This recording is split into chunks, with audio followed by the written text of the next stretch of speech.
Hey there, hi there, Twitch chat. What's up, friends? How's it going? More, better. Dirty Dirk. KVX, hey there. Memorin. Whatever I'm me. David. Some Thodox. Rizabear, what's up? How's it going? Hello, Rindo. Welcome to Milo's. Verfjig. With 55 months of support. Hey there, Crimey McGee. Done any crimes lately? What's up, Cat and Trolls? That's So Delicious. Flopsidious, and everybody else. Good to have you all here for some cozy Spire times. To begin very shortly. We've got Watcher on the docket, as we did play Defect as part of our stream yesterday. It was a 3-run day. Haven't had too many of those lately, but it was good. We had a really quick clad run. That helped contribute. Let me bring up the run history here.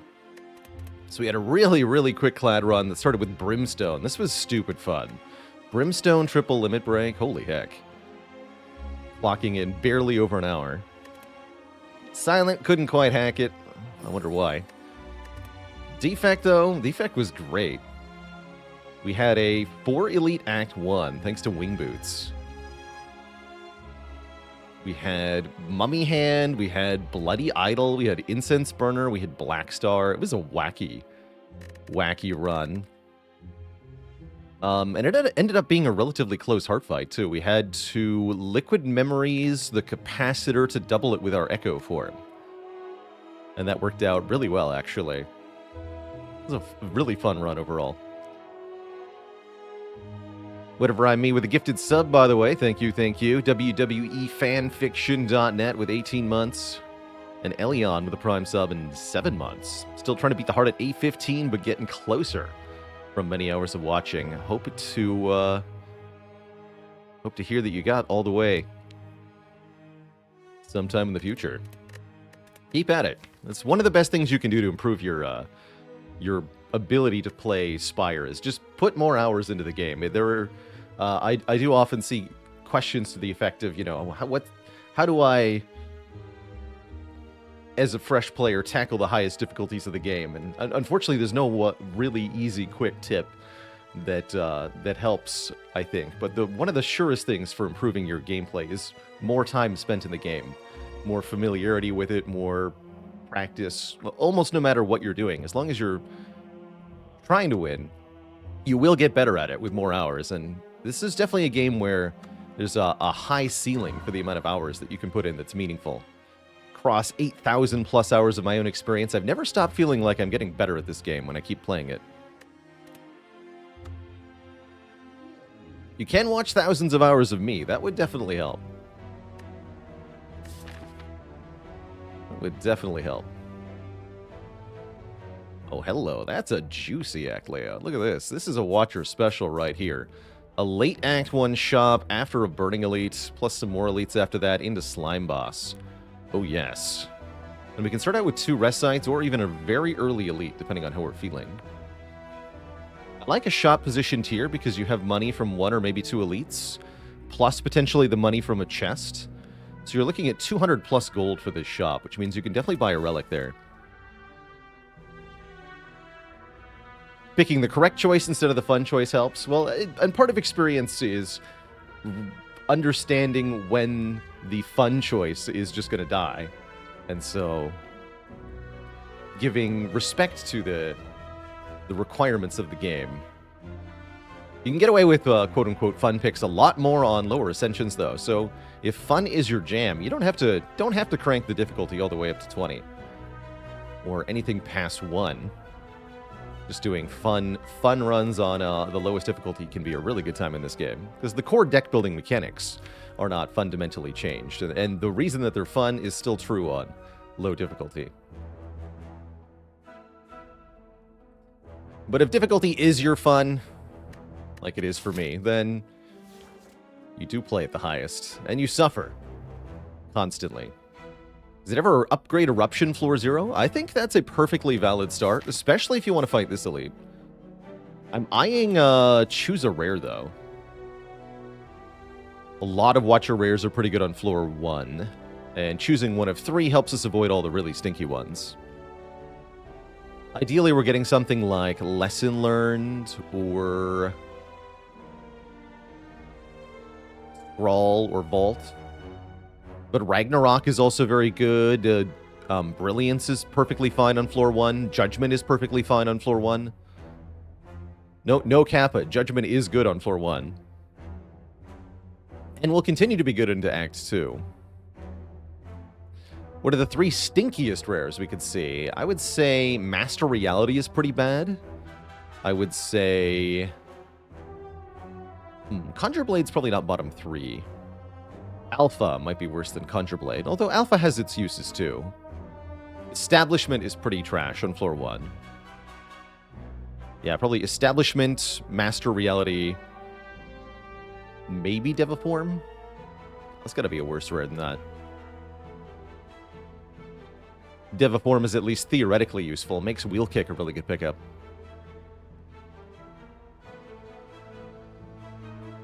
Because we're intending to go to that shop, the upgrade is a little bit appealing. That is a 4 shop, too, if I go this way. Although I would still have enough money to do something here, even if I spend money on a rare. But yeah, I think upgrading here is perfectly valid. Might even be the more reasonable pick. And then we can almost always go for this elite, which would be pretty cool. Wish. Yeah, I knew there had to be... I know, Wish is pretty good on floor 1, actually.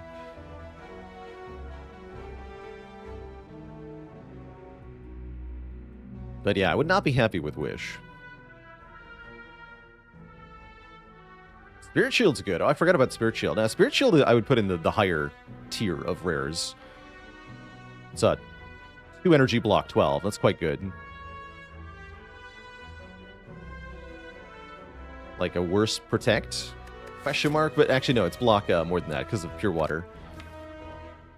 Block 15. That is better than protect. Would I ever take Master Reality on floor 1? No. No, I would not. But what if it's Lesson Learned? No, I want the rare card. It is Lesson Learned. You see, you just take the Lesson Learned. What if it's just Lesson Learned? Alright, let's take some combats. Omenex, thanks for the... hey, thanks for the 12 months of support. Hello? My face, though. Well, conveniently, Eruption Lesson Learned is 29, so whatever, just kill this one. Ow. Hey. Well, that's downright inconvenient. Now what? I guess I just double block. And we're going to spend some time in this fight. Spooky.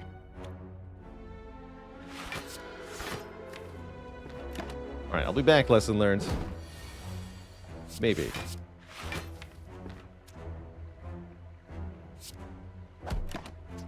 Thinking about playing that slime there. Just to guarantee I didn't redraw it. Yeah, here it is. Stinky Slimes. Okay, good. We're out of here.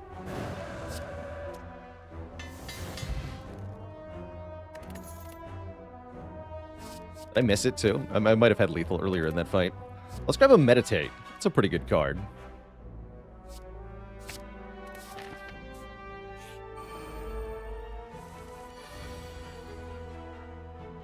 Do I think in Spire 2 there will be Easter eggs to say thanks to all the big streamers? That would be cool. I have no reason to believe that that will be a thing, but that would be cool.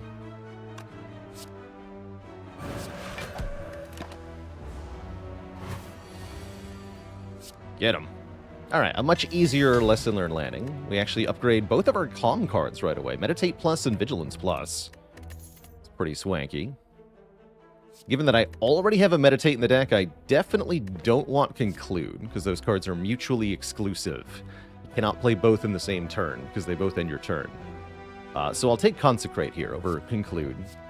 Conclude does do way more damage.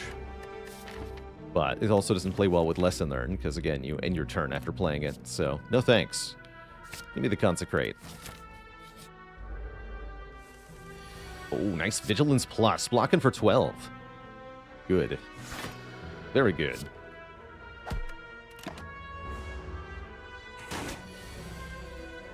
And then I can Meditate Eruption to go with a Lesson Learned here. Perfect.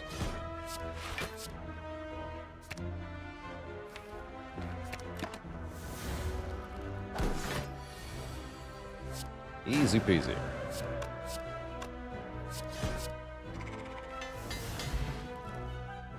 Mr. Greg with the Prime sub in 18 months, and Storm with 64. Nintendo 64 months of support. An early Mental Fortress, a great way to get some block going here. That said, we have both a Lesson Learned and a Meditate, which makes me really like this Prostrate. Everybody knows that I'm a Mantra Monkey. This seems like a very good time to pick up Mantra for this deck. I'm going to do it. Still no potions, by the way. I definitely want to take 2 more combats. If we don't get at least 1 potion, I'll have to avoid the elite. Anonymous. Please forgive the discourtesy of gifting a sub to Baron Van Zykes in this hallowed chamber. And Fist of Rage with the Prime sub and 64 months of support. Veneer is real wood with the Prime sub and 6 months of support. Curses. Well, that's what Meditate is for. And the Whittle Wolfie with a very generous 5 gifted subs. Welcome to the Cozy Sub Club. Heck yeah. Alright, he's dead. DAD dead.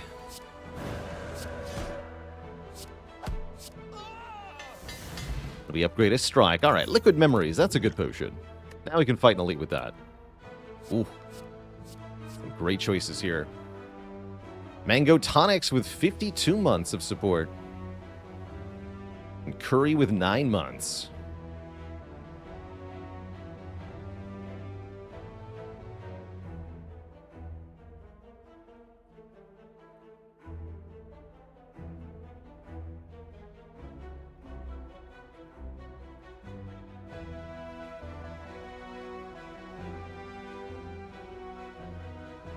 That's actually a tough choice here. I think both... Talk to the Hand is, of course, a very good late-game watcher block card. But this Cut Through Fate is much better in the short term here. We have plans of fighting 4 elites to sack, and this would make it a lot easier if we had a Cut Through Fate.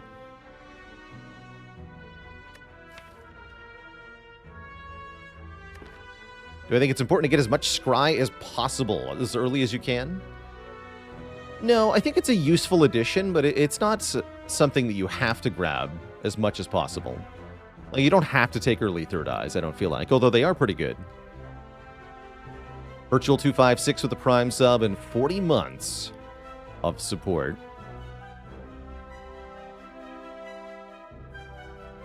And I owe the chat a dad joke.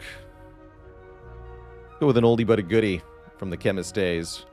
Why can't you trust Adam? Because they make up everything.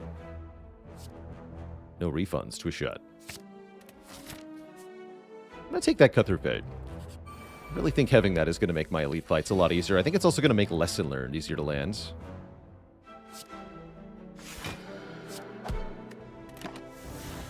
The Big Waffle. It's been cited in chat. Holy heck. But why is it so big? How is it so big? Guess we're gonna do Consecrate Cut Through Fate to kill you, so let's hit... that would be exactly 24. But I want to keep this one alive so that I can meditate the Lesson Learned. So let's Eruption here. Consecrate here. Cut Through Fate here. And then this is only 9, right? So we can full block. We get the Lesson Learned. Perfect. Nice and clean. Oh, well, talk to the hand, come back. I'm going to take that. That's a big bonk of a card. It's very fun, in my opinion, Ragnarok. And with Lesson Learned upgrading it, it's going to slap hard. It's also really fun to pair with Divinity here. Yamausa with 46 months of support. That should be the last attack card we need for a while, although I will continue to take copies of Cut Through Fate if I see them. As well as Talk to the Hand, of course. Alright, let's fight an elite. It's also a really good, the Ragnarok, that is a really good Liquid Memories target. I guess I will Miracle so that I can block and play it. Alright, a pretty even distribution. That's fine.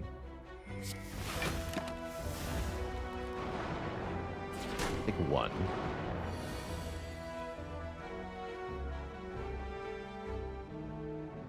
Alright, if I want a Liquid Memories Ragnarok, now is a potential time to do it. You can go Eruption, Consecrate, Cut Through Fate with Liquid Memories Ragnarok. How much damage is that if I don't Liquid Memories? We have 9 plus 10 is 19, plus 14 is 33. So we can definitely kill one. So I take it most 15. Or take it most 20, rather. That seems rather reasonable. And yeah, we want to do something like Eruption, then Consecrate, then Ragnarok. Let's see, that would bring them to... Go to 22, 12, 24, 20. And this will hit for 10. So it won't kill them all. Okay, that's good, I think. Because I would like to Lesson Learned, potentially. And this one will take the most number of hits to kill. So that's, yeah, that should be good. Let's do it. Let's do it. Alternately, if I Cut Through Fate first and then Ragnarok, we always kill them both.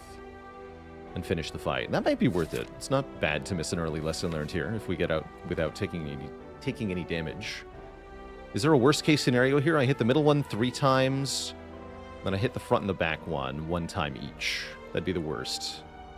Then I would have to take 20. That'd be pretty bad. It's very low odds for that to happen, though.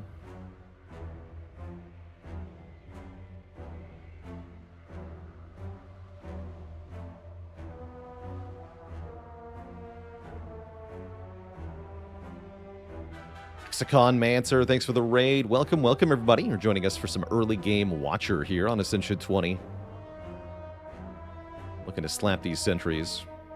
We have a Lesson Learned in the draw pile. That's the only reason I haven't just killed them all right now. Which I'm thinking might just be worth doing. Yeah, let's just kill them. Be gone. Pick up a Smiling Mask. That's kind of nice. No potion. We have no potion going into Burning Elite. Concerning. WCC Dyer, thank you so much for the Prime sub in 2 months. Concerning. This won't be burning sentries, though. I'm not very afraid of Lagavulin. Ocean Lady, please. That'd be very nice here. Definitely. And I don't want any of these cards. I don't. Okay, let's go here. This is not the Potion Lady. That would be a good reason to avoid the Burning Elite. Then we could take 275 gold with a Regret Curse. It's a shame to miss that Burning Elite, but this is a big payoff. The shop is right there, right? How it's, you know, how bad could it possibly be? And if there's a good enough relic in the chest, I can still fight the Burning Elite. Did I get into the Elden Ring Night Rain beta test? No, I didn't. I haven't signed up for any such. I've never done any of the network tests for FromSoft stuff, so that was never on the cards for me. And again, I don't expect to play Night Rain when it comes out because it's not a Souls game.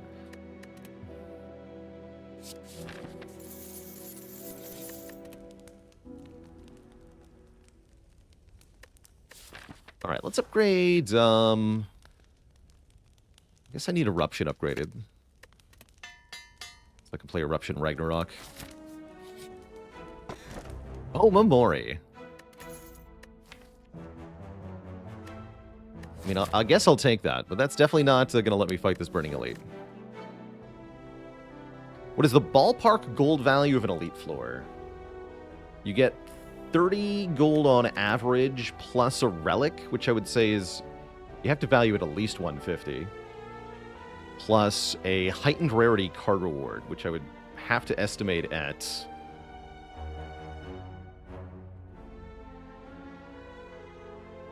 pretty decent value. 50 gold, maybe more. And 50% chance-ish of a potion.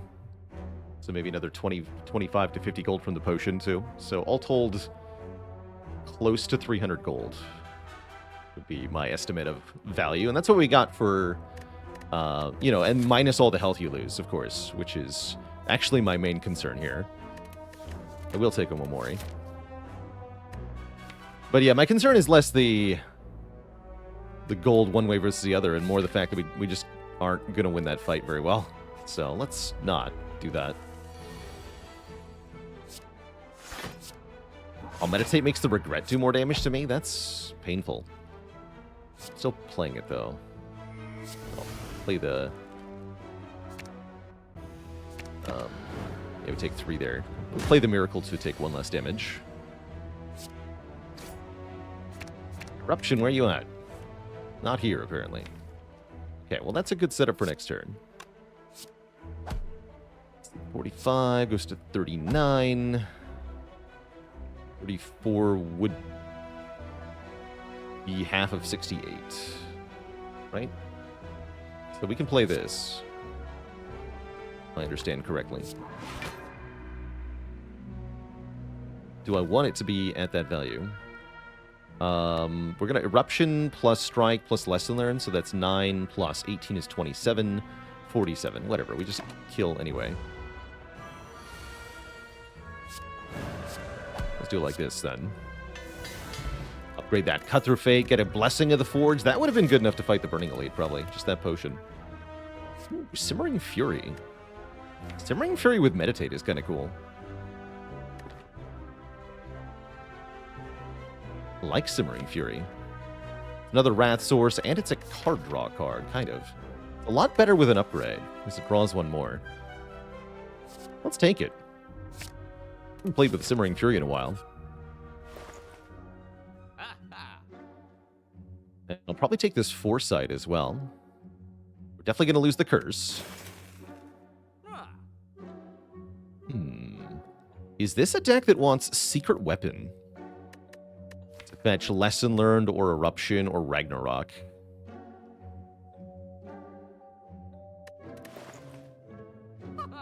I can easily buy both Foresight and Secret Weapon.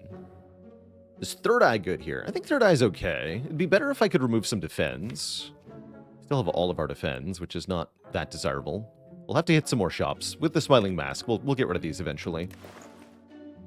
How do I feel about Medical Kit? I value that pretty low here. It's not helpful in our boss fight. Not really helpful until Act 3, Act 4. I think the Secret Weapon is pulling more weight at this time. Question Card could be acceptable too. Although we can't do Question Card in Foresight, can we? No, not quite. Let's take the Secret Weapon. I think that's a cool card here. I want to buy a potion going into these elites.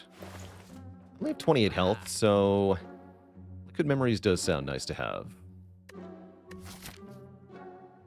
Yeah, let's just for safety spend the rest of our cash here.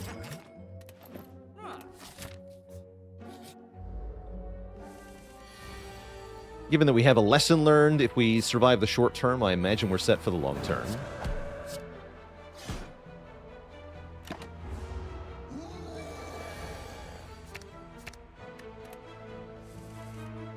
Here's Secret Weapon.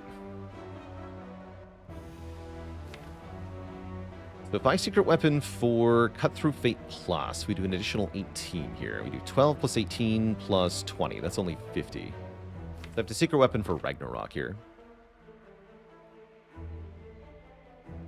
I can use the Blessing of the Forge to land a lesson learned here. We should do that. Because Ragnarok without an upgrade doesn't kill. And then we can Forge Pot, upgrade Miracle, get 2 energy, play Lesson Learned. There we go. We get a potion back. Permanent upgrade potion. Alright, Meal Ticket, Smiling Mask. I really like that combination. We've had first Ragnarok. Yes, talk to the hand, come back. Terrible. I don't think I need 2 Ragnaroks, I'm going to be honest. Question card and prayer wheel suffer the same issue of not giving you immediate benefit, or is it worth it to spend money on them early as a means of getting cards for the late game? I would consider that to be kind of similar to buying an egg relic. That is to say, if you're settled in the short term, you know, if you can overcome the rest of the act without needing any immediate value, then it's a good purchase because it will pay off in the long run. But if you're not solving the short term yet, then you cannot really afford to spend money on your long term. So yeah, that'd be true of Question Card and Prayer Wheel, just like it's true of an egg relic. Cool if you can get away with it, but it is a greed pick, essentially. Free damage. I'm not going to say no to free damage. It's great before Slime Boss. Not that we really need the help.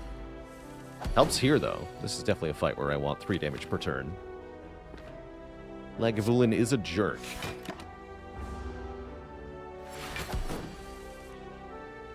Very big jerk. Alright, show me Wrath plus Calm. Or Wrath plus Meditate. And Ragnarok.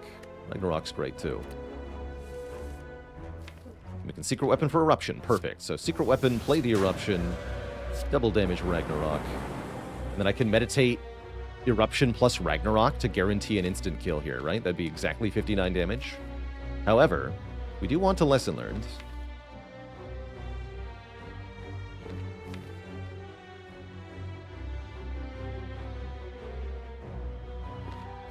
So Meditate, Eruption, Cut Through Fade. Discard these. Okay, we have the Ragnarok. Let's see if we can find the Lesson Learns.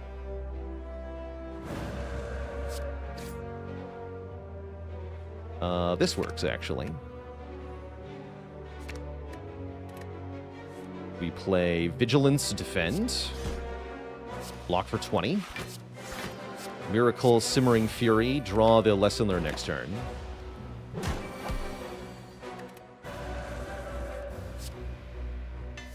And we upgrade Secret Weapon, which is pretty sweet. Now we can meditate the Secret Weapon, which is very, very nice. We also get some more health. And stuff I don't need. I guess I'll take the Bottled Miracle over the Skill Potion.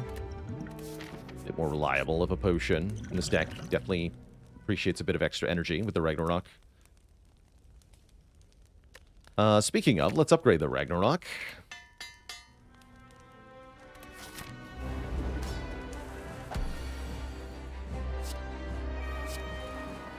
Give me back Simmering Fury, I guess? Sure.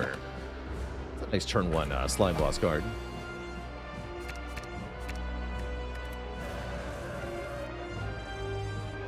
We do Giga damage. Do it. Be the Giga that you want to see in the world. Discard that, draw the Eruption. Play the Eruption, play the Consecrate. Then Miracle the Strike. And then we kill them both next turn. Because of Secret Weapon being awesome as always, we can Secret Weapon, find the Lesson Learned. Lesson Learned you, strike you. GG. Vault is here, but what about second Lesson Learned? No, we don't need 2 of those. Master Reality does nothing. Seems like a pretty straightforward vault then. Well, it makes us do 3 damage to all enemies.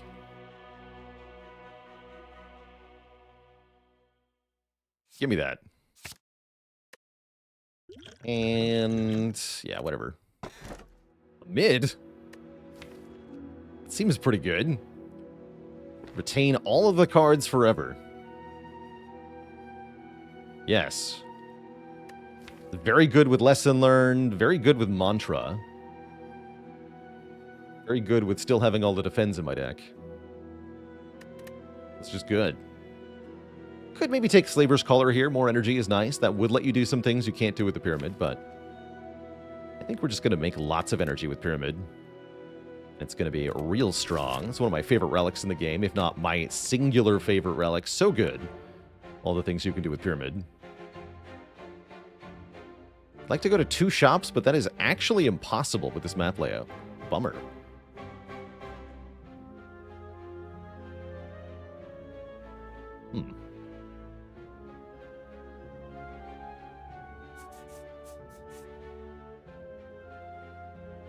Oh well.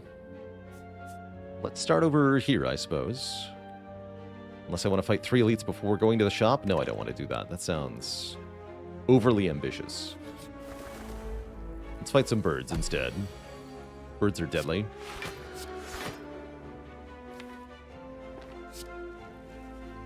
Let's all Foresight instead of Simmering Fury here.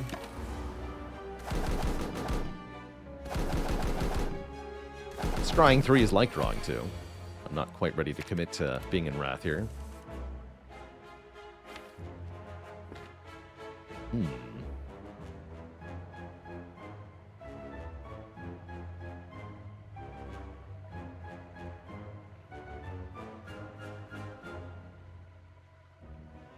To do here. I guess we can Secret Weapon for Cut Through Fate to try to find a block card. That's probably my best bet. Yes, we get a defend. Perfect. Then I can block for 20, which is exactly what we're taking. So discard Vault. Feels weird. Pass turn.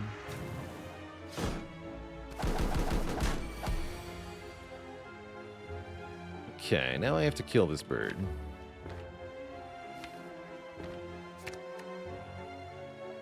Heard that. You must die.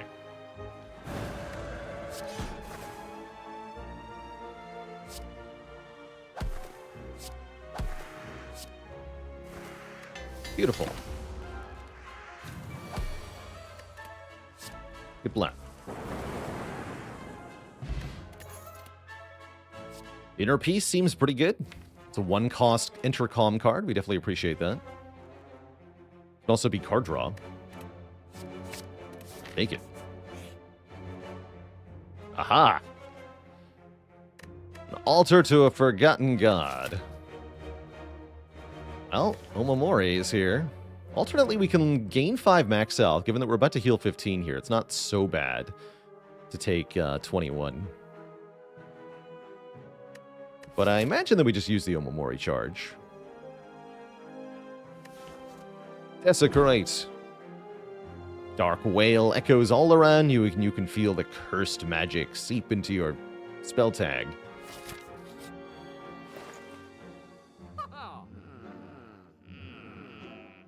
Blasphemy is here. Swivel is actually kind of good, too.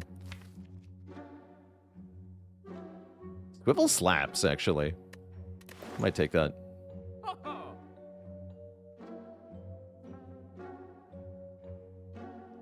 Definitely remove a card. Is it an unupgraded strike or an unupgraded defend, though? I want to take Swivel. It should probably be the defend. Lose 1 defense. Do I really want to pay for Swivel, though? I already paid for Liquid Memories. Rather buy relics and such. Plus, I want to go to many more shops if possible, so let's not spend anything here. I'll take a Swivel if I see one, but I'm not going to pay for it. Maybe that's a mistake. But maybe it's not.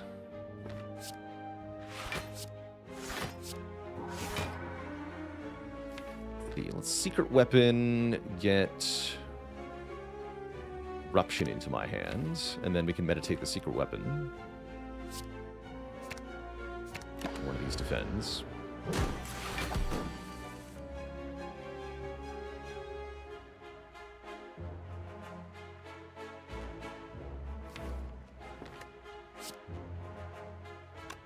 I think I want to play Foresight in this fight.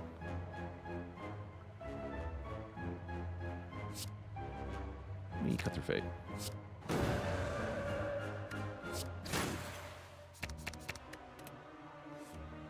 Okay, there's Ragnarok. That would kill right now.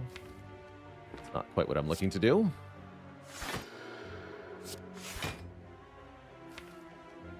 Let's do it like this.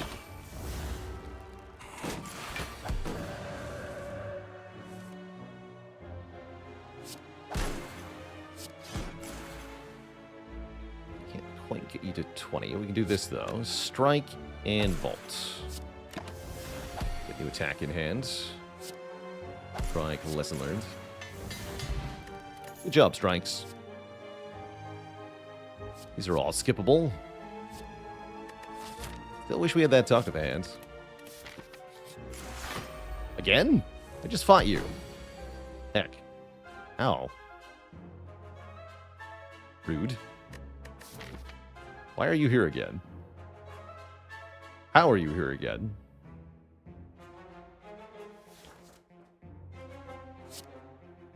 This is terrible.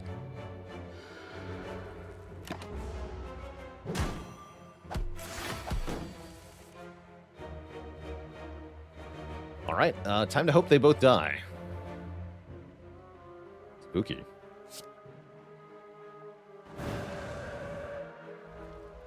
Let's see. If I consecrate and then Ragnarok, that would be 72. No, that would kill you exactly, right? So we have to Ragnarok before consecrate.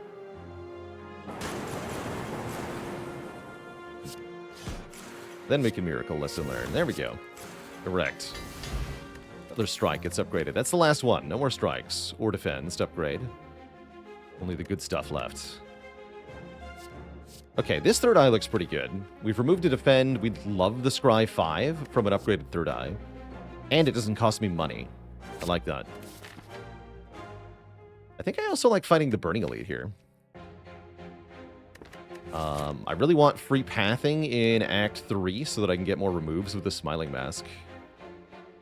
We have pretty good potions to make it less threatening. We have enough health to survive Slaver's turn 1. So I'm going to go for it. Also, I can only fight one elite this act no matter what I do from here, which is kind of stinky. So yeah, let's go for the Burning Elite.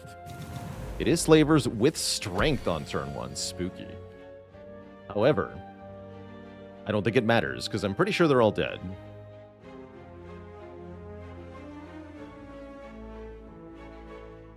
We go Inner Peace, Eruption, Secret Weapon Ragnarok, Liquid Memories Ragnarok. Hit them twice with Ragnarok and Wrath. I think they're all dead.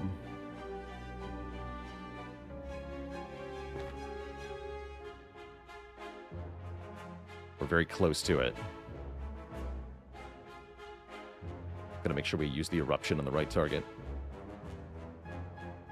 The Ragnarok will hit for 12 per hit.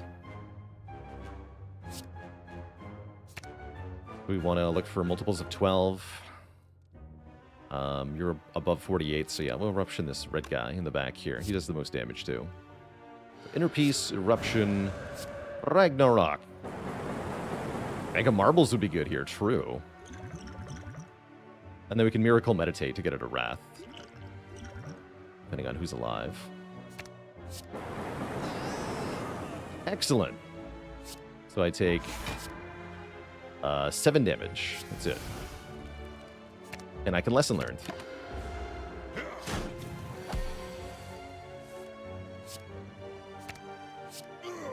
Good Burning Elite. Now we have +1 strength. And there's our second Prostrate. Let's go. Halt also pretty good here.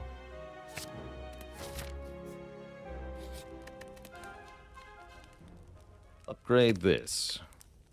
Or rest, maybe, actually.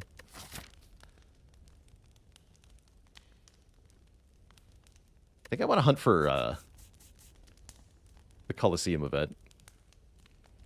Since we have everything upgraded already. I'm going to do it. Butt Shaper! Thanks for the 9 months and the Prime sub. Ads not on your watch. Get them out of here. So, ow. That dang snake plant. Oh, he's swinging again, too. Okay. Discard everything that's not a block, then. Good.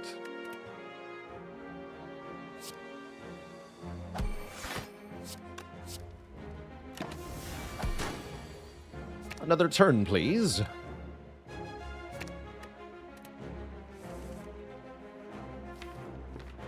Cool. Okay, we can block for 24. Let's go do that.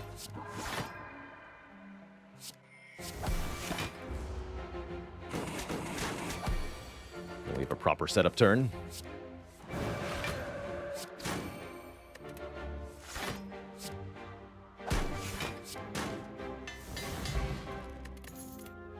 There's Talk to the Hand. It's back. And it's upgraded. Welcome back. Great. There's another Prostrate, which is also decent, but yeah, Talk to the Hand plus, definitely grab that. Super duper take that. Super duper take block 10 on turn 1. That's the only turn I really take any damage. So that's great. Give me the boat. And give me the Colosseum. Oh, actually, no. Give me the Necronomicon. Oh man, we're in perfect spot for Necronomicon. Yes. Please. One time. Oh. That's pretty good, though. Random power card costing 0 on turn 1. It's not double Ragnarok or anything. I guess as a consolation, I can take this relic, because we do still have Omomori here. Give it to me. Pen Nib. Hey, that's kind of like Necronomicon, right? If you squint really hard.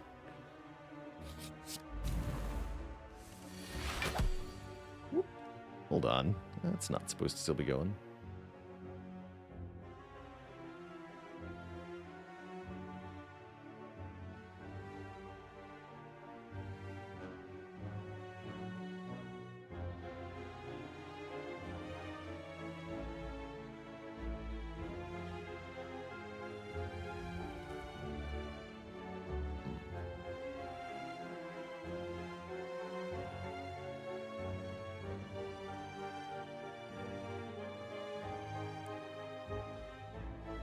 Fix that later.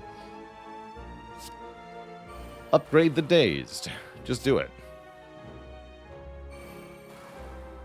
Just make it happen.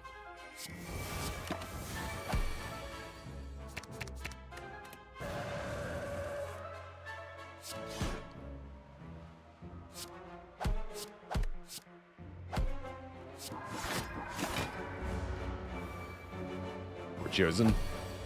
Getting absolutely blapped.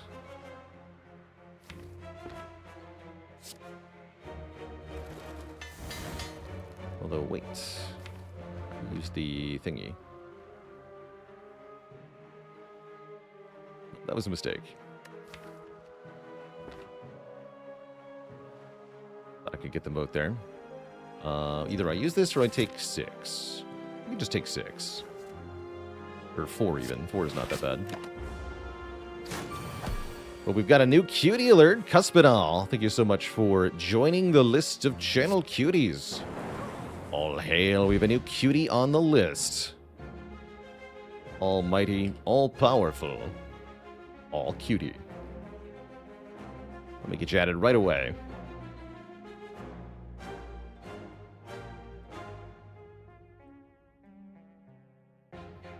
And Jamloosh. Thank you so much for a full year. A double cutie. Wait, that's twice as many waffles that must be posted.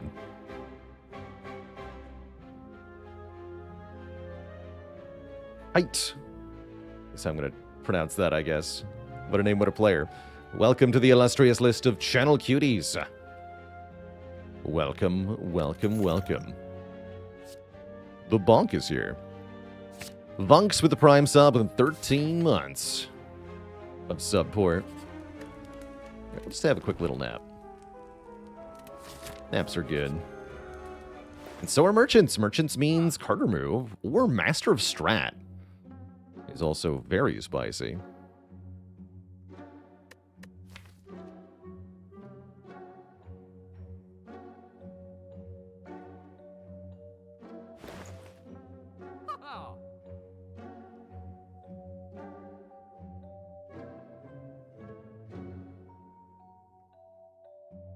Preserved Insect is not bad here. We can afford Insect and card remove. I don't know that we need the Preserved Insect, however. I often find that can be overkill. I think I'd rather have Toolbox over the Insect, but maybe it's just a remove and move on here. Hey there, Fosberg. Welcome from the YouTube.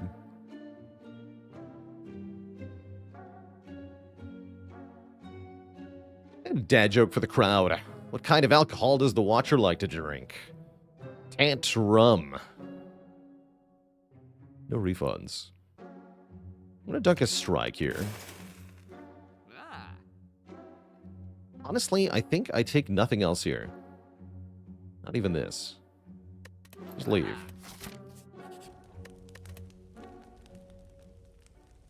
Upgrade one of these. Smash the boss.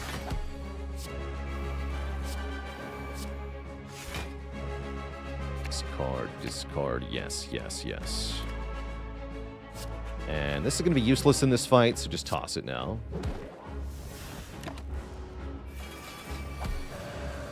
Enter, wrap. Okay, we want to pen nib this wallop, I think. Since we have to secret weapon the consecrate to get the pen nib up. So wallop will do 40. Actually, if we pen nib on the orb here, then we'll full block without having to leave wrath. Seems good. Alternately, I can pen nib the Ragnarok, which is kind of giga. But no. Let's do it like this.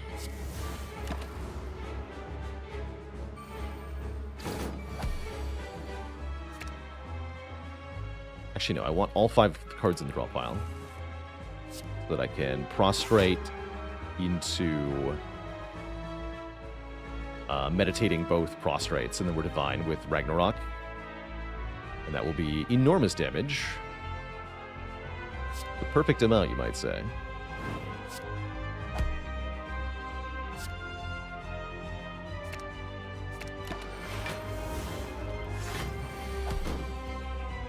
You get secret weapon. Perfect. Excellent. So, 6 energy here.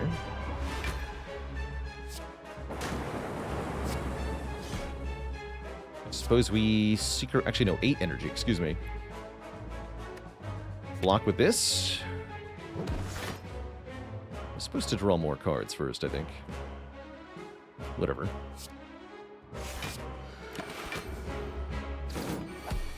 Seems like we have it.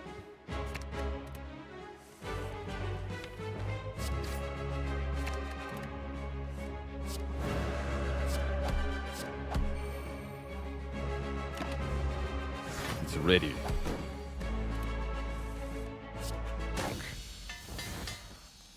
GG. Omniscience is here. That's a nice way to accelerate into the late game. We got a couple good targets for Omniscience. Foresight and Talk to the Hand, both doubled, would be a good way to solve the heart.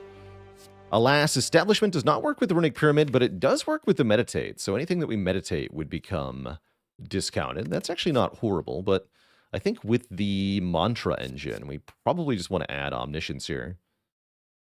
Really like Omniscience. And I really like Fusion Hammer. I guess there is Pandora's Box or Astrolabe to get rid of some starter cards, but that's what the Smiling Mask is for. The Hammer is just a whole free energy every single turn. The no longer being able to upgrade downside isn't a real downside because we have Lesson Learned, and almost everything is already upgraded. So it seems like an extremely easy Fusion Hammer. We have a very strong run here. Pyramid plus Lesson Learned Fusion Hammer is really, really busted here. Just enormously so. And I can get to 2 shops. Great news. I'm going to do that. We have an abundance of healing waiting for us. Oh, we even managed to avoid all rest sites this act, so we can just recall it the last one. That is dang near perfect as far as pathing goes. Excellent. We'd love to see it. Also love to see Devotion for free on turn 1.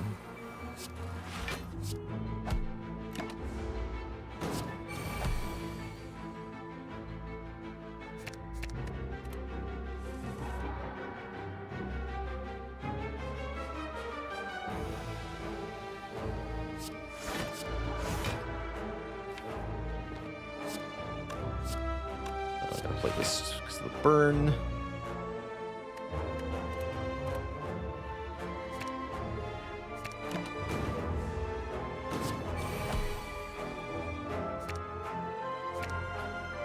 Those. Where's the other prostrate? Hello? Whatever, I'll just take Eruption. A kill here. Seems good. Omni gets leveled up. Excellent. Could take another Meditate. Do I want 2 Meditates, though? I don't think I need 2 Meditates with Pyramid. Halt is acceptable, but not required. I think we skip them all. How far in a run can I usually get when playing on Pure Instinct / Fast and Loose? I can make it at minimum to the Act 3 bosses, playing like that. And if I slow down at least a little bit, I can usually get the whole way through if the run has any real strength to it. My fastest A20 heart kill is under 20 minutes. I think with Clad. Oh, hello.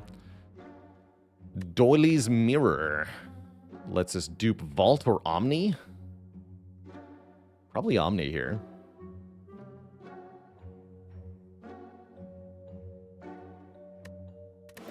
Or we could just directly dupe the Talk to the Hand. That's kind of fun, too.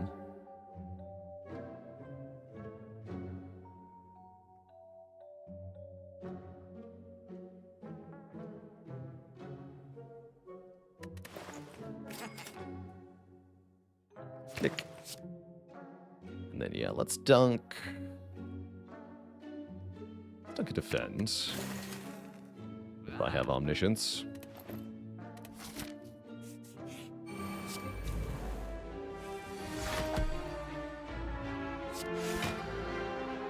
It's 22. Good. And just wait.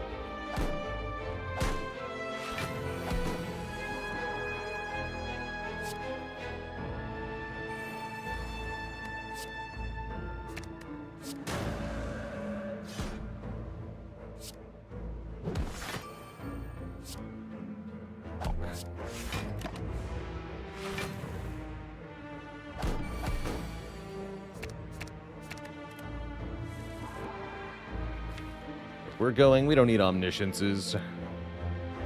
Although it would be convenient, right?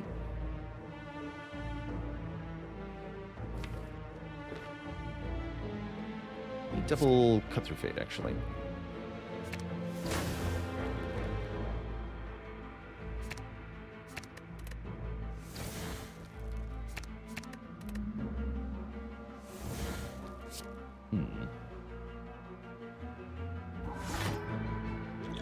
And then this is garbage potion anyway, so let's just use it right here.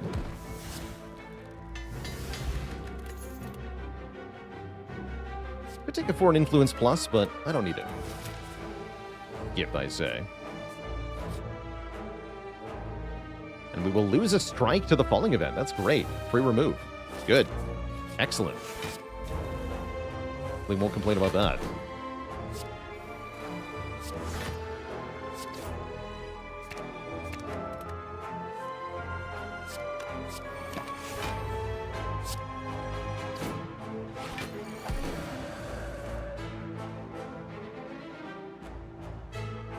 So the omnisciences are actually kind of a pain in the butt, short term.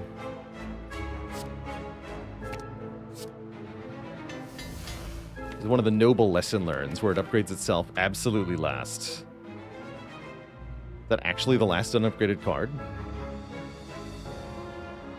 It is. Good job, lesson learned. You've done fantastically.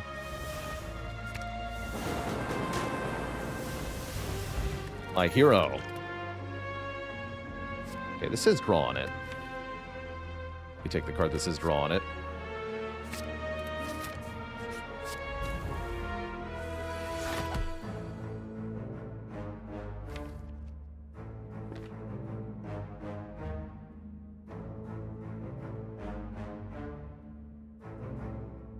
Wait, I can do the following.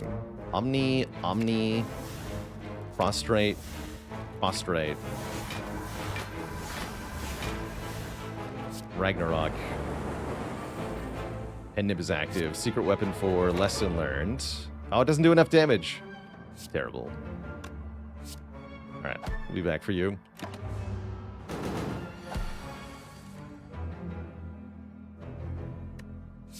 Terrible.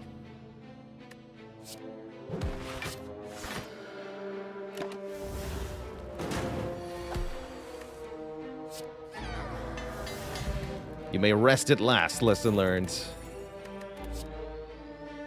Good job. Parry's very good block for the end game. Excellent to get another point of strength, too. 2 innate strength here, very strong. Very, very strong. Could have had 3rd Omniscience. I was sad. Only I hadn't bought the 2nd Omniscience. I could have afforded 3rd Omniscience.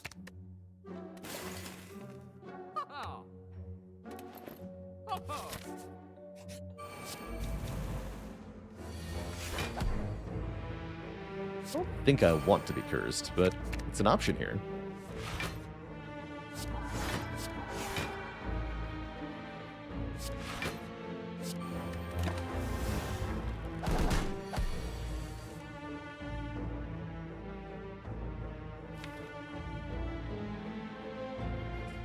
Omni anything?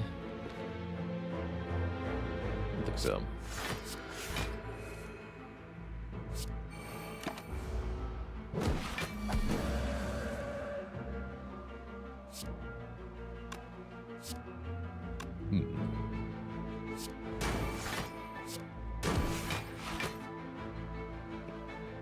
It's just 9x3? Correct.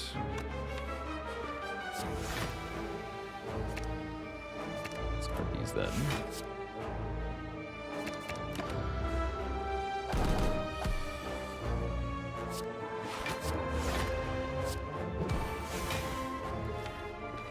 Omni inner piece. Not quite what I want to do here. Yeah, that's what I'm going to do.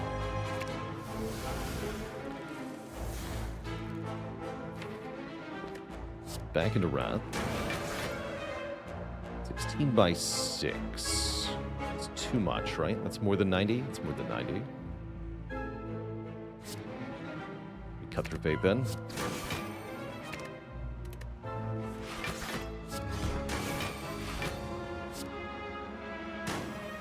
Not that I needed to land lesson learned anyway, right? But I will now that I have a talk to the hand, or a wave of the hand, rather. That can weaken the heck out of things, remove all the artifact off of Donu Deka, or otherwise do some helpful stuff. About sending a message. That's right, learning never ceases, I think is the lesson here. Even when you think you've learned everything, there's more crap to learn. So learn it, or else.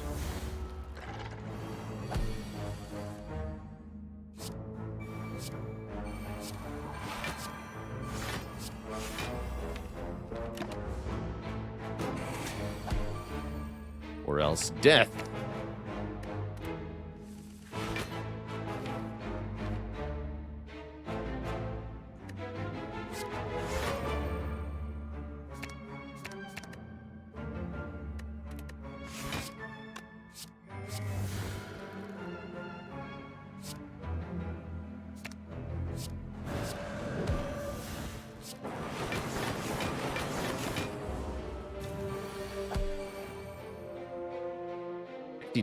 Wait.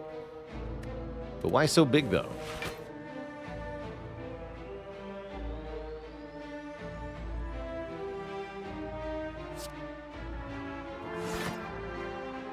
So we just wallop. Seems easy.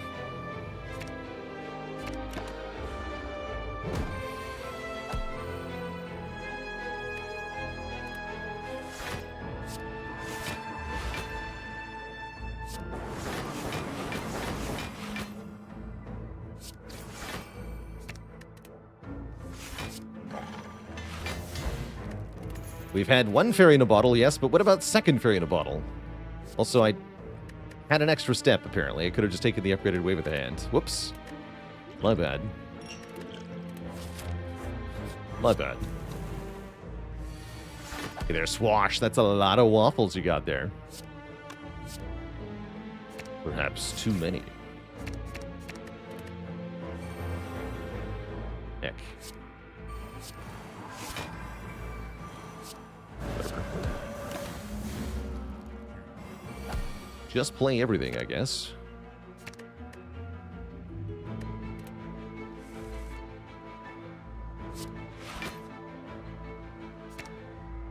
You know, that's perfect, right? Now we vault. I can omni, nothing. There's nothing to omni.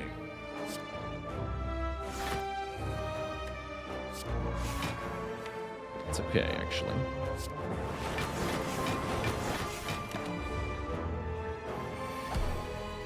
So there will be in a minute.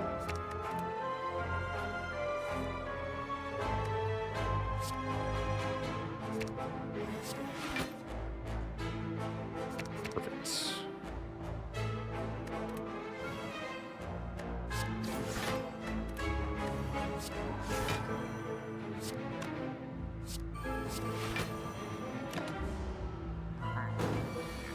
Don't actually need more turns a weekend than that. I realized that was the wrong order, though.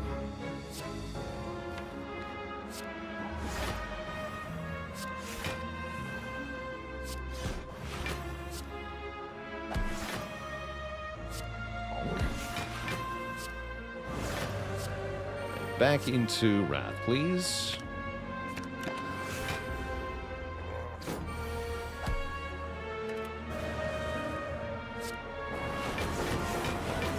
I don't actually have any unupgraded cards, but I can land Lesson Learned, so why not? Let's do it. Whetstone is here. Ooh, and Devotion is here. That's very good. With the mantra that we already have, this means we'll go Divine a lot more often. Yes. Also, cards upgraded. Moving on. It's here for moral support.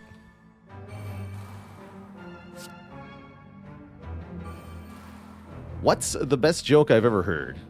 That one.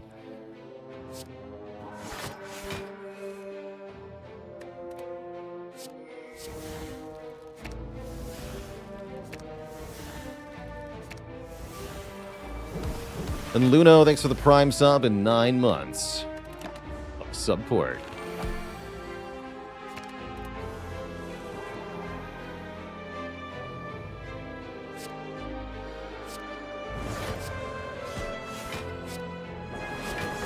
Good blab, sir.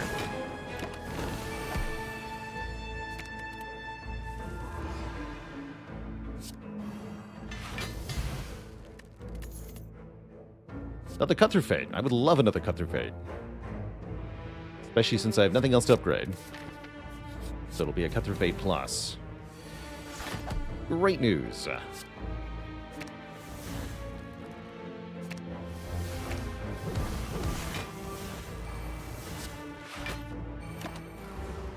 Vodrag with a Prime sub in 56 months of support. Thank you, thank you.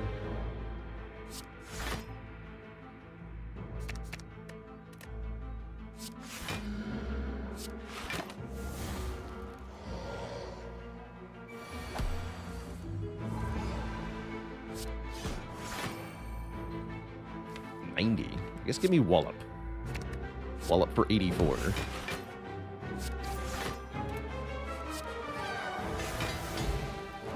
Pick up a last-minute Mob Bank. That's going to be a little bit of money. One more Prostrate? I'm going to say yes to one more Prostrate.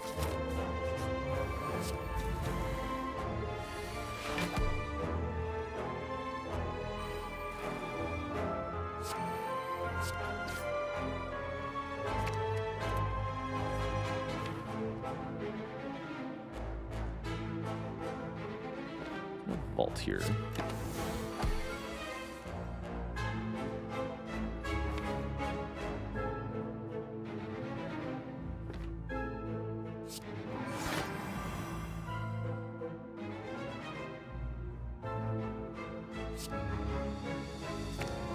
Let's do this.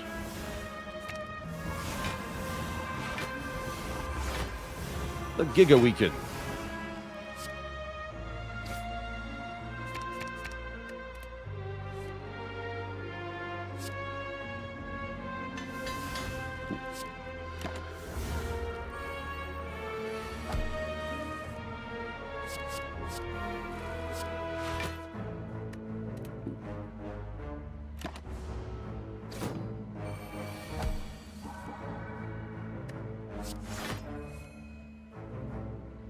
And we're divine next turn. Good.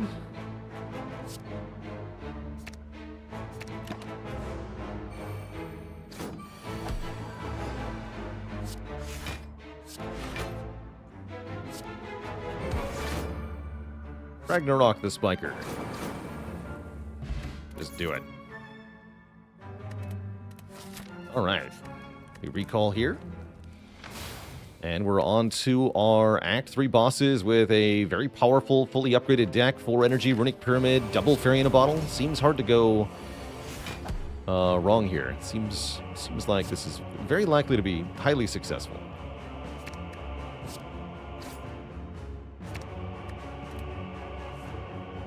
In the best way. Guess I'll block with this. Consecrate.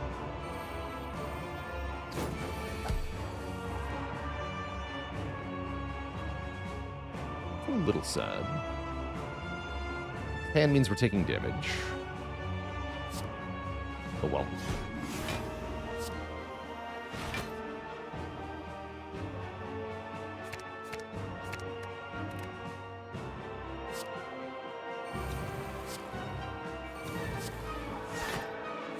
Here for block. More cards in hands. Good luck to us.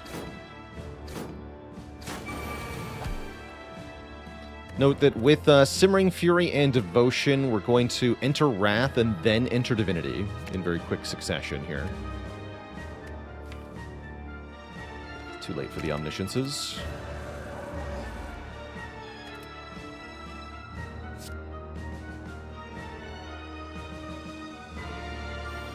For a draw here.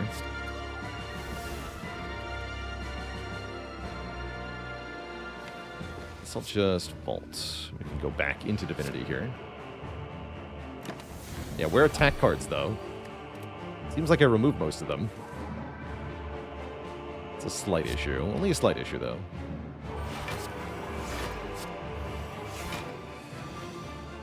That's what Secret Weapon is for. Oh yeah, and the one that I do have is really big.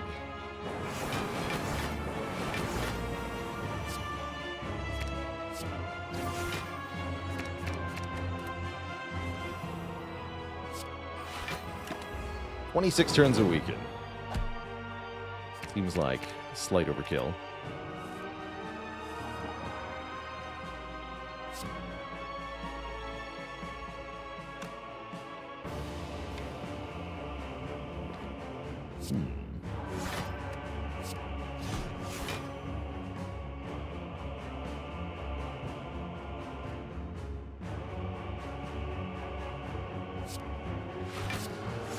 So I'll wait a turn.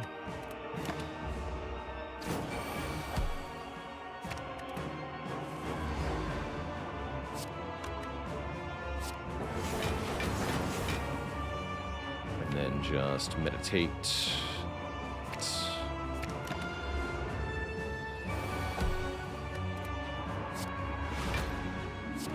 Black. GG, nerd. And now for you. Got turn 1 Omniscience. That's looking good. We go Omni. Foresight. Ocean's already in my hand, huh?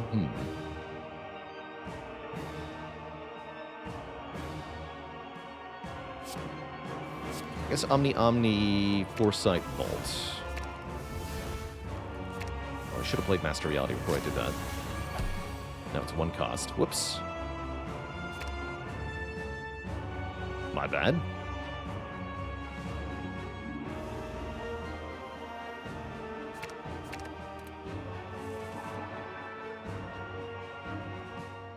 Definitely my bad.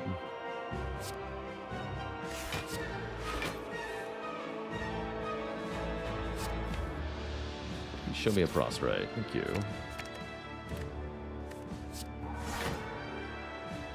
And then give me Wallop and the prostrate.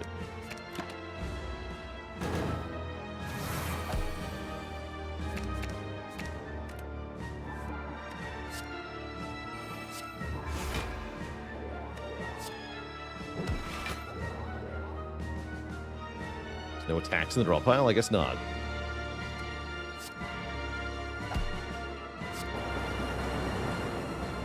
Okay, let's do this.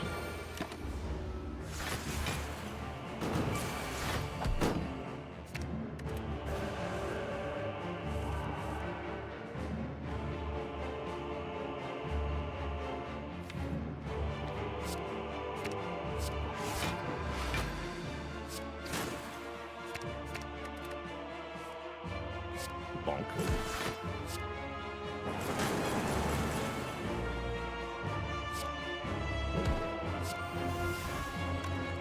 90 damage. Correct. To thump, a deep pulsing dread can be felt throughout the room. Is this the heart of the spire, the source of all these fairies waiting to be freed?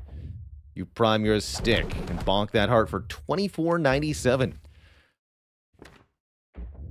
Heart squirms and bleeds, but is ultimately still pounding. Are our mightiest attacks not enough? Have I been here before? Yeah, great year. What is that damage number based on? It's your score at the moment of entering Act 4. So the more bosses and elites that you've perfected, the more money you've found, the more relics you've collected, the more odd little odds and ends you've achieved during the run, the higher that number will be. Could have secret technique and secret weapon, or we could have another vault. Honestly, another vault with the devotion seems very good. Dark Shackles is pretty solid too, actually. We could have the almighty hand drill. Cat is praising the hand drill, and you know what? They're right. We'll do it. Buy the hand drill. Show them what for. Our deck is perfect. Literally perfect. I'll possibly be improved upon. Probably.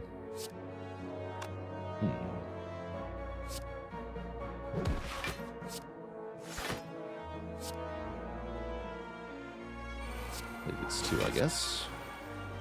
Keep this, keep this. This turn's a bit sketchy. Yep, I was worried about that. Oh.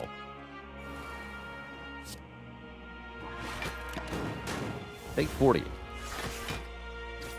See, it all goes well until it doesn't. Suddenly we're looking at a little bit of a sketchy situation here.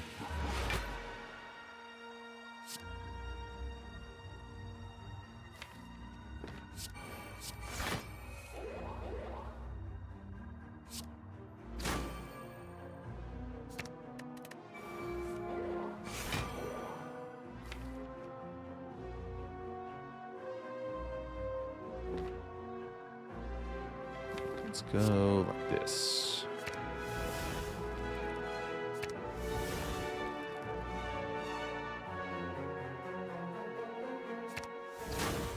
Hand drill. It's working. The power.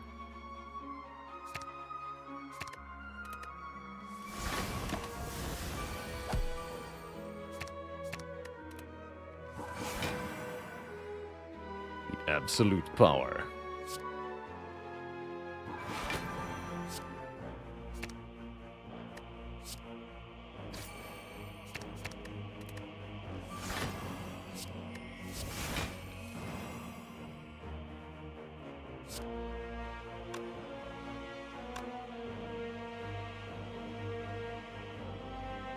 Let's go Consecrate, Wallop. Meditate the Wallop.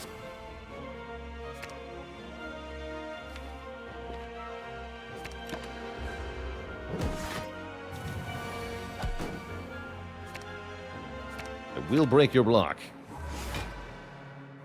Gonna happen.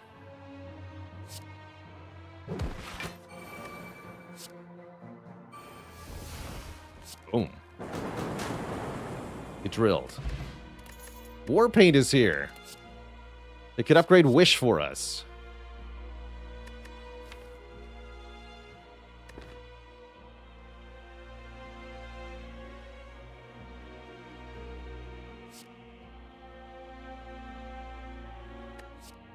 It's not a bad Omni target either. It's actually not horrible. Screw it. Let's do it. Upgrade Wish. I wish you were upgraded.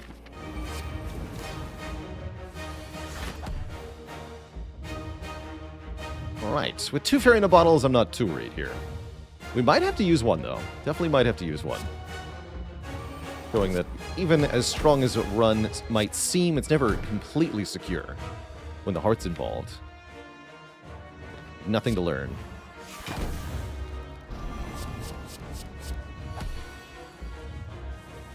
We do get Omni, though, so I think we're fine.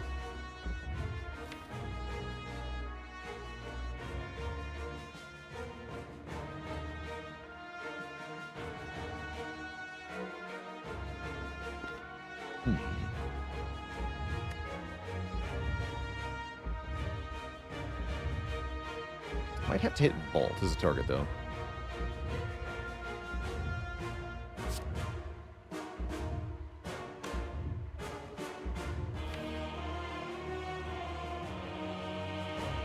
Foresight looks really good. I need Devotion if I want... Can't get it all, huh? Interesting. It's gotta be Omni Devotion Vault then.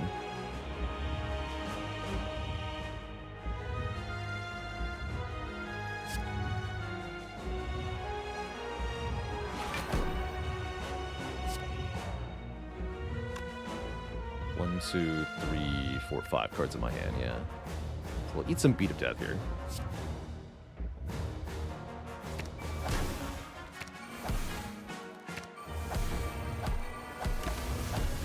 Ow.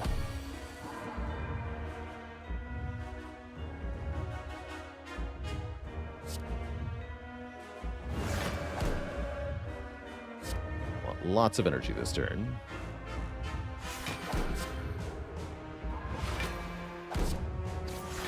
I was hoping. Good. Bonk. Bonk.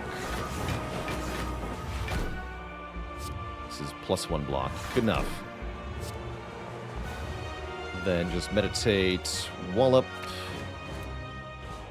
Back into Divinity again next turn, so give me Wallop Ragnarok. Take 10, go to 12 here. We're going to free both of these fairies. That's my intention currently.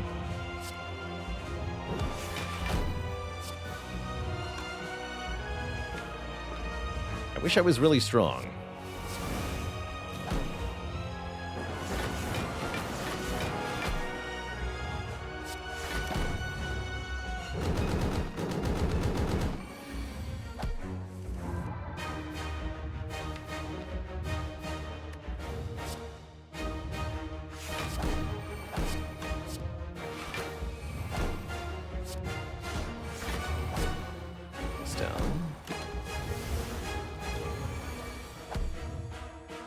Perfect. Block for 108.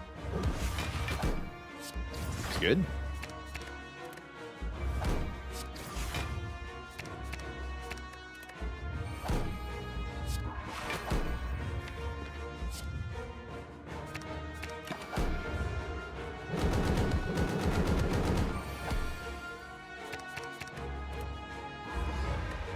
GG.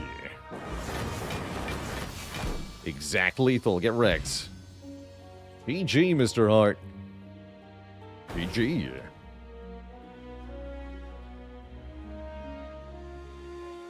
Be free. My fairy's friend. Be free. I didn't forget them. I'm letting them out at the top. Where they belong. GG. G freaking G. Goodbye. Could be extra points for that. Where's my fairy freer points? 100. 34.47. What a great score. GG. GG. And it was all thanks to hand drill. That's right. The power of hand drill. Now, what has it been done? Hand drill's win rate is 100%. Amazing. How many master realities did that enchilada make? It felt like it was at least 3. It's definitely a bunch. Look at that. 6 vulnerable applied in shielded spear fight. We wrecked them thanks to hand drill. Glorious. How impactful was Ragnarok? This was a very good card. Definitely crushed a whole bunch of early game opponents for us. Bronze Automaton especially died to Ragnarok. Do we need the Ragnarok? Probably not, but we definitely appreciated having it.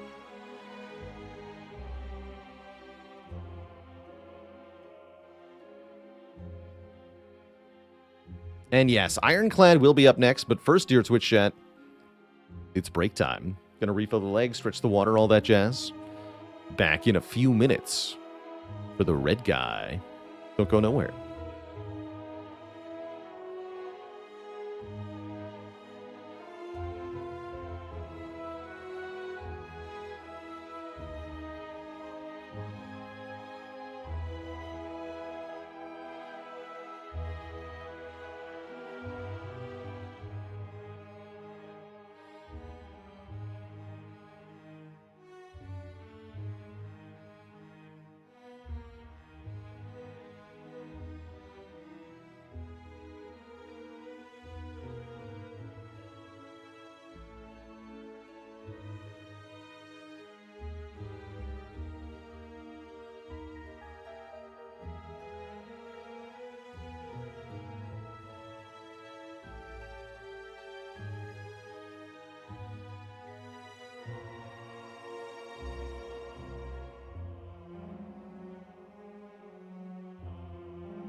Alright, Twitch chat. We're back. Being able to remove a Sender's Bane would be like removing a strike, but a bit better in Act 1. Yes. Back before the creation of the Curse of Sender's Bane, it used to be a parasite. You'd get a parasite at the start of the run. So you lose 3 max health if you remove it, but everybody just removed it at the first shop. So they made it unremovable instead.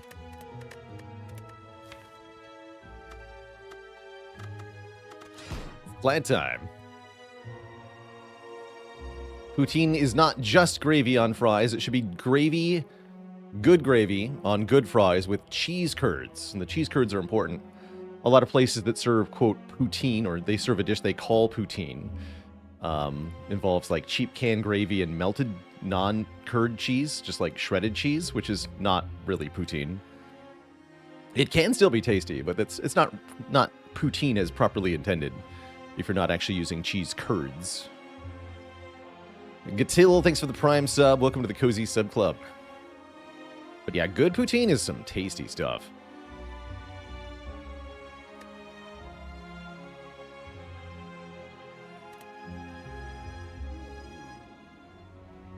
Hello. Ooh, lose all gold for a rare relic. The Clad Special. It's losing max health for a rare relic is the Clad Special.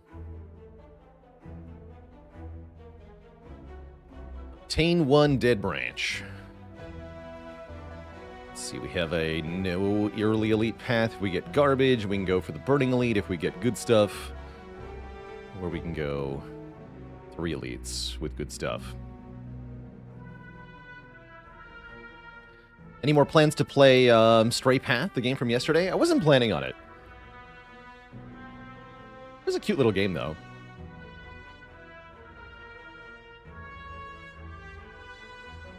Is Ice Cream on floor 0 an instant win? Hardly. I don't think Ice Cream is nearly the best rare relic you can get. I would rank Pocket Watch and Fossilized Helix and Dead Branch and Prayer Wheel all quite a bit higher. Captain's Wheel is good too. Incense Burner's pretty dang good. Old Coin is pretty good. I like Old Coin a lot, especially with the option to go to a shop here. Give me an Old Coin. That is not an Old Coin. That is awesome, though. What a cool relic to start with. One of the Ironclad specific rares. Whenever you exhaust a card, deal 3 damage to all enemies. Mummy Hand, not actually that good at the start, and more relevantly, not a rare relic, believe it or not. A common misconception. Mummy Hand is an uncommon relic, rather than a rare, so you cannot get it from a rare relic start.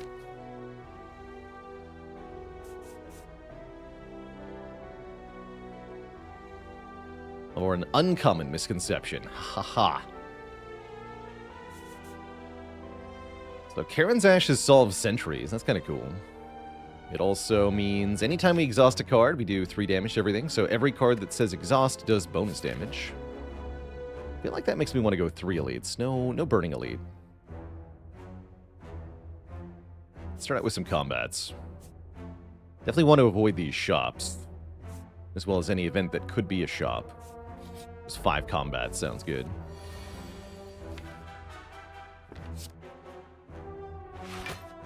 We're always playing 2 strikes next turn, so bash. +3. Shame we didn't draw 3 strikes. That's bad. Could hurt now. Oh boy, 17. It's definitely... Actually, no, that's fine. We block 15, we take 2, and we kill next turn with 3 strikes.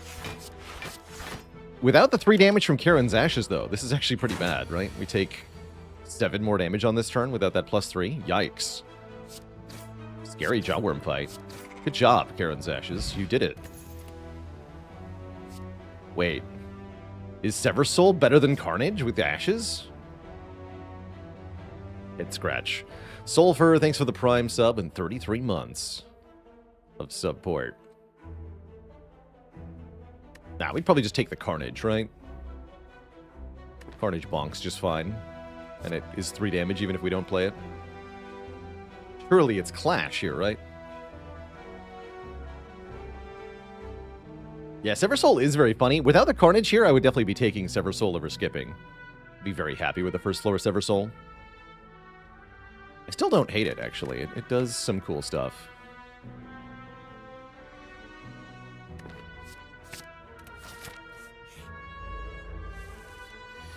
Get him. Alright, this should be an easy +6, right? We got so much damage here. Or at least +5. Yeah, +5. And if I'm drawing 2 defends, I probably want to play 2 strikes next turn. Or this turn, rather than bashing, because I'm not guaranteed to actually draw a kill here. Dupe Pot is solid. Anger, Inflame, or True Grit. Wow, those are all good. Probably Inflame?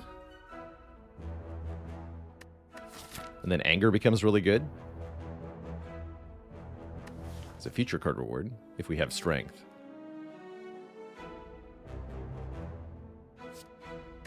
True Grit to go with the Ash is definitely tempting.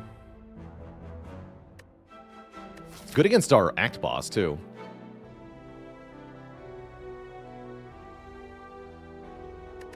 With a Dupe Pot Carnage, I'm not afraid of the Elite. You know what? Let's take this True Grit. That is a really good card for this situation.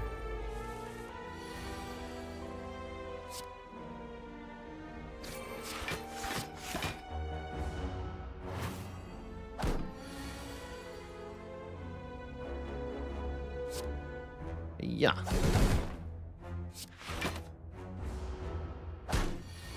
Beautiful. You're roasted, nerd. Ah! You just take the Inflame anyway. Great news. Or a Chemokinesis if we really want to slap these elites, but I think we take an Inflame with 2 more combats coming up.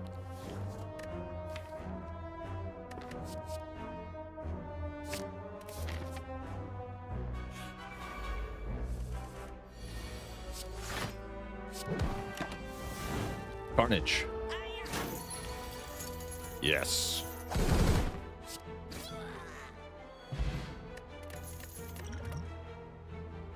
Pummel. Hits multiple times and exhausts. Love this card as the fusion between Strength and Exhaust decks. It's got a lot of possible interactions. Twin Strike not bad, but this Pummel is spicy. Give me the boot next. I want the boot. You must give me the boot.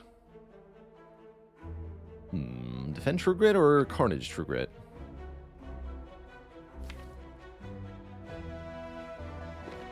Defend True Grit. Turn the Carnage into 3 damage here. Without having to actually play it.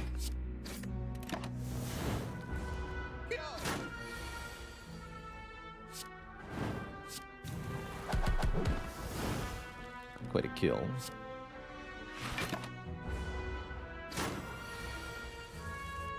There we go. Alright, only down 1 health. Hard to imagine doing better than that. Although it is possible. Armaments. It's kind of cute here. Not that afraid of the Elite. Makes the armaments even more tempting. Heavy Blade's not horrible here with Inflame, but 1 Inflame does not a good Heavy Blade really make. I'll take the armaments. And then we're going to upgrade Carnage with this Dupe Pot. For the Elite here. And I like where this is headed. Man Without Shoes, thanks for the half year of support in advance.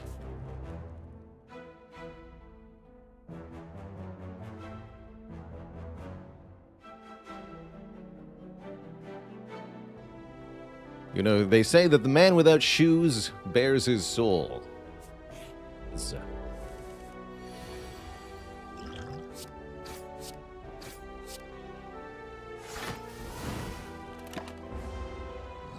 No refunds.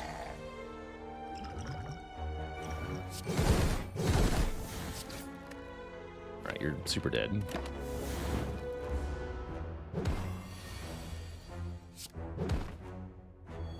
Alright, that was easy. We get a tiny chest. Hooray.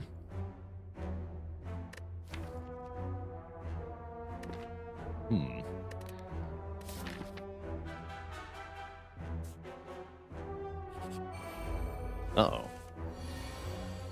Well.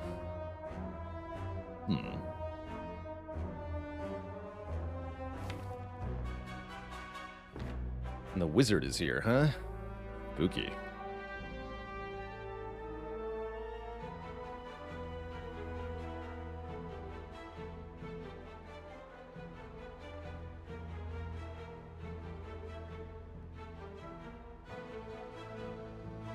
Is this harder than Knob? Yes.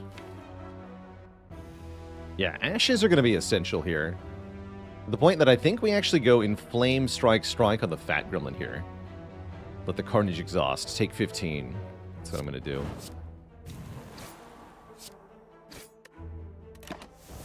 Definitely a nasty set of gremlins, right? Here's another bunch of AoE.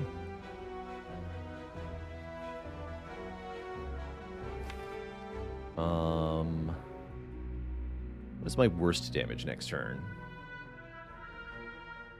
Strike, Strike, True Grit. We do 16 plus 3 plus 3. That's just enough, right? Yeah, it's exactly 22. Okay. So we can kill the Sneaky Gremlin this turn, is what that tells me.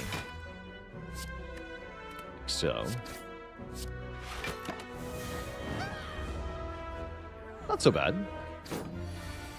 We do get, in fact, the worst hand, but I already calc that this is fine, right? Pummel on the bottom. Without the 3 from Ashes, that'd be really bad. Get punched. There we go. Well, we took 15. Healed for 6. Not bad at all. Corruption with Ashes. Yo. Definitely take the card that makes all my skills into area damage cards. Amazing. Give me a Dead Branch. It's actually kind of dead weight in the elite, in the boss fight especially. We'll have to not play it against Guardian. Something we have to be a little careful about. This is good. I've got Corruption. I'm going to add lots of skills to the deck, and that's going to mean lots of money. Pretty sad relics so far, except for the rare that we started with. But we get 2 more this act. And this fight should be pretty easy with Corruption, but what do I have to play the Carnage right now? I think we let it go, right? It's fine. Got Inflame. Yeah, we're fine. We'll wait. We'll wait. Feels bad, but I think it's right.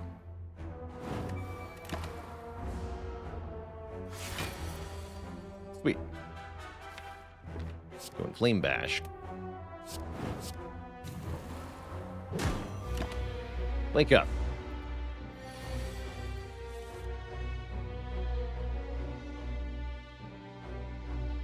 And then we play everything.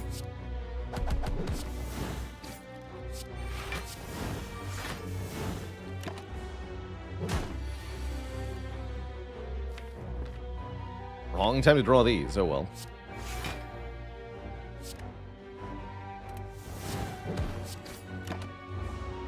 Ouch.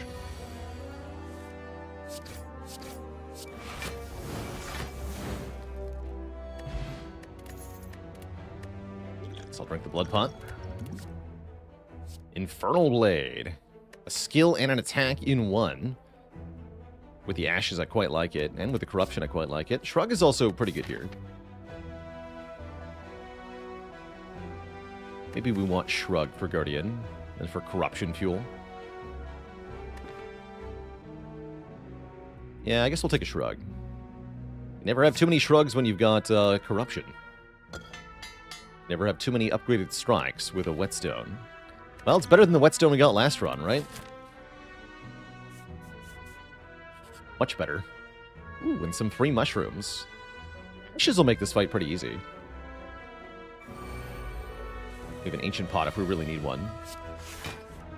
I think we do, though.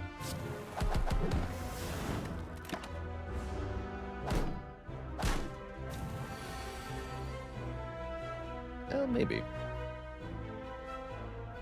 It's going to do 9 and 9, so this is take 8? Take 8 is fine. No need to potion here.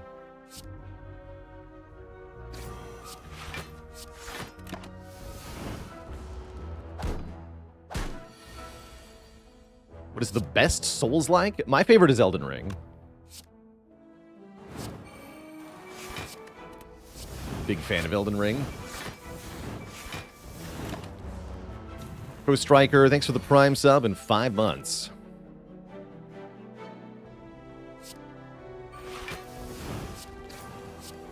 What is the Ironclad's favorite kind of confectionery? Shrug it toffee. Oof.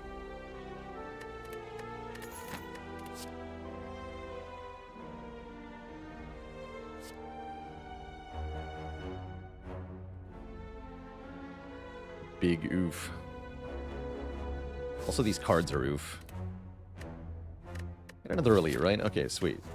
Like, these relics are kind of trash. I have one good one, though. That's fine.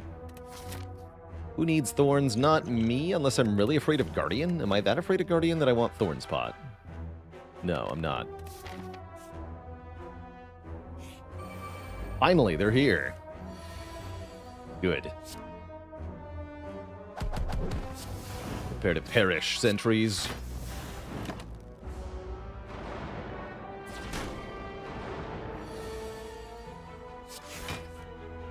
Just block, doesn't matter.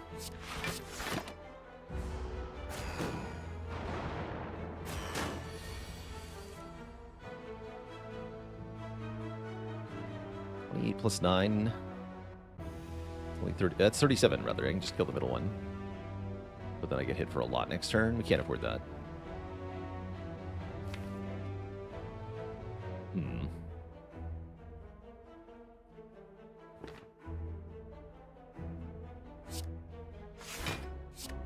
do this.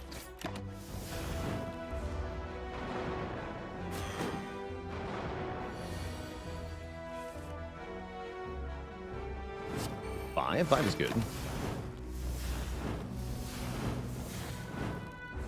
Ashes to ashes. Dust to dust.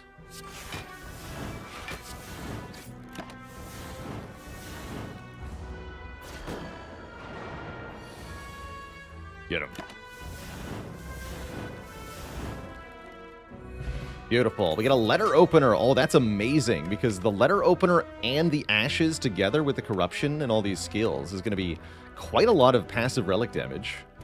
That's awesome. I think that deserves another True Grit. AoE deck. Go.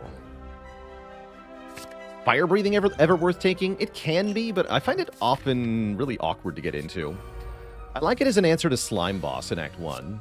I think it's good for that purpose.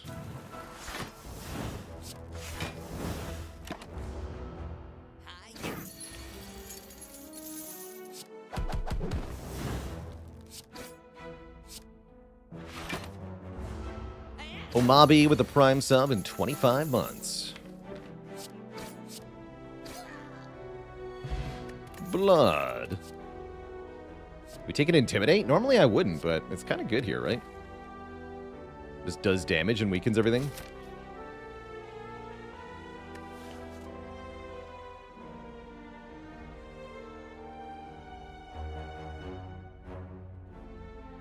What was the last pizza I had? It was a margarita, like a white pizza. That had cheese, tomatoes, onion, a little bit of like basil or something. White sauce. It's pretty good.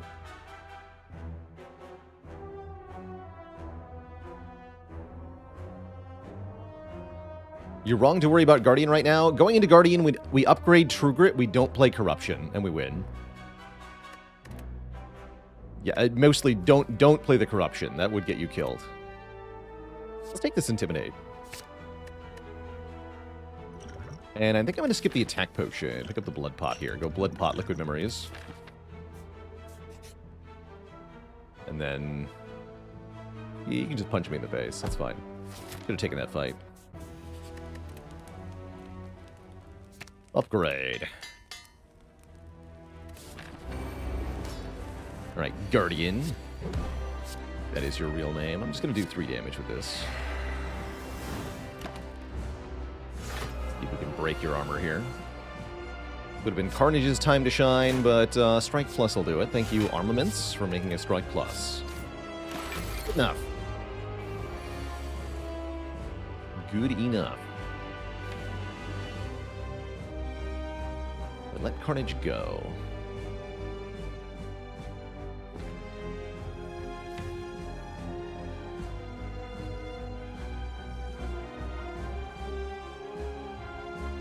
I might just tank some damage here. Play Inflame Carnage. Definitely want to get the Inflame Blade.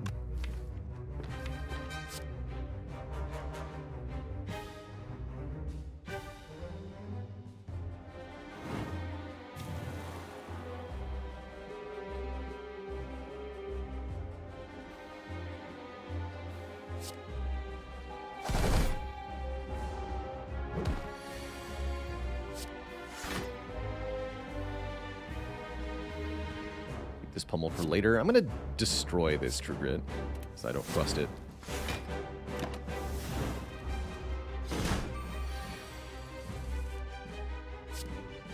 I don't trust it.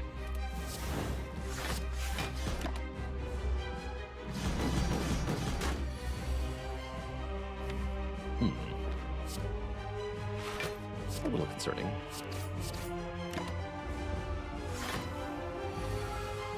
Good, we do have Carnage.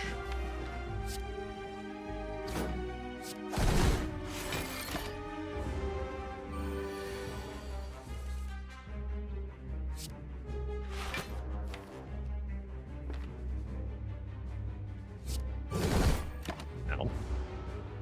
The blood pot if we need it, though. Not too worried here. Actually, upgrade this. Play that more easily. Next time we see it, I'll play it.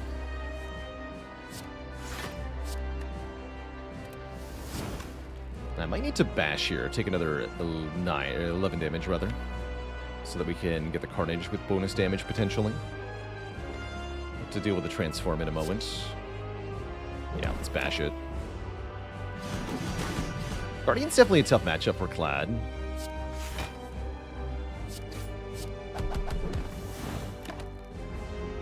Gonna have to ration your health carefully to get through this fight.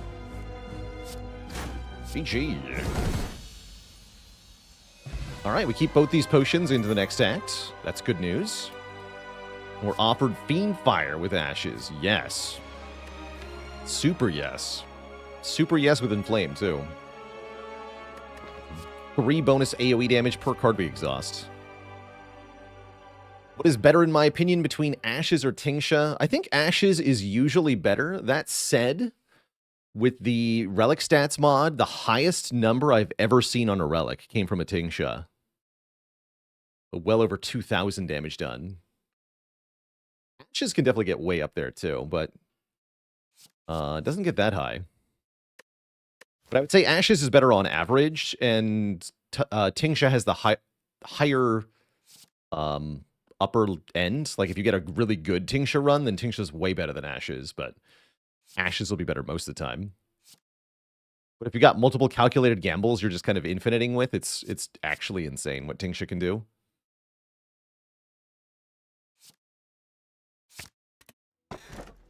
These aren't a mid. Where's my pyramid? Am I willing to accept a Fusion Hammer here, or do I need to take the Collar? I don't hate Slaver's Collar with Corruption. Actually, Slaver's Collar with Corruption sounds pretty good. We just play the Corruption in the Fiend Fire in shorter fights and they die. And then longer fights, I have more energy. But yeah, you could just take Fusion Hammer here. Erlin with the Prime sub. Welcome to the Cozy Sub Club.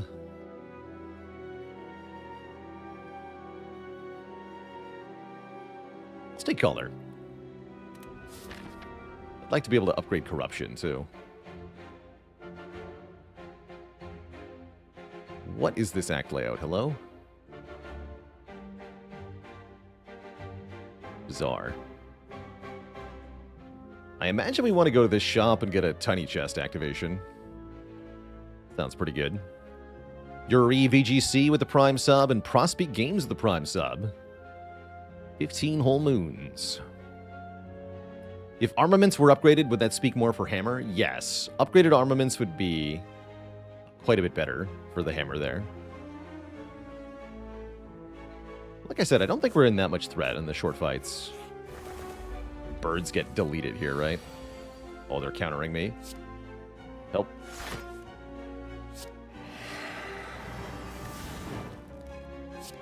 Help.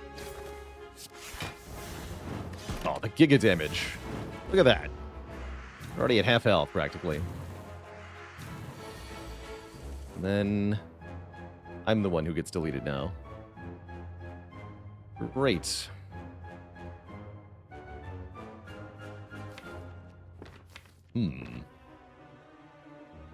Well, Pummel kills one of them. Or knocks them out of the air, more accurately. But then it's still a big number. Oh well. Was it Pummel, Arma, Strike? I guess I could inflame. I'll just strike one. So Pummel, the one with the most health. Strike the one with the least health. Block for what we can. Ow. Thankfully, there's a blood potion.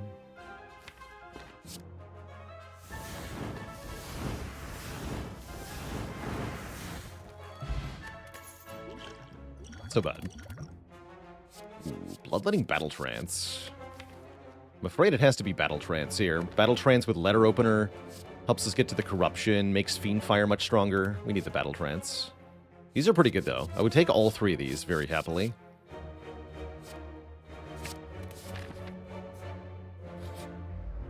Oh, good, it's you.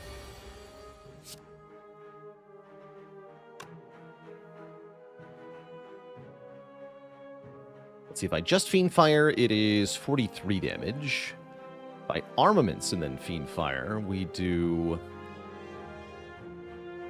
minus 10 plus 9, 42 or something, right? Yeah, 42. So it's one more damage to just Fiend Fire. If we shrug, we might hit Battle Trance. It's the only real upside to shrugging. Another Battle Trance later. Let's do the bonus 15. We play Corruption. I don't think so. I think I just do damage here.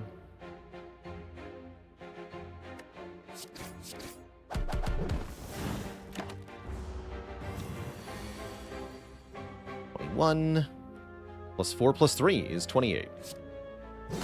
Perfect. Good job, Intimidate.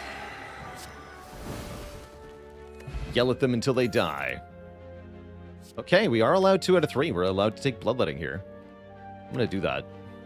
It's another zero-cost skill. Makes energy. Seems pretty good.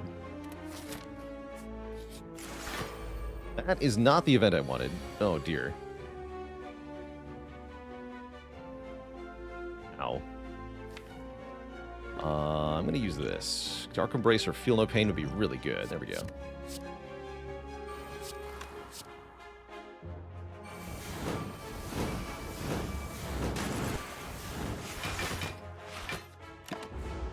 Deathicado. Ah. Terrible. Ouch.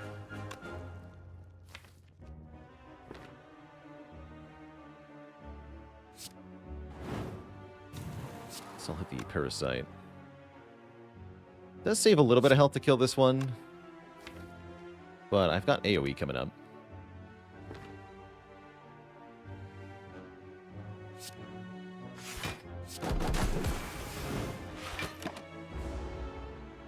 I'll put all the damage on the Parasite.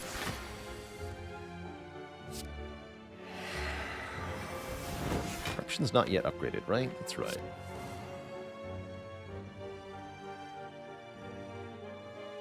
Does not do enough. Truly, that's a shame.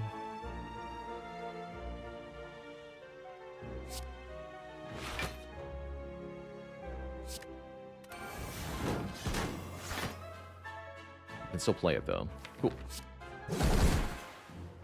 Oh, the mushroom.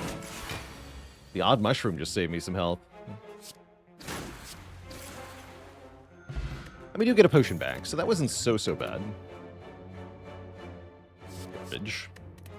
Good news is, I believe we made it to the shop, because, yeah, we can't get another fight here. It's a tiny chest room. We get a bag of preparation. Wait a minute, that's amazing. Yes. And a Centennial puzzle. More card draw. Excellent, excellent pairing of relics there. Probably just remove a card now, too. We don't need a stinky demon form. Be kind to people. Thanks for the Prime sub and the 2 months of support. Blind is okay, actually.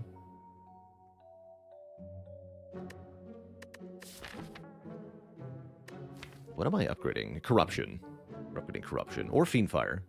Fiendfire upgrade just got really good. When would I buy this demon form? I was going to say, maybe if I was afraid of Champ. Maybe we are afraid of Champ.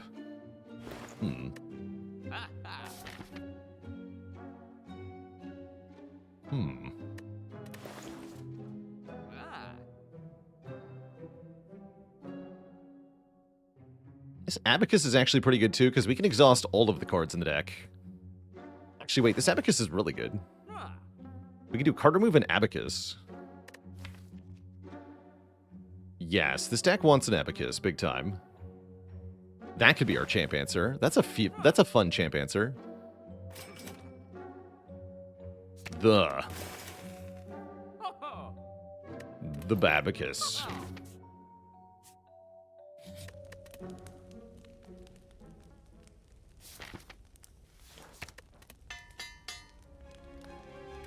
Alright, Stinky Elite. Slavers, no problem. Check this out.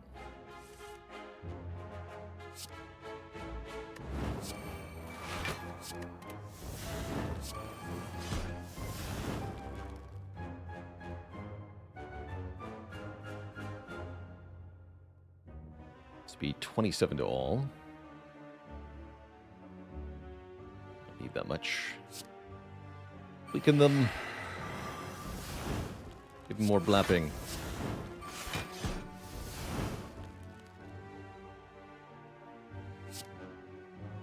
Kill you and you. Alright, that was a good turn one. Got him. We actually gained health from the 3 slavers. Definitely take a Seeing Red with this deck. More energy. Neruzi with a Prime sub in 26 months. And Mulpton with a Prime sub in 10 months. Thank you both. Get pummeled, nerd. One more cards, nerd.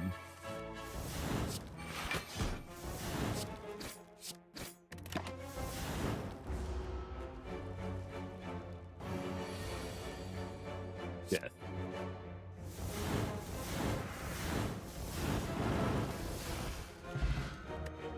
Good stuff. Sentinel. If this card is exhausted, gain 2 energy. Yes. And Woods with the Prime sub in 27 months. Is there a better, cozier place to subscribe? I think not. Says Woods. Meat on the bone. I think that might be overkill. I don't think that actually does anything for us. Might be a skip here. Bizro, thanks for the Prime sub. Welcome to the Cozy Sib Club.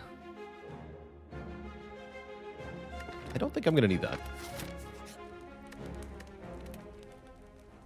I really don't.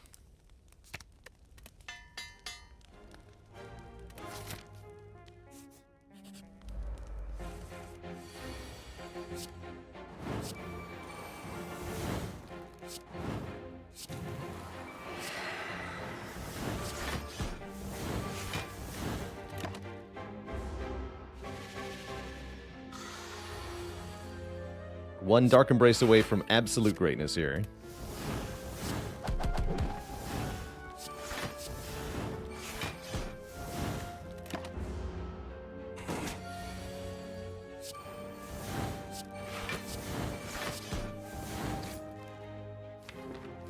Play bloodletting here. Simply no need. It's 36 plus 15.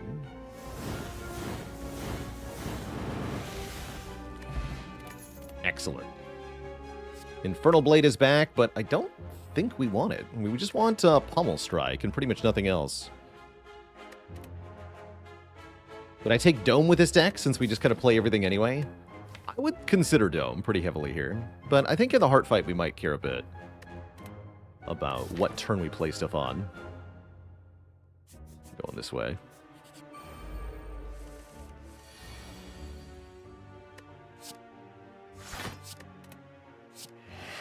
It weakens.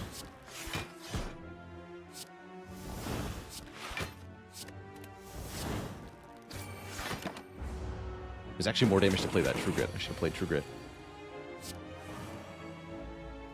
Whatever.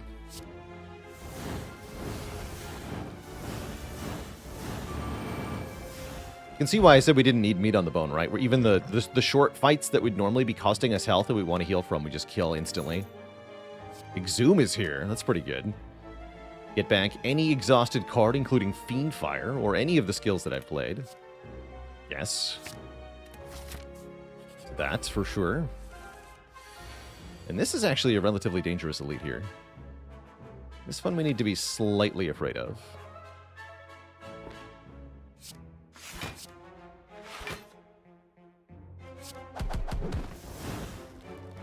Well, I think...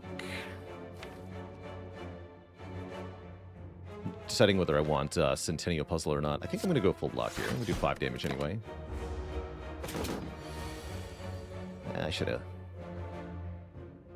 puzzled. Oh well.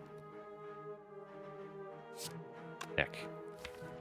Do this. Definitely should have puzzled.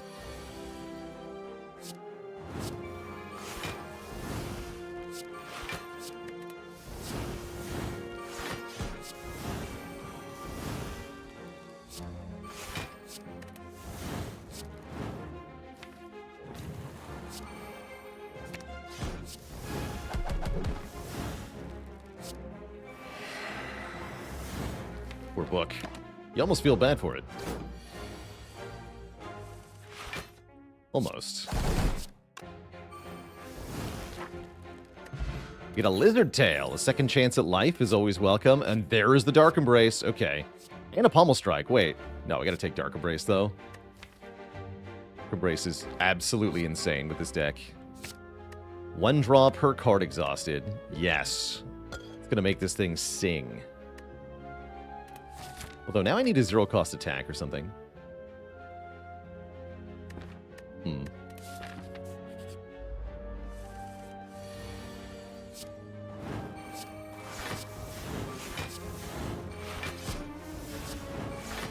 And Kane with the Prime sub. Welcome to the Cozy Sub Club.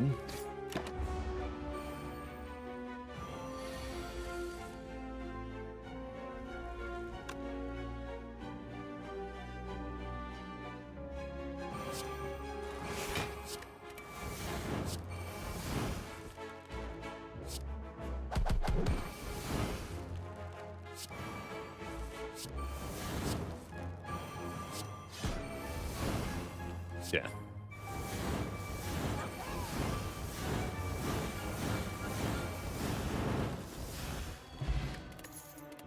Beautiful.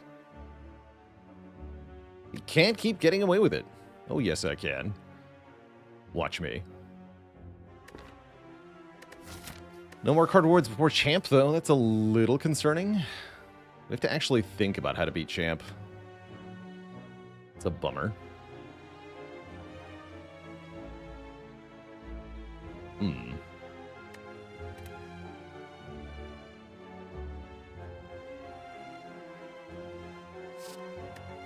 I don't need Rupture, do I? That'd be scary.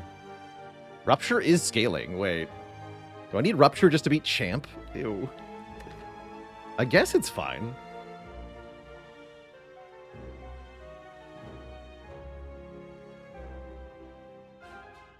Yeah, that does work.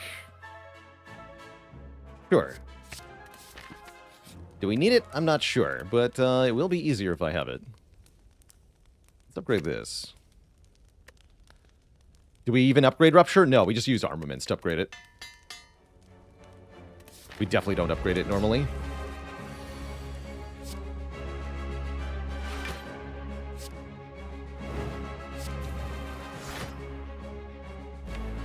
Get rid of this card now.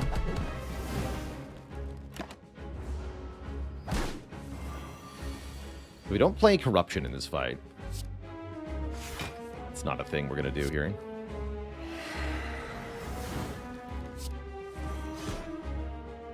We don't play that until we upgrade it either.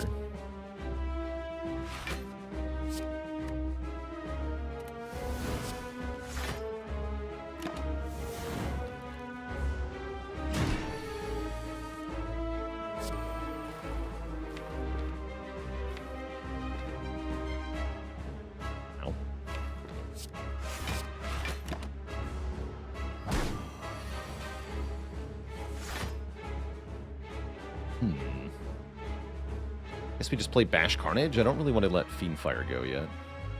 Seems like a good turn. Okay, good.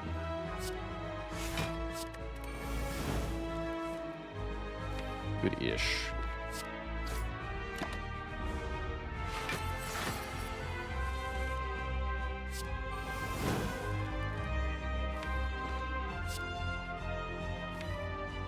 Let's upgrade those block cards.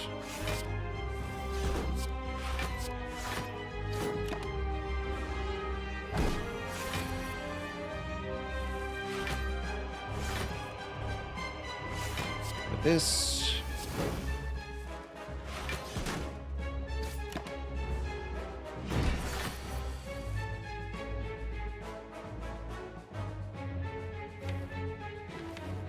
Alright, I think we delete all of these. So we get the stuff going.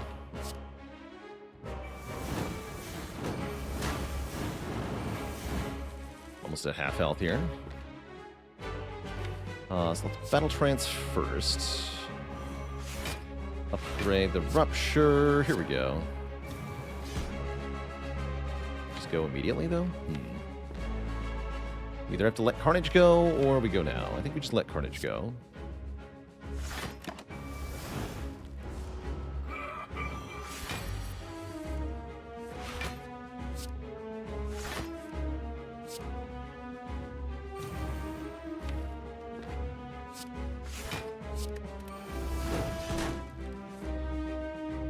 Health free is 220, so I can play that.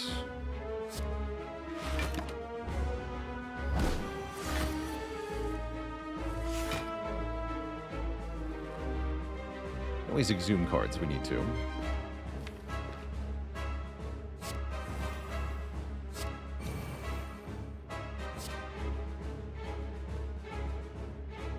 That would put him below half. Ready for that? Yes, because then I won't be weakened for execute. Yeah, let's go for it. Zoom pummel.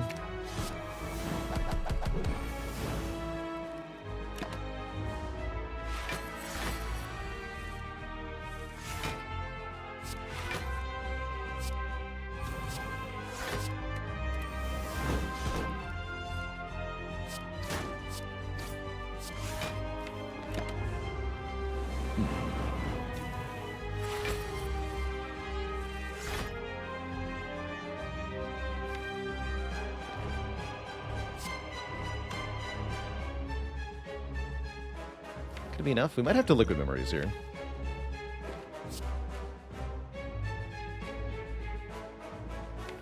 It's fine.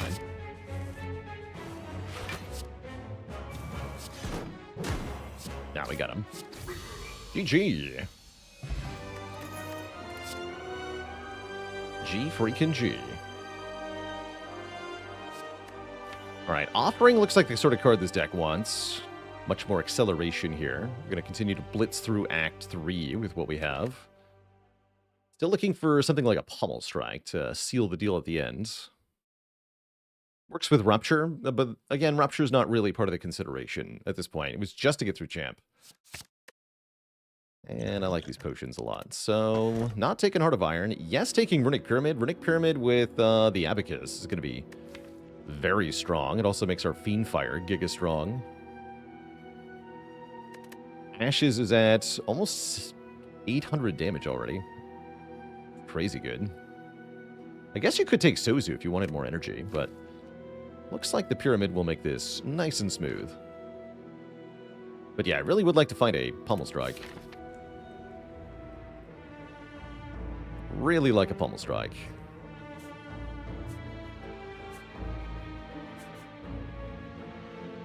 We can get 3 events. 1, 2, 3. Yes, so we get a tiny chest. Might as well. That sounds good.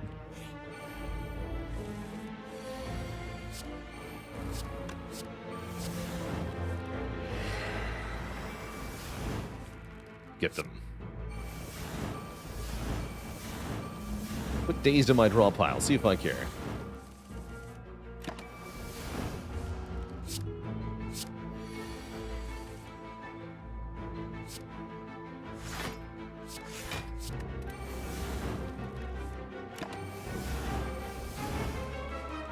Toasty.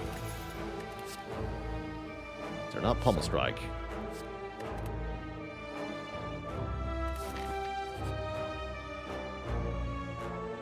Wait, Flash of Steel is Pummel Strike.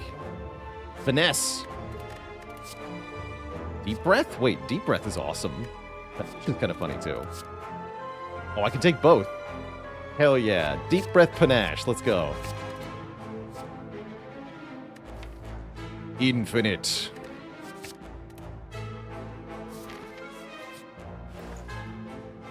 Ooh, an Apotheosis. That's a good Apotheosis. Also a good Elixir.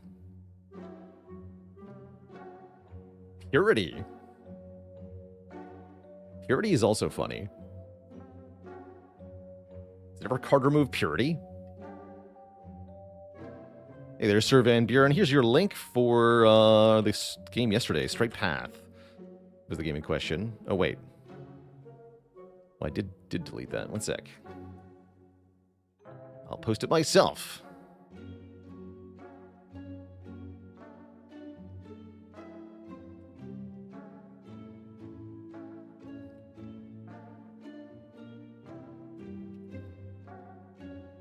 There you go.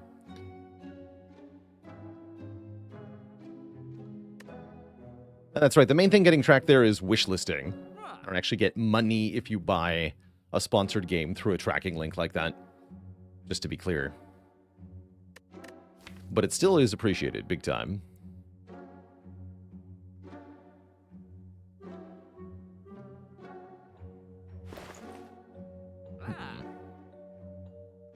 I guess Purity card remove is the fastest way to win now, right? So we have a hilarious Infinite. Infinite is so funny. Let's do it. Let's do it. Maybe that means I buy the Elixir because we're doing stupid things. No, I save for card removes, surely. Oh, we get to lose another card? Inflame, you're no longer welcome here. Be gone.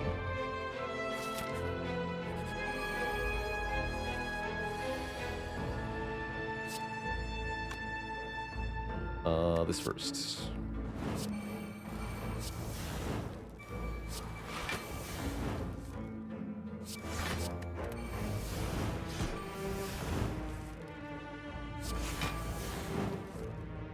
Panache, go!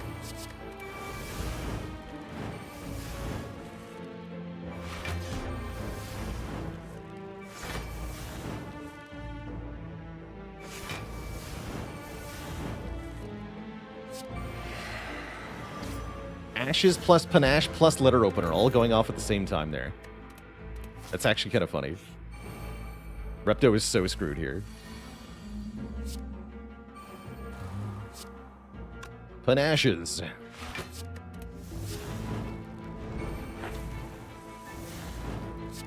Let's freaking go.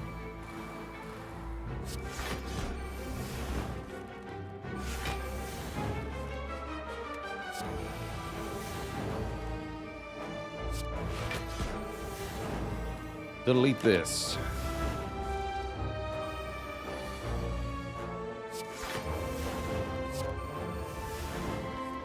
Delete this.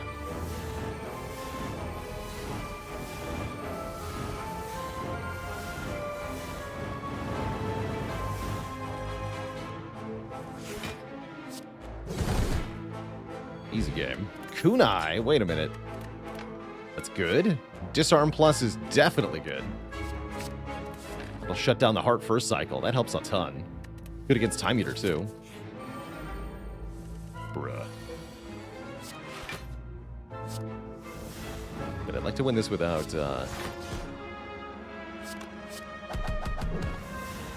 without playing Offering, though. It's an easy fight. There's no reason to take 6 here. I want to heal 6.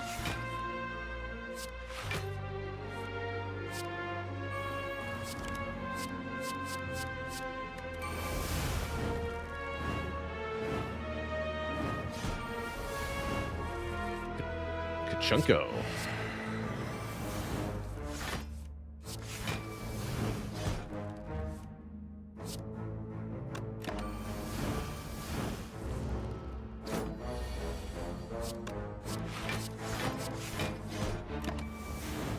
Deleted.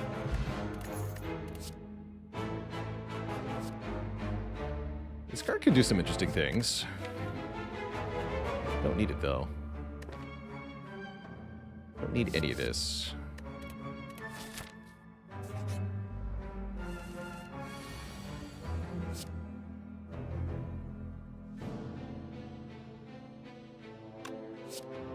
Let's do this. Actually, no, I did want to play one card to go to the discard pile first. Foolish. Now this won't block for 6. Oops. Oh well. This still will block, it's fine.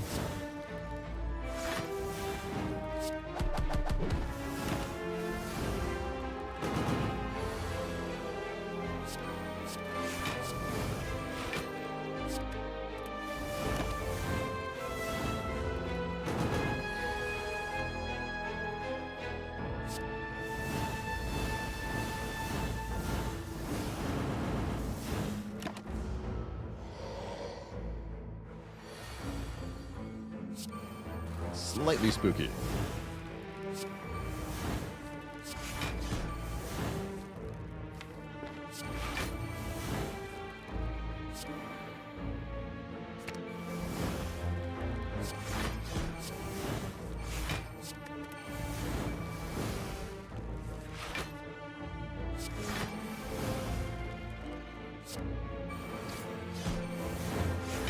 Oh no, what have I done? Is all I have left? Concerning.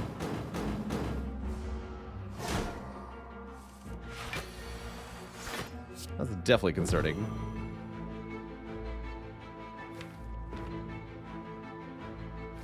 Definitely thought I had more than that. Well, I'm glad I have Bash. But I am scared now.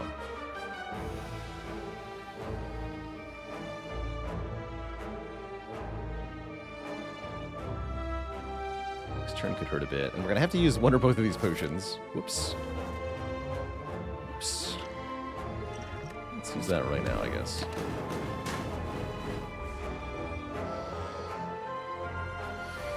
Okay, good.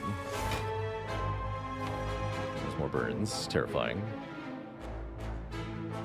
Foolish, foolish.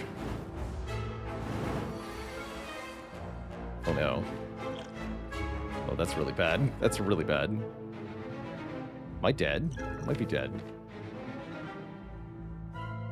I was hoping to replay the Bash with the Liquid Memories, or the Gambler's Brew here. I should have did this last time. Heck. Actually gonna die here. Well, that's bad. Thankfully we have a Lizard Tail, right? Not actually dead. Thank goodness. We're slightly off from killing, though.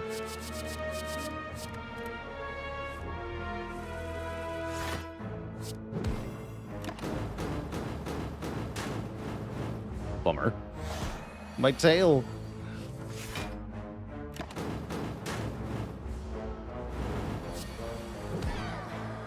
Oops. Well, that was bad. That was very bad. Did not want that to happen. Gotta be careful with that corruption card.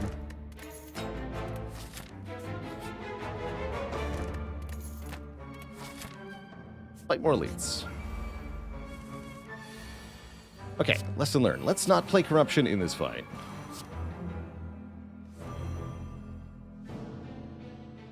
No.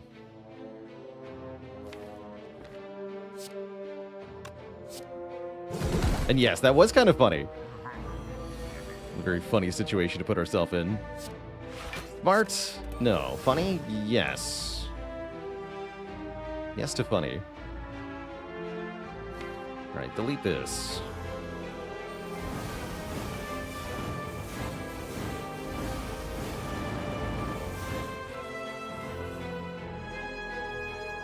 Delete this.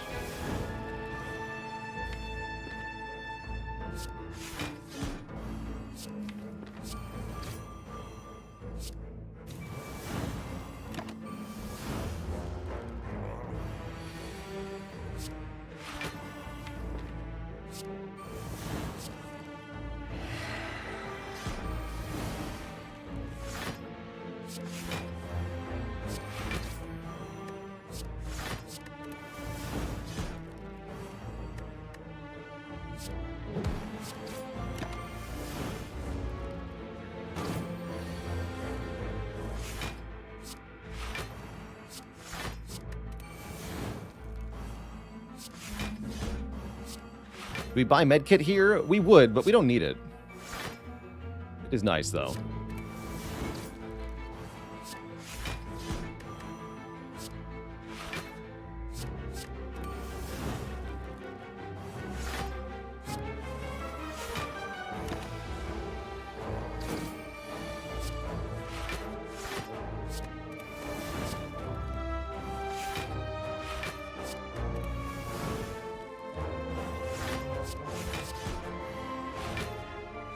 So this is infinite now. Deep Breath Finesse. That makes a ton of blocks, so it'll kill every boss from here on out. This is what I should have done against Nemesis, apparently. Thought we'd kill 200 health before we ran out of cards, but I was wrong about that. I should have kept the Fiend Fire as the other option. Until it was lethal. But I threw away my tail. Fortunately, I don't think we're going to need it. Body Slam would be good here.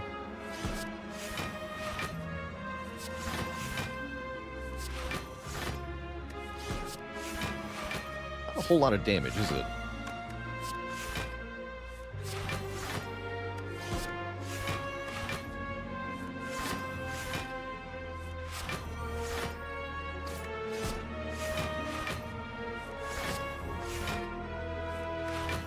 Be a little careful against Time Eater, maybe. How much damage has Ashes done? 1,266.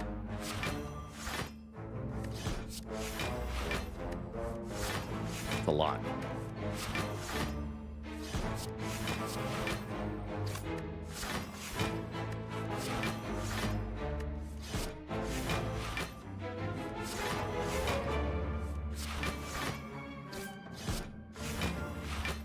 For Kunai has done nothing.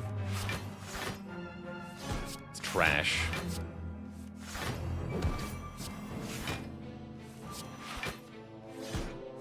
Get in there, Bronze Scales. Work.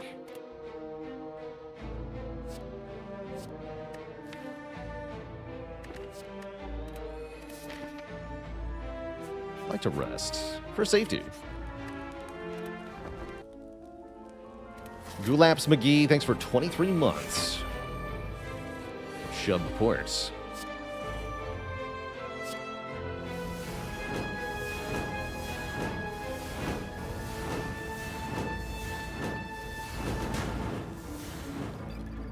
Dead. Add another 50 damage to Ashes there.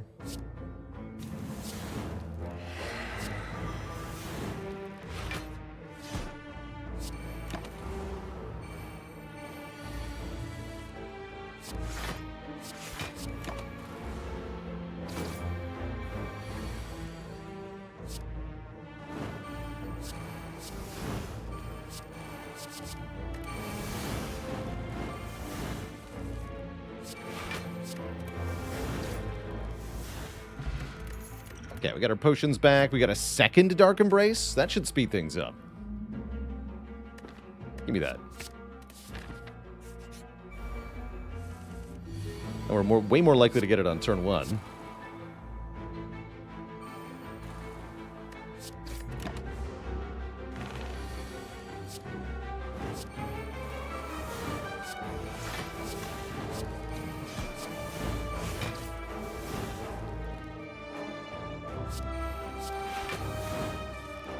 It's easier to fill our hands.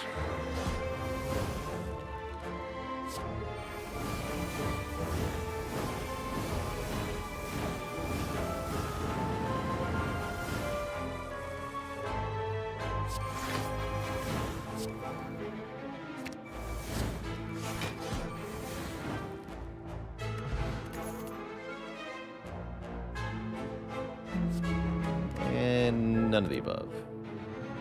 All right. We recall and we face down Tim. Tim the Time Eater.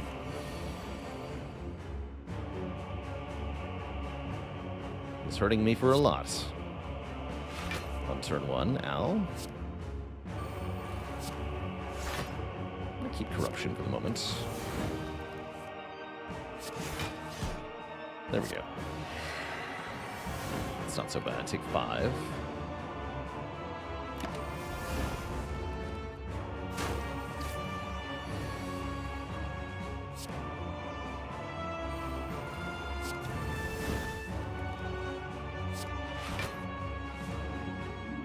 Alright, lose a card. Lost bloodletting, that's fine. Lose. I'd like to keep Bash. I learned my lesson there.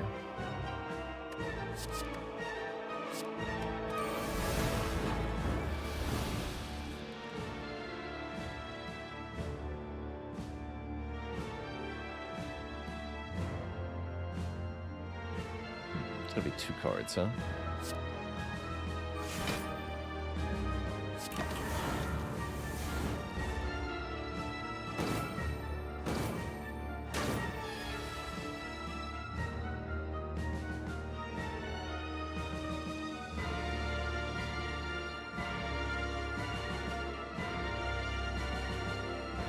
And I think I just go Bash Fiendfire, right? That's then 240 damage. Because we do Pen Nib Fiendfire with Vulnerable. None of these cards are important. Well, maybe the True Grit Plus is. I still have the True Grit Minus and the Armaments, so good enough, right? And I can Exhume Fiendfire and do that again. Oh, of course, yeah, that's the easy way out here. Just do that.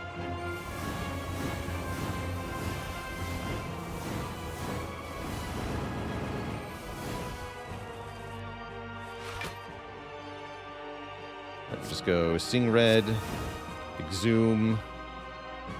And to think they were worried about Time Eater.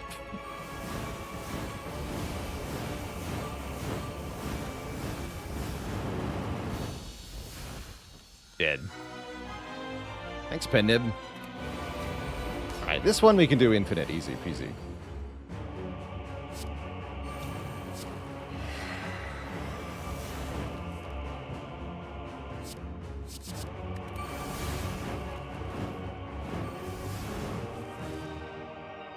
So again, that means not playing Corruption.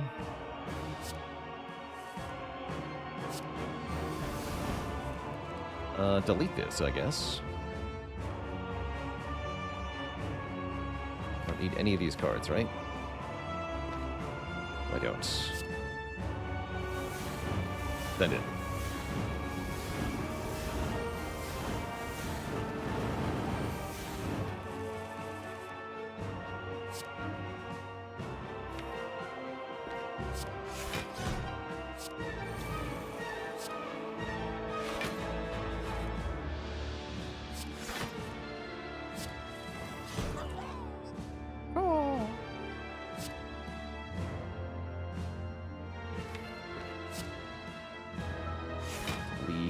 This.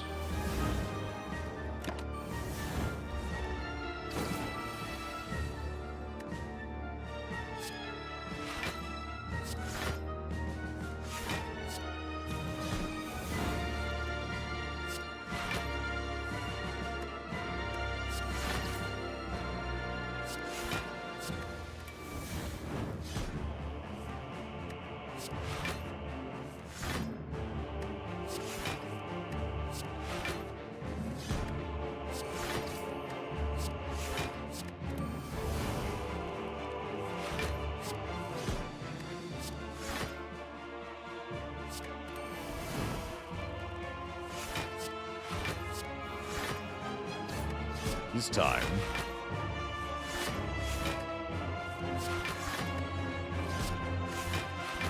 Nine gang, rise up.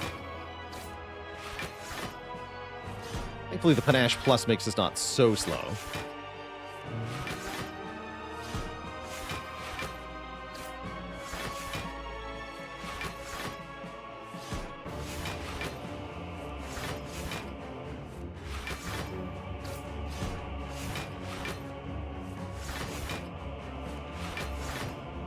It's the lamest infinite. It is kind of basic, right? Deep breath finesse. Come on. Use some real cards, man. Look, if I'd have found a Pommel Strike, I'd have taken it, okay? Do Pommel Strike things. Or a drop kick. We don't have... Never saw one of those either.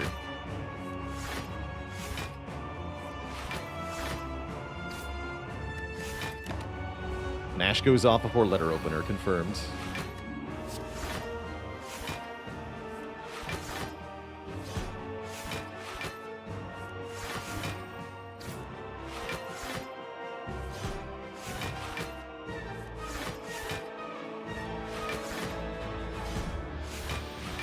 Death by Abacus. Wait, Abacus is going to have a higher number than Ashes by the end of this. Wait. Giga.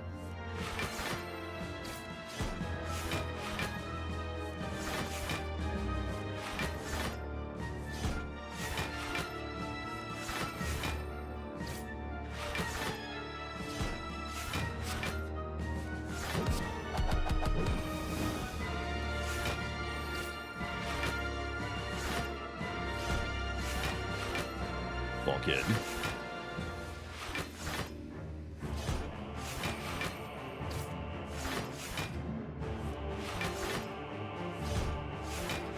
Why is it sometimes dealing 14 instead of 5? That's the Panache power. This card.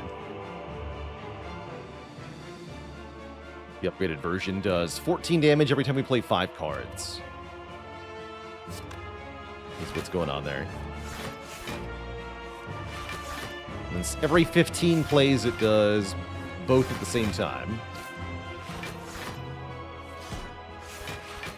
40 Pixels, thanks for the Prime sub, and 22 months of support. Begging for the sweet release of Body Slam, which would definitely make this faster.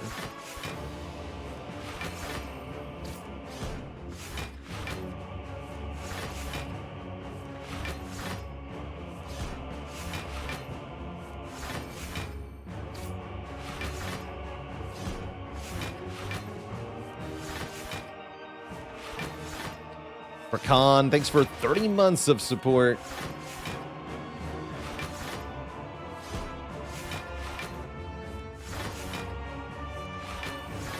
And a dad joke for the crowd. What do you call it when the Ironclad is drunk? He's in a bottle trance. Poor guy. GG. Two thump. A deep pulsing dread can be felt throughout the room. Is this the heart of the Spire, the source of all this deep breathing? You ready your lungs, dealing 2241 damage. Have I been here before?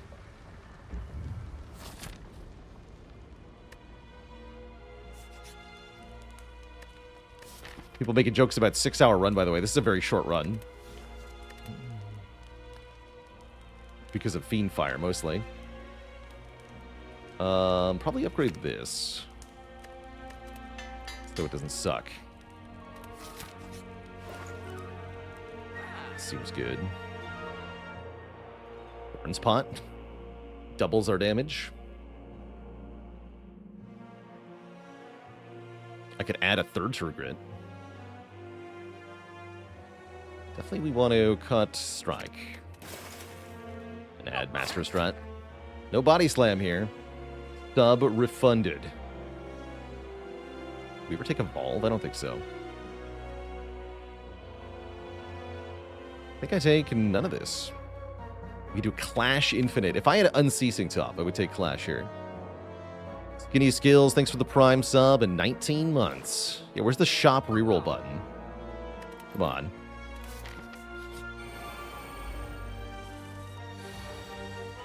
We definitely play both of these in this fight.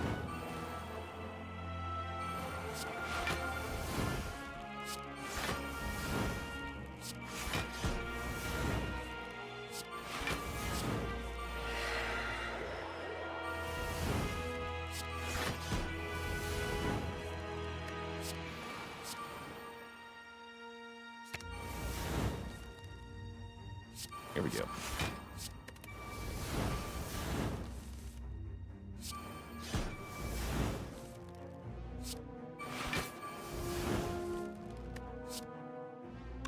That's right, and we don't have strength anymore.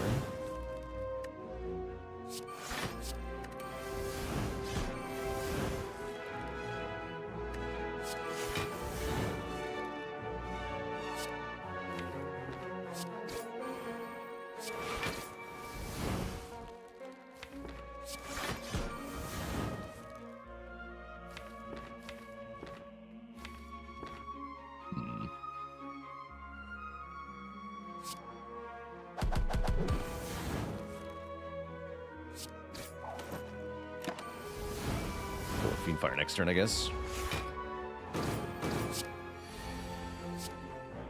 Delete everything.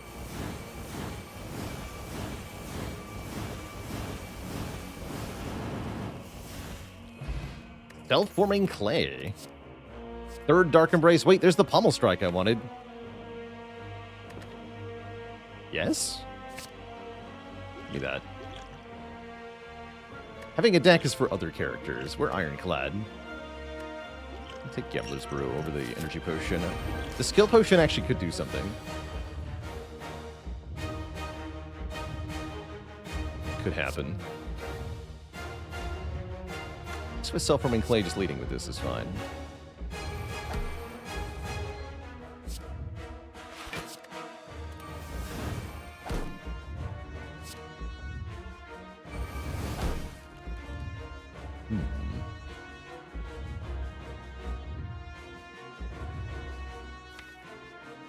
Blocking is not my strong suit.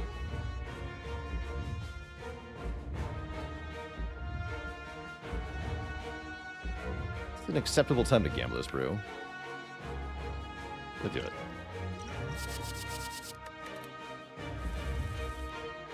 It's more like it.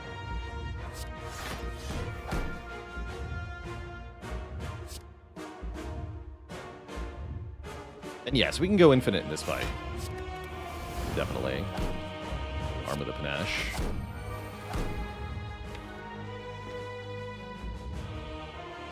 Alright, stop there.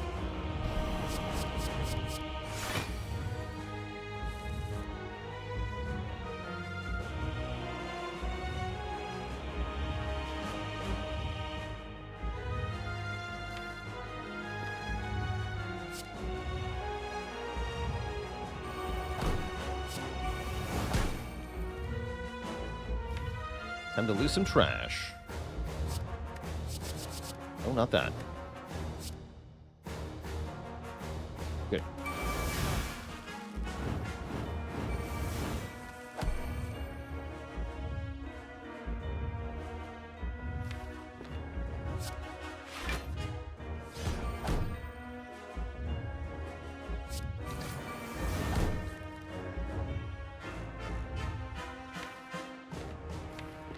Like this.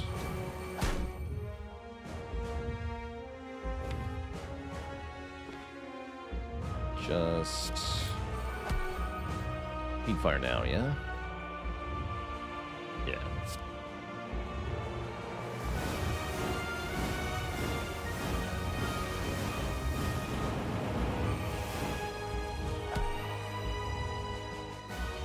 And then what is this? Second wind, huh? I don't think I want second winds. Let's take an offering. Offering seems good here.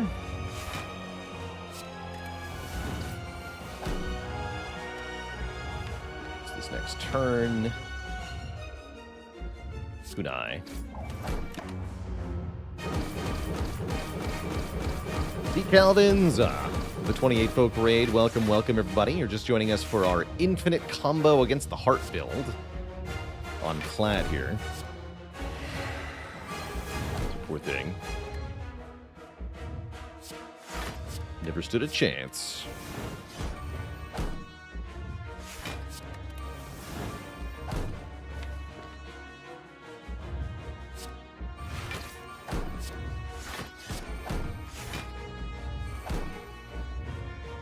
And then let's keep this turn going.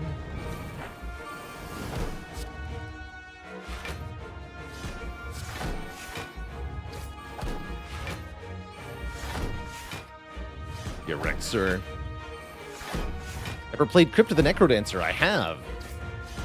I played a fair bit of that game, actually. I saw that Rift of the Necrodancer came out quite recently. New Necrodancer game with a very different style, though. Yeah, it looks cool. Mail opened.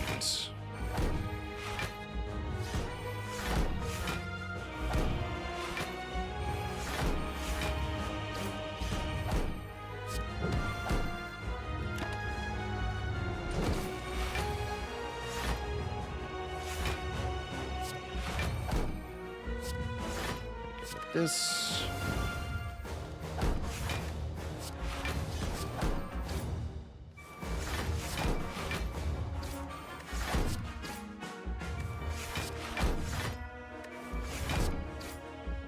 Need help to spare, so let's speed this up.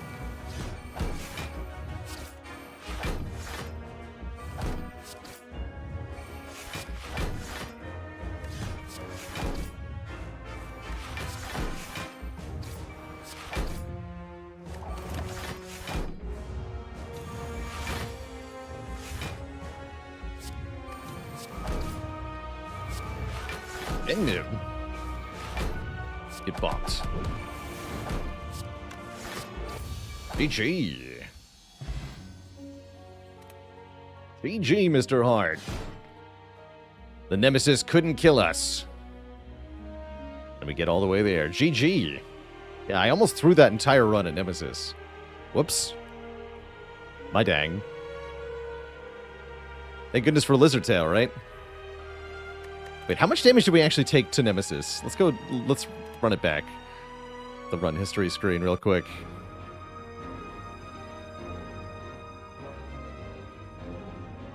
Yeah, what has it been done? Spire sleepeth, and the Abacus as well. GG. Did the Abacus beat the Ashes? 1865, 1836, not quite. Good try, Abacus. Good try. You almost got there. 96 block per combat. Okay. To Nemesis, we took 92 damage. Oops. It was definitely not correct to take 92 damage to Nemesis, but, you know, sometimes it happens. Sometimes it happens. Ridiculous.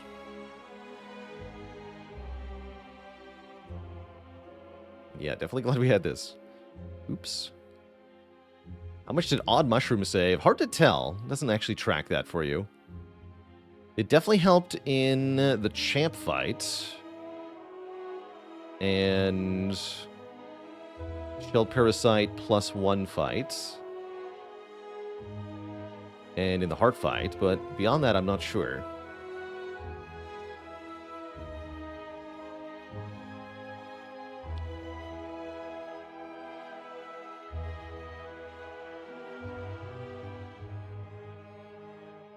But yeah, in Nemesis, we accidentally exhausted down to just Bash, and then I had 10 burns plus Bash, and that was incorrect to do that, it turns out. It's not how you're supposed to do that fight. What I should have did was hold on to Fiend Fire until it actually killed the Nemesis, and then just played Fiend Fire. This is what I did in the Time Eater fight. But yeah, that was almost really bad. Pretty dang happy with those runs, Twitch chat. Next up, I think I want to play some more Against the Storm. It's been a little while since we had a cozy time in that game. I've been missing it, so why not play more? Major Foley, thanks for 16 months, celebrating another victory.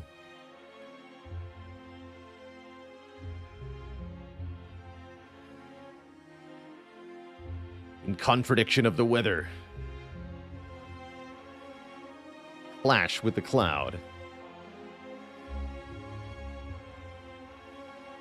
So, I'm going to take a quick break here, refill the legs, stretch the water, all that jazz. In a few minutes, I'll be back, and we'll play some ATS.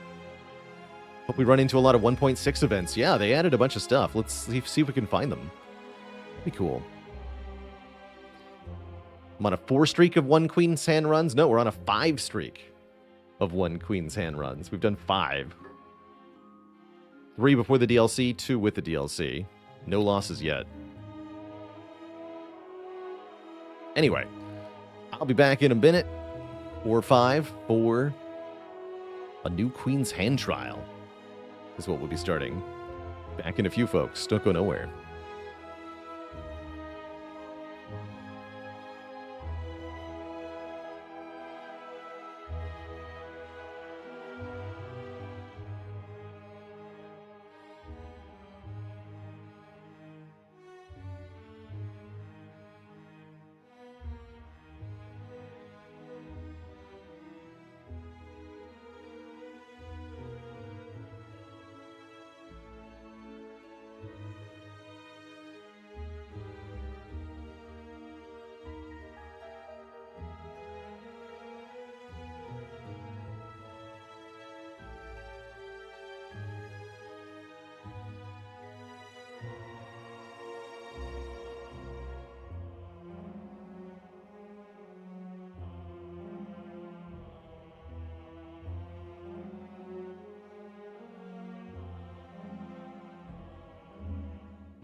All right, Twitch chat, we're back.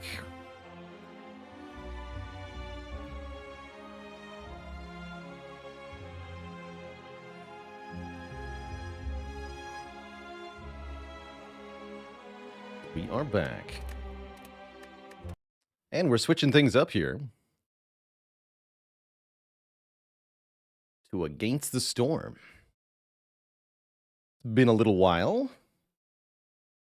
since we've played this game, and we'll be starting a new venture into the dreaded Queen's Hand mode.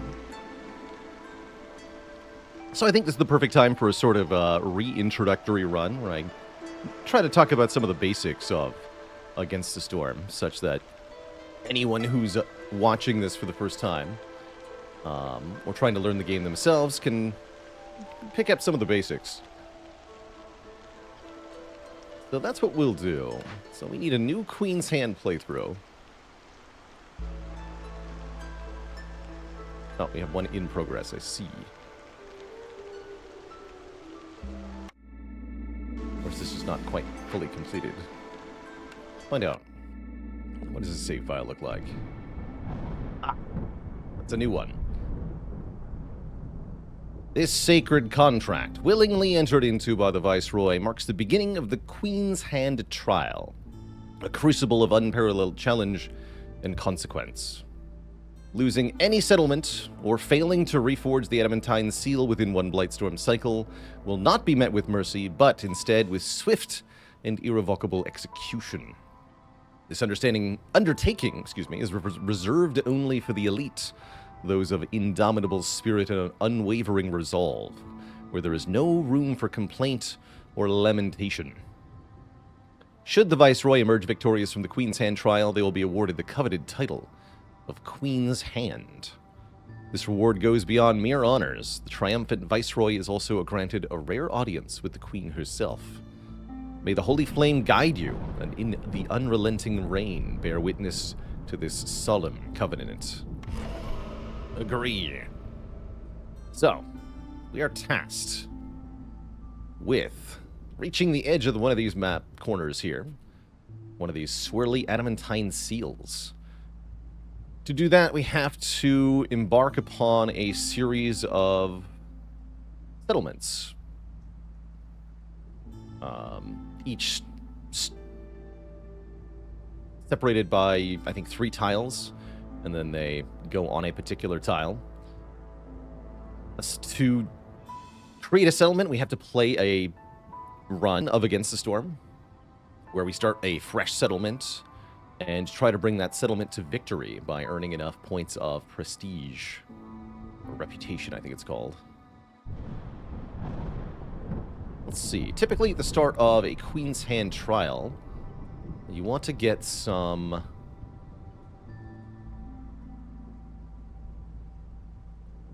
of these resources. Machinery and artifacts and food stockpiles are going to be needed for us to purchase upgrades at Burning Capital. We start with a essentially 0 upgrade state. The base game mode of Against the Storm has what you would call meta progression, where you have a large passive unlock tree that you're working your way through and adding complexity to the game and accumulating passive bonuses for the player. But you start with essentially none of that in this game mode. And we have to, along the way, get upgrades with the resources that we pick up. Remember that I'm not a fan of farming in this game? No, I'm not. I think it's just usually a little bit too slow. But it does have its purposes, definitely. Definitely. I'll probably pick this one. But for the first settlement, we don't get any of that. We just have to choose a location and embark there. I do like the idea of trying to settle between these 2 locations here. The Monastery of the Holy Flame forbids favoring of species. The Haunted Forest disables dangerous and forbidden glade warnings. I don't think either of those are really that consequential. So this would be a good opportunity to pick up a whole bunch of resources. Could we do it on P4? I have to imagine we probably could.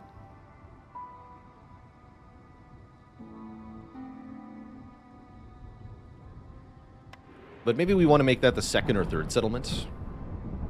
I see we have a Fishman Ritual Site. That's a scary one. I don't want to do that one as my first settlement.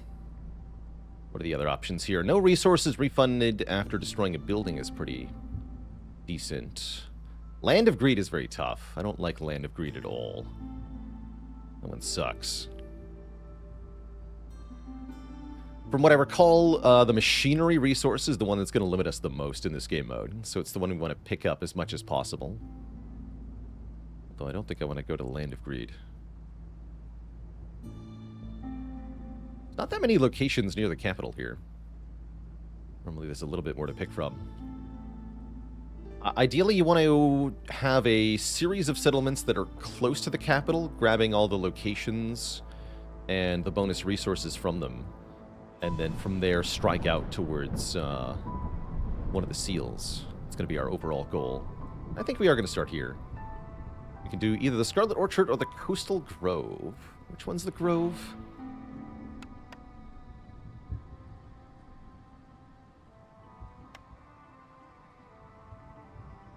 That's the one with the Strider Port. That's right. This is one of the 2 DLC biomes. This one's pretty fun. I like this map type. So let's play on this. Are these runs similar in length to Spire? So an individual run is what you're about to see me jump into. And those take in the realm of 90 minutes to 3 hours, I would say. Depending on how fast you play them. You could do a little bit faster than that too, but that's usually how long it is for me. And then this overall map that you're looking at, this you can think of this as the outer game layer over the overworld map. This will be across multiple sessions. We'll need to do between 10 and 15 runs to finish a Queen's Hand mode game. We have 92 total years. So in terms of raw gameplay hours, each year is 12 minutes, depending on the difficulty you're on. 4 minutes of 3 seasons, so 12 minutes times 92 would be the approximate real-time gameplay time to play through the whole thing. And realistically, it'll be more than that, too.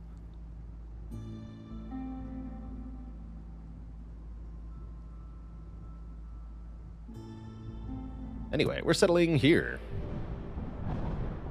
Leaf Gaming, thanks for the Prime sub in 8 months. Is there a good video out there that explains / tutorializes how Against the Storm works? I think I made a video about that. Let's see, is this the one? I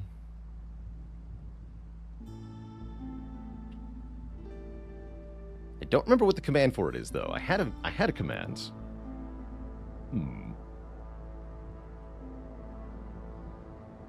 Maybe Tom knows.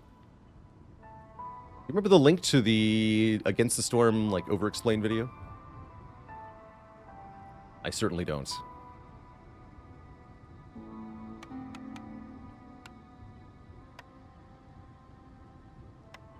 So, harpies. I can't favor any species. That makes harpies a little scarier.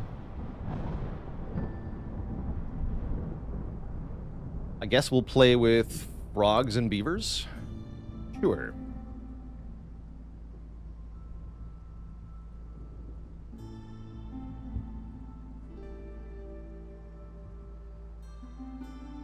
Let's embark. Cool Pack, thanks for the Prime sub in 12 months. How old was I when I started streaming? I was in my mid-20s.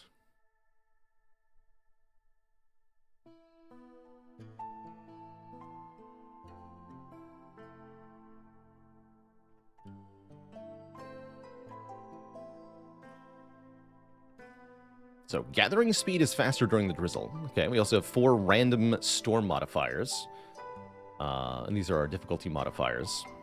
But the main things to be aware of, at the start of each settlement of Against the Storm, we find out what the forest mysteries are. These are passives that will apply during certain portions of the year for each game. With the storm being the big one, there's 3 seasons per year. Drizzle, and then clearance, and then storm. The drizzle is when you plant crops, the clearance is when you harvest crops, and some other stuff happens too. And then the storm is when everyone gets a resolve penalty and has to take shelter. Usually storms are pretty nasty, and they can cause a lot of villagers to leave if your happiness dips too low. So every storm comes with a -4 to global resolve per hostility level. More on that in a minute. As well as, depending on our hostility... Oops, don't open the wiki. Depending on our hostility here, you can see 2, 3, 4, 4 is the threshold for these. Hearth's resistance decreases. Okay, so easier for us to get corrupted. Cold front affects anyone who's not affected by complex food and clothing, giving them a 20% chance to destroy their yield. That's very bad. I don't think I've seen this one before. That's nasty.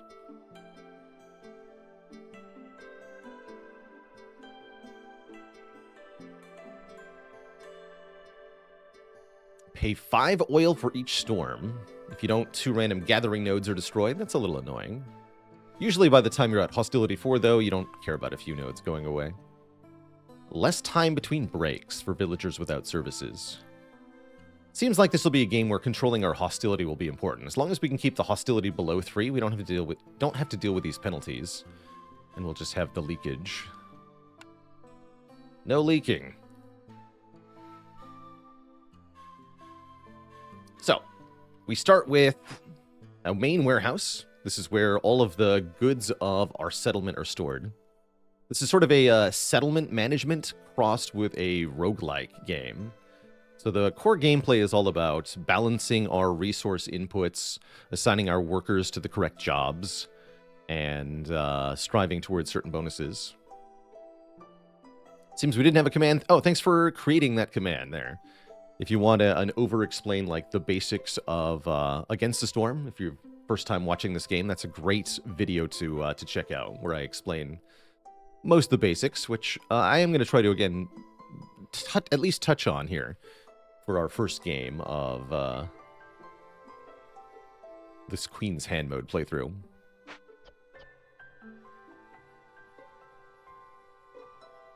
So we start with a warehouse where all our goods are stored. Every time a worker needs to get stuff out of the warehouse or put it in the warehouse, they must physically visit the warehouse. And therefore, the travel time to the warehouse is very important. As we expand our settlement further, we're going to want to add small warehouses, which all connect to the same pile of resources. There's not separate things stored in each warehouse. You don't have to worry about that, thankfully. I like to start my settlements by laying out a grid of roads. This will help me keep my buildings organized as I expand. And a few shelters to give our people somewhere to hide. And we want to get our woodcutters camps up, which will allow us to start chopping into the forest here. The primary way that we get more space for our settlement is to cut down trees, which is also necessary for us to keep the hearth burning. One of the things the settlement must always do is have fuel in its hearth. And there's a bunch of different types of food that we can use. Currently we're burning wood here, and I have it set to default to only wood. Lots of nice little quality of life options in the controls of this game. Very friendly to long-time players in that way. So much convenience with hotkeys and such. It's great. Really, really well done. Anyway, we need a constant supply of fuel to keep this thing burning, and we need a worker who is constantly tasked with tending the fire. Currently, that's a frog, who's also going to bring in newcomers more quickly, and I think that's a good thing. Every species, of which a given settlement has 3, ends up with each species has a different bonus, depending on who's at the ancient hearth. Frog firekeepers may not be the most skilled at fire rituals, but they are great leaders, and so newcomers arrive faster. Guess they get people to hop to it, right?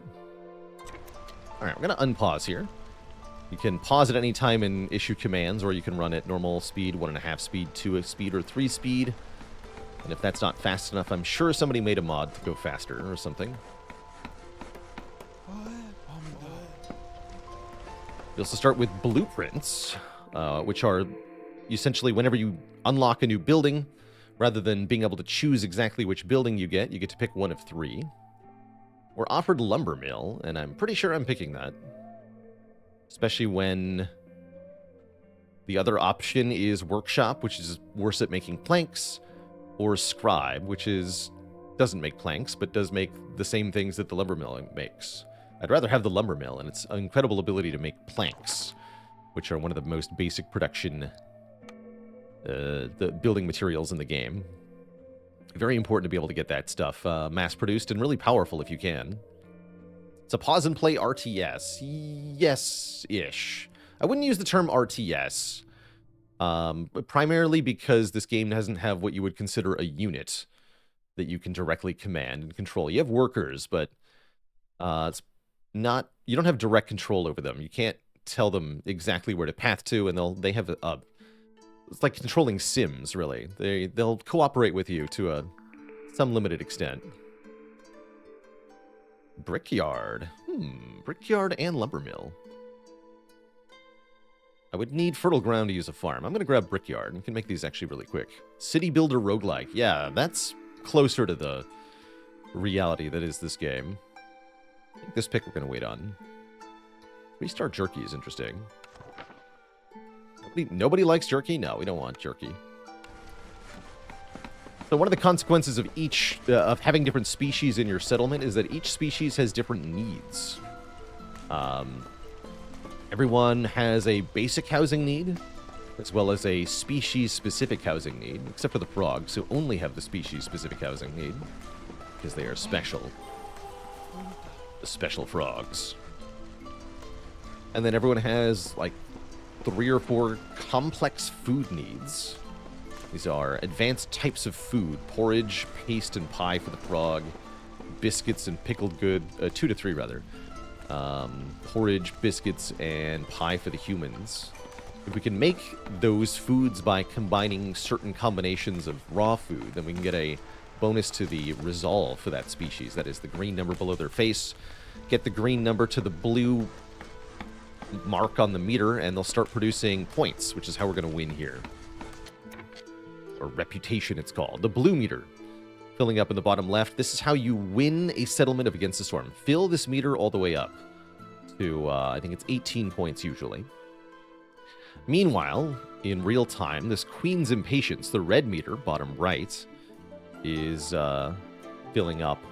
And if that reaches full, then you lose your settlement, and in the case of a Queen's Hand Trial, you lose the entire overarching run. Pretty nasty. These are some mediocre perks. Once per year, usually at the end of each storm, we get to choose a passive cornerstone, like a passive perk, from a very long list of random ones. You can either take one of the ones presented to you, or you can decline and get Amber, which you can use at the first trader. These are some pretty weak perks.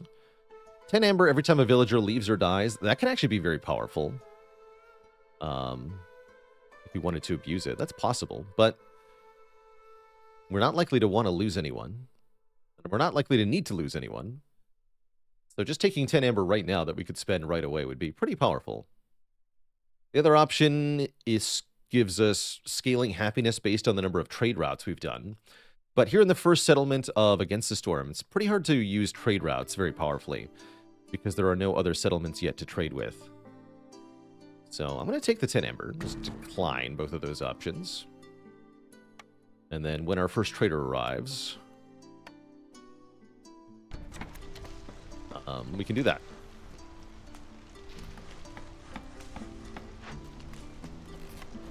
Here. We need to start gathering algae. Yeah, we can almost send a first expedition here. Special to this biome is the Strider Port. By assigning a worker here. Oh yeah, and we're allowed to spend more to get rarer chests. I forgot that you could do that. We're gonna try that. If you spend more resources, you end up with a longer expedition that has a higher chance to get better rewards. And I think I played 2 full Queen's Hand mode playthroughs before I even realized this button was here. Sometimes there's a little bit too much depth to this game, but it's all good. At regular intervals, we're going to get orders. These are like quests where we can choose one of 2 goals along with a set of rewards. Some of these orders have timers on them that start as soon as you look at them, so I'm not actually going to look at them yet because there might be timers attached to them. Instead, we're going to wait until partway through our first storm. My usual strategy here. Yeah, I need this algae for fabric? No, it can wait. We can get algae from there anyway. We should probably get a little bit of food production going. That's rather important. Too much game in your game. It's possible. There are games that are too much game.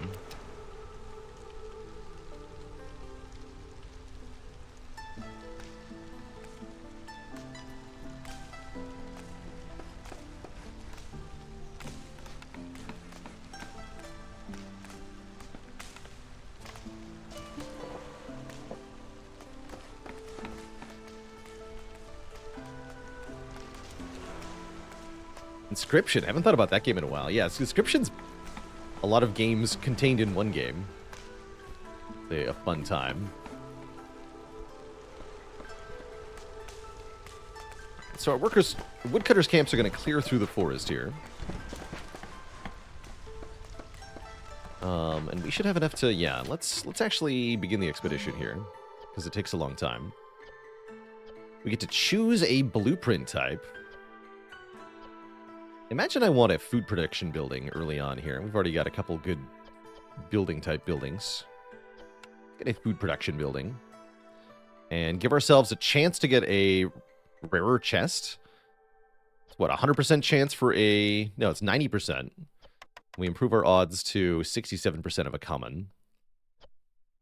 Feels to me like you probably just want to do the shortest expedition most times. But let's try a max investment, just to see if we can get a bit better than normal. Excuse me. Get something cool.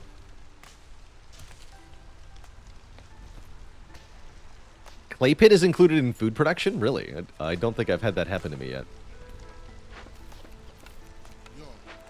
Alright, everyone has a job, which means no one's building the paths. So -1 woodcutter for a minute.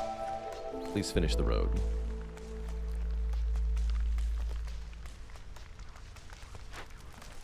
We have 2 people that need a house. If we want to upgrade our hearth here, usually you do. That gives you +1 to your global resolve. So we'll want to make sure we build 1 more house. And some decorations. Park. A few flowers. I think houses are best put as far from the main warehouse as possible, somewhere within the range of your hearth. Pro tip, since they have made it free to move houses all the time, it's often fastest just to build the houses as close to your main hearth as possible and then move them to wherever you actually want them. Since you can move houses at any time for free, which is quite nice.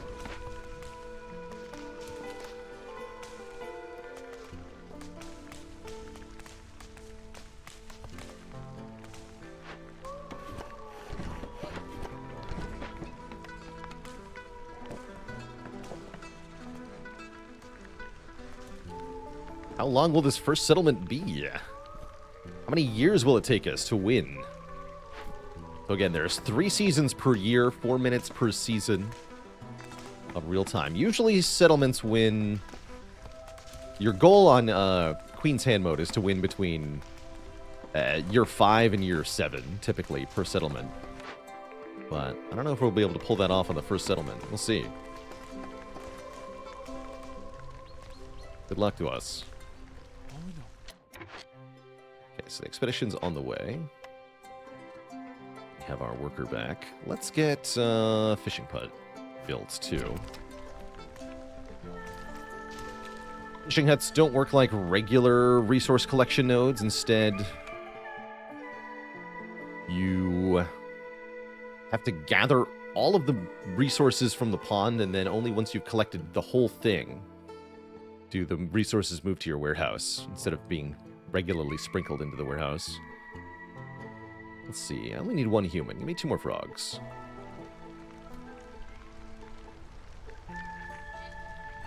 Let the frogs go fishing. We should probably have 2 food gatherers.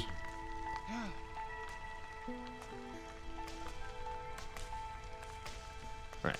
So we've almost reached the beginning of the first storm. During the storm, I'll cut into our first dangerous glade, which will present us our first real challenge. Oh, that's right. There is a deliver button. You can empty the pond early, but then the entire pond gets depleted. So if you do that, you lose all of the uncollected resources in the pond. So only to be used in the direst of straits. But is an option, yes. Do you have to upgrade the hearth yourself, or does it happen automatically? So the hearth upgrades when you meet certain requirements.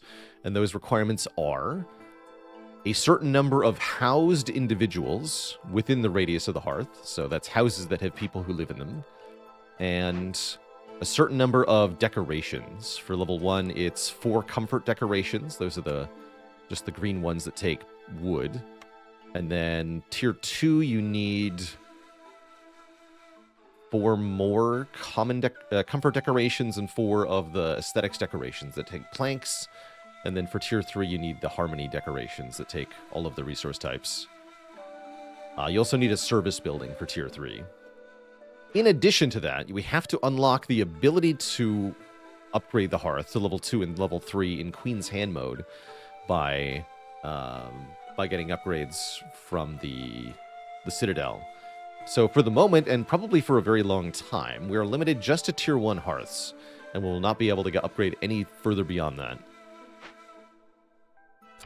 And that's going to be bad. That's part of what makes Queen's Hand mode quite tough, and part of what makes trying to do Prestige 20 on your first settlement, which you're allowed to try to do, but it is kind of suicidal. Again, in this mode, you can choose your prestige level. The higher the prestige you tackle, the more rewards you get per settlement, but max difficulty from the get-go is basically impossible. And I find that the sweet spot for me personally is Prestige 4 for most of the Queen's Hand mode. Also means there's a lot of viable strategies for each settlement, which is pretty fun.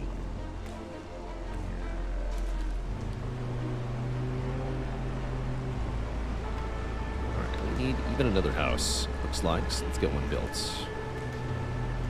With our 1 beaver.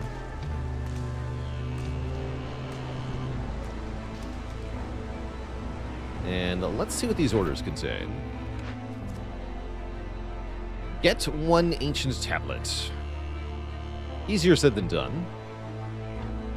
Complete 3 trade routes with an offer multiplier of 2 or higher to get plus plank production. Oh, and I've got a sawmill. Ooh, that's good. Give me that.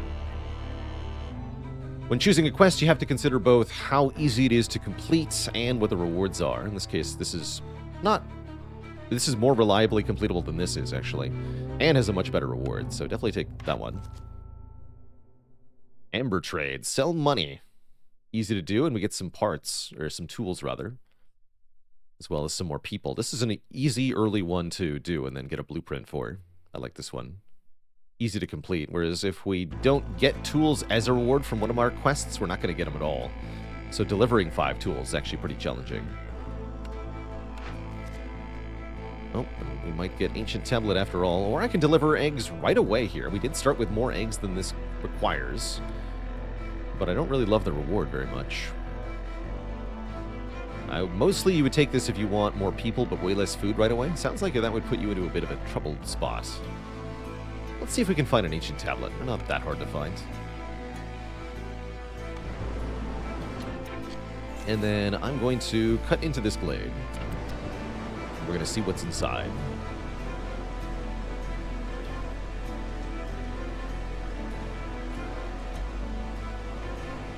Eventually.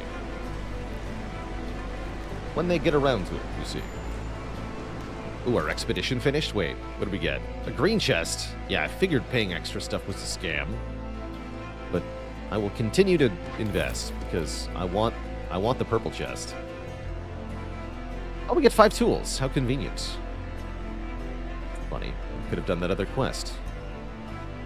+2 to biscuit production. And 25 fuel. As well as... Did it show me what the blueprint was? Smokehouse, that's right. So now we can make jerky, pottery, and incense. Was that the thing that was on offer? Yes. Now small farm is here. Interesting. If there's fertile ground, I might take the small farm. Hey, there's slinks. I would love to see that. I think that'd be amazing.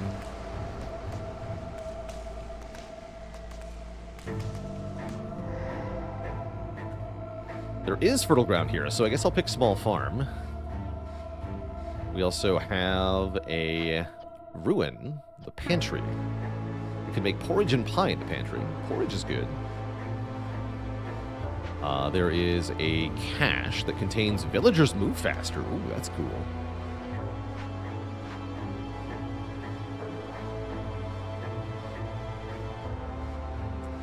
Remember me saying that this is the roguelike version of another game? That other game is called Banished.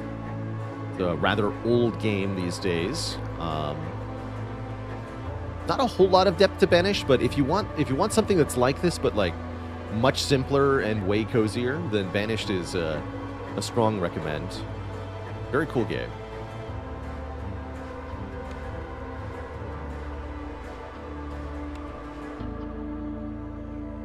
And then if you want another game that has a season system that feels a lot like the one from this game, I would look into Northgard, it's called. Which is a multiplayer, more of an RTS, as you actually have combat units in that game. But you explore and have a seasonal mechanic that's very similar to this game as well.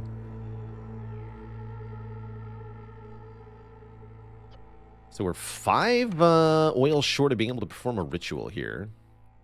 Converting the flame totem decreases hostility by 50, which is sweet. How much extra time do you allocate for the inevitable villager union breaks? It's a good idea to assume that anything you try to do in this game will take 2 minutes to actually get started. 2 whole minutes for the villagers just to haul their asses over to wherever they're going with the proper goods and actually begin their task. Because they can get derailed for quite a while. If they decide to take a break at the wrong time, it's going to be tough. So that's kind of my mental threshold. And yes, that is forever. It is so long. It is ridiculous. Now, if you've actually got like a warehouse next to the item in question, or what have you, you know, then it probably won't take that long. But what I mean by that is, if I were to tell my villagers to perform this ritual, if we had 5 more oil, and I assigned them and told them to go with the task right now, it would probably take about 2 minutes before they started ticking down this timer.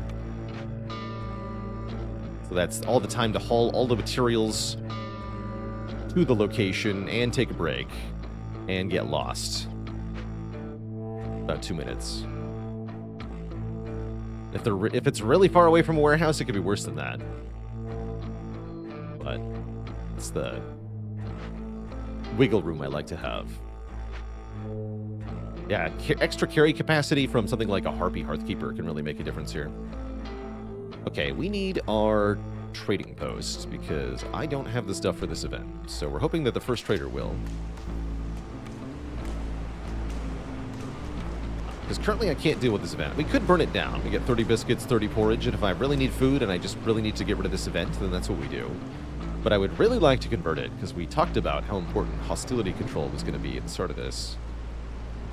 We can get a permanent minus 50 for dealing with that event in the prescribed way. That'd be good.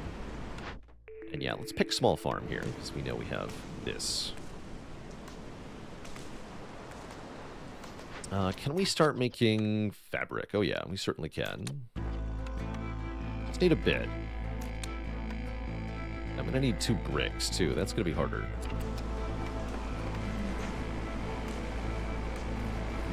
We can get clay from these nodes. But it's a pain in the butt.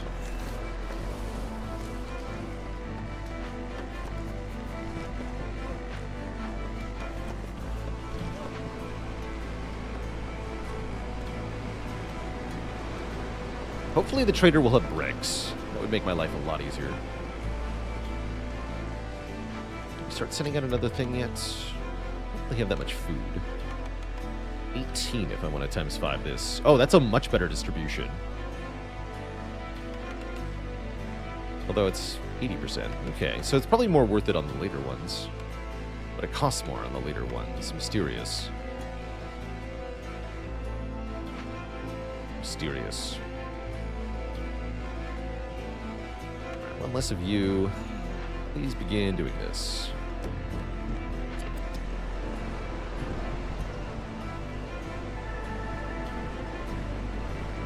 Okay, our trading post is up just in time. Good. Trader will arrive when the storm ends, typically. There they are. At this time, we also get a new cornerstone. Overexploitation. Global gathering speed is increased by 30%, and newly discovered nodes have more charges. But for every 40 gathering node charges used, Blight Rot Cyst will spawn. Interesting. I've never tried this cornerstone. Sounds cool. Spawning Blight Rot Cysts means we'll have to invest fuel in burning them, but that's not too bad.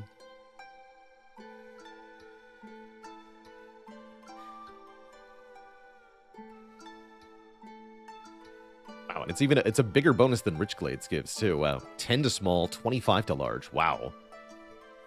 Yeah, let's try it. Seems cool. I imagine the penalty would be scary on Prestige 20, but it sounds like mostly upside to me.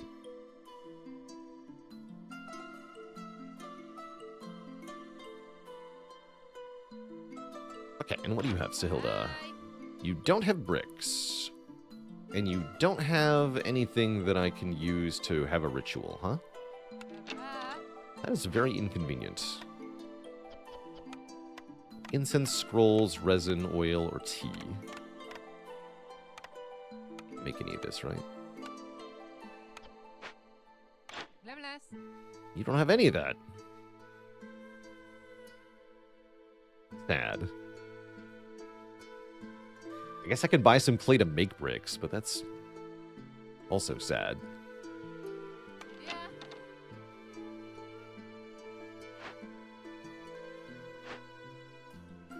10 pack of provisions and 30 salt in the pantry. Interesting. So none of the events that we have yield stuff I can use to perform the ritual here.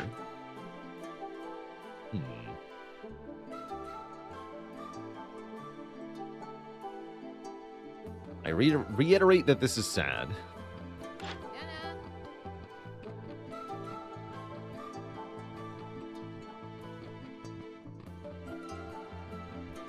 Might have to just burn this down. I'm willing to open one more glade, though, to try to find stuff. Guess we can open this one. Would be a convenient path, too. Sure, we'll crack that open. I'm also going to buy 12 clay or whatever. Conveniently, exactly 3 ember. Cool. Okay, how much for 20 stone? Just 20 stone to break this open would be really nice. Hi. 5. I can do that. We could also check our orders. Although it'd be pretty hard to complete them in the required time. Yeah, we might as well look at those, too. Yes. Sure. What are you? Aid for the human clan. I like 3 human resolve. That's a nice bonus. 40 wine and 35 pottery. Meh. Hello, GGG Mel. Welcome, welcome. Nah, none of these we can use. Discover 5 glades to get exploration contract. 10 parts, 15 tools. Huh. That's the opposite of hostility control. Don't think I want to do that.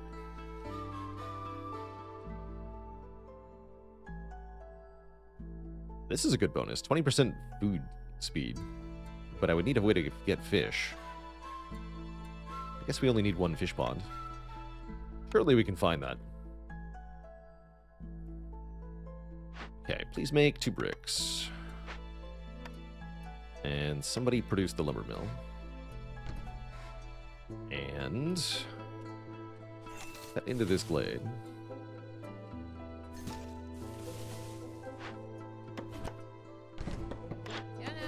You move over here.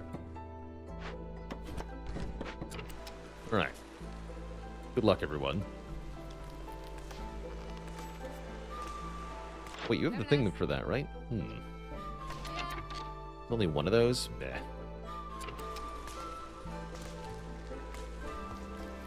Tarn Silver with 28, the perfect number of months.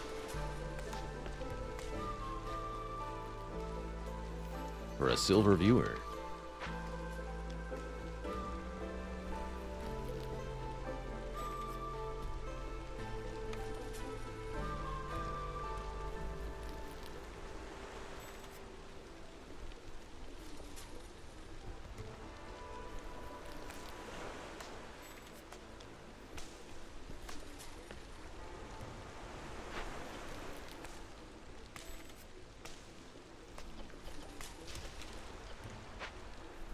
So once we have the bricks, that'll get made. Our trader friend leaves. And newcomers are here. Newcomers with herbs. Give me some herbs. Why not? Yeah, we should make makeshift post and get a few pack of provisions going so that we can do trade routes. And sell my herbs.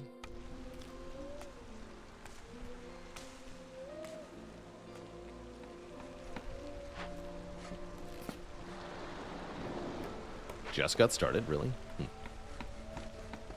What's that?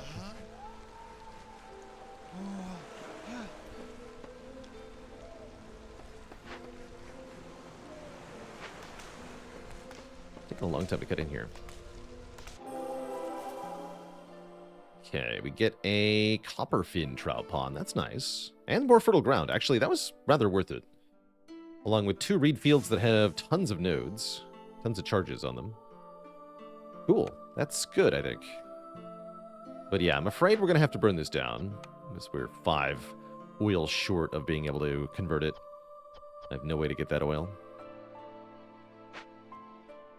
That's just how it is.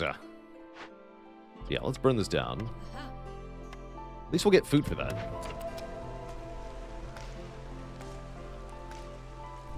Food is good.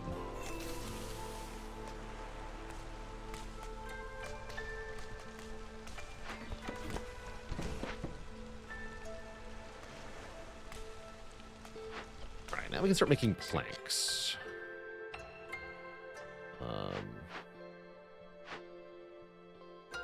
So stop working here.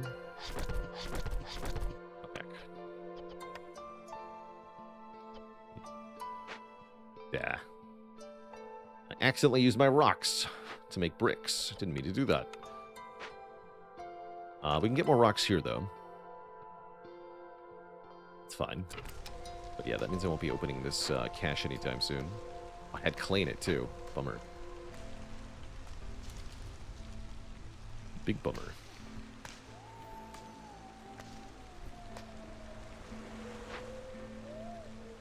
It's fine there. Please begin making planks. In large quantity. Lots of things we can do with that. And the beaver has a chance to produce extra planks, too. It's quite nice.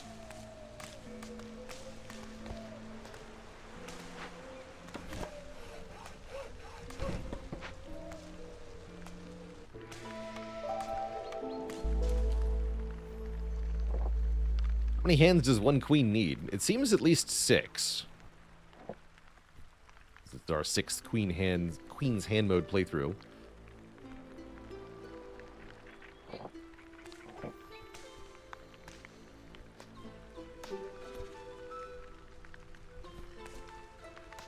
I guess we can set up a farm here.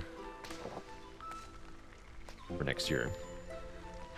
Fishing hut actually finished, so we got all of the algae. This long-ass expedition's almost back.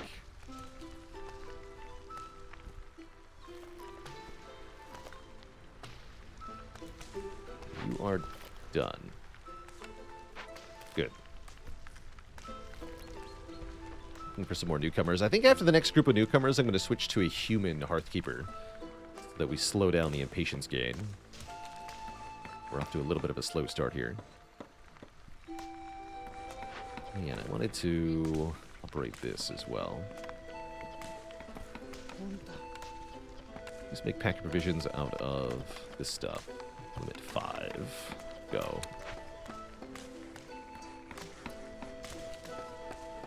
We need these to do trade routes to do our quests here. Okay, and our food has come to a halt here. It's also a little concerning. I now have no food nodes that I can gather from. Although we are getting 60 food from this. That's nice. I guess we're fine on food. All worked out. Still would have preferred the minus 50 hostility from converting that, but whatever. Oh, we got a blue chest. What's in the blue one? 35 leather, 30 pottery, and 20% food production is good. The rest of that is lacking, though. I wonder if food production speed counts farms.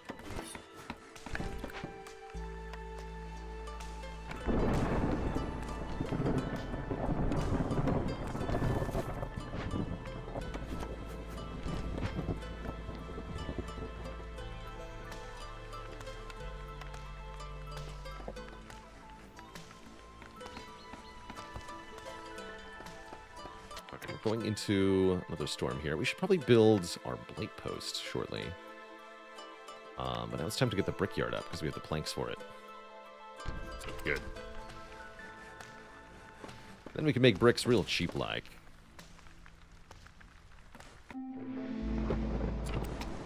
That'll be good.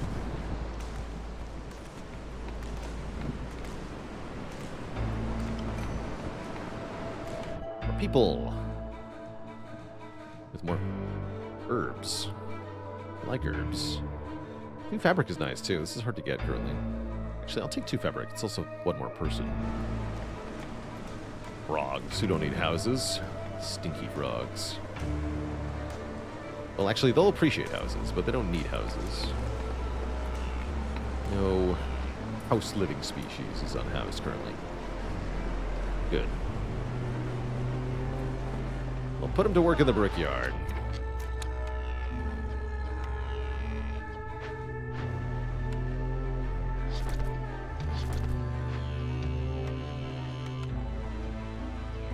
It's just one of them for now.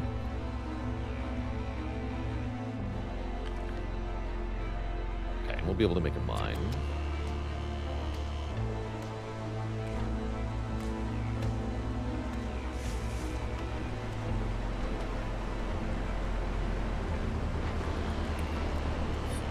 Doing 15 sea marrow. Oh, wait, that's another way I can open the this is from the sea marrow from that. That's good. Very good.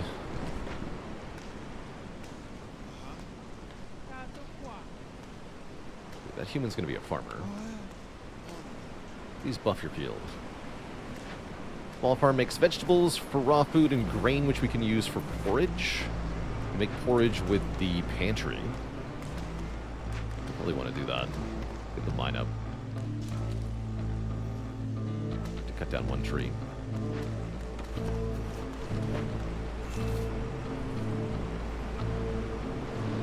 Hey there, Inum. Always glad to hear people finding the channel through the YouTube. Welcome, welcome.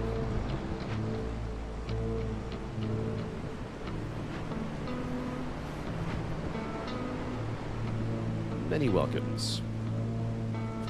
Do we have any pack of provisions? We do now have pack of provisions. We just don't have anything to trade.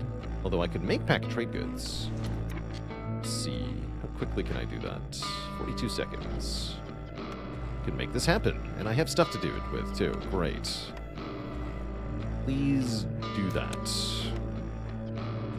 Have some help. Yeah, and prioritize that for the moment.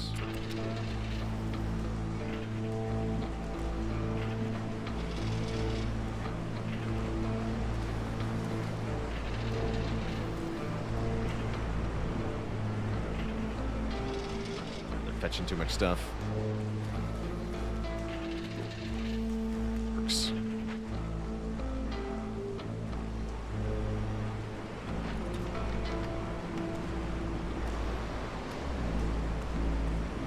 Less Fisher, one more, rebuild this. It's our first appearance of Blight Rot Cysts from the overexploitation. Not a big deal. We'll get more of them in the middle of this year, so we do have to make our Blight post this year.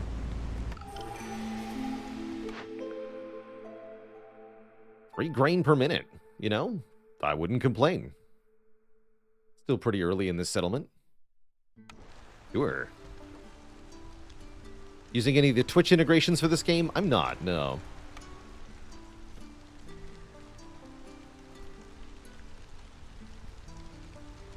I need a warehouse over here, stats. Yes, we want it here-ish.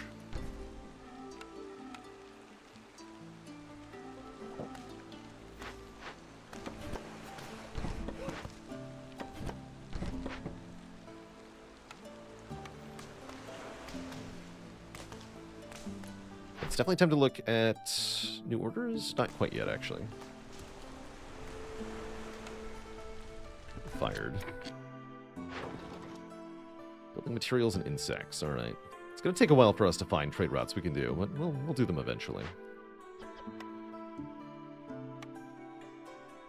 Okay, so there's less rarity on the quests that give you blueprints. So I think what I'm going to do is blueprint rewards, just do the minimum requirements, and then for the non-blueprint ones, invest in the expedition to try to get the higher quality chest. I think that's what I'm going to do. All right, give me a city building. I want those later, and they're hard to find. Yeah, and also have someone to give you stuff. Hello. And Zorg is here. And Zorg has planks, which normally I would buy, but I don't actually want them with the lumber mill. Does Zorg have anything that I do want? You're too late with the oil, buddy. I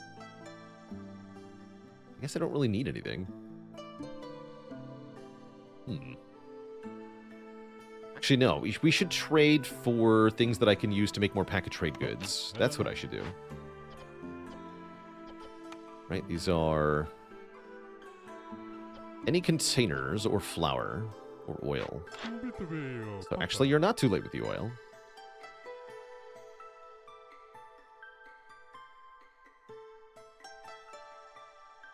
All right, what's most efficient? 6 flour, 6 pottery, 6 barrels. The most efficient is flour and pottery, dye and oil, not the barrels. Give me the flour, the pottery, and the oil. See how much of that we can actually afford. Give up a couple parts. We've got plenty of parts. Somehow I have 44 salt. Not sure where that came from, but it's a useful trade good here. Trade this. All right, maybe leave out the pottery. Yeah.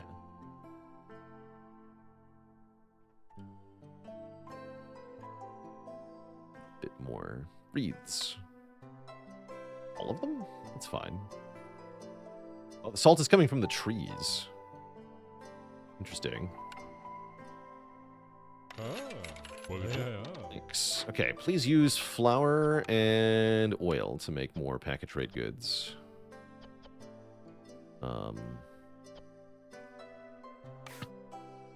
But don't prioritize it anymore. Thanks. Cool, that'll make us rich, and then we can use the money to do more stuff later. Always good to be rich.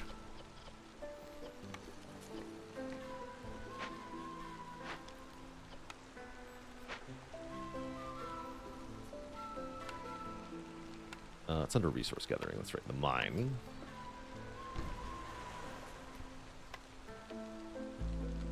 The beavers, they yearn for the mines.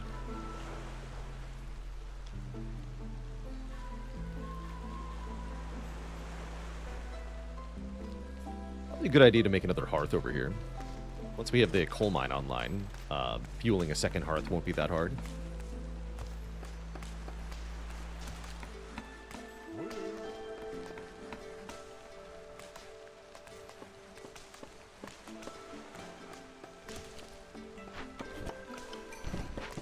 Right, here's our more newcomers. Sure. I'm gonna switch to human keeper now. Reduce the impatience gain.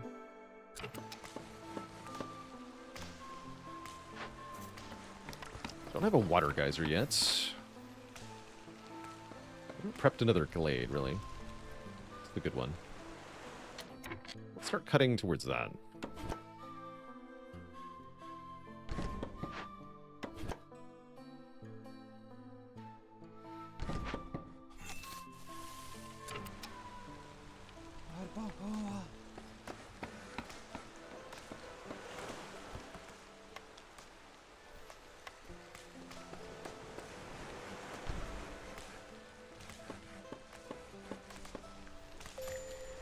Cool, on the fishing hut's idle. Great. Glad we finished that. Perfect.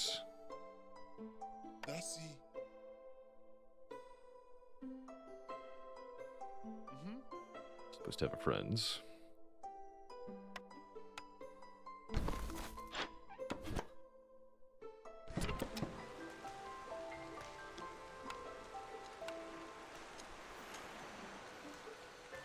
It's meant to go here. Whatever.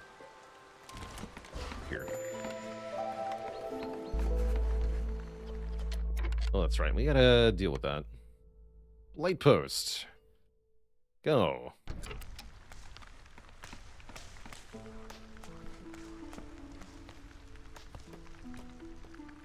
Oh, we have trade routes we can do. What do we need? Multiplier with 2. Okay, 2 or higher is easy to do. Let's do this times 2. Great! Could also do this times 1. I don't want to, though. That's my precious stone. We need that.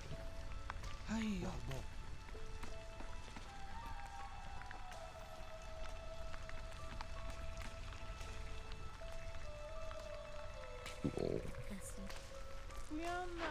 That's right, we can't make the stuff yet, though. Never mind. Need more grain. Way to make flour.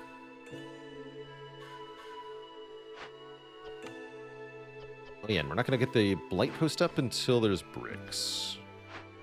Let's see, yes we do. Sort that out now, don't we?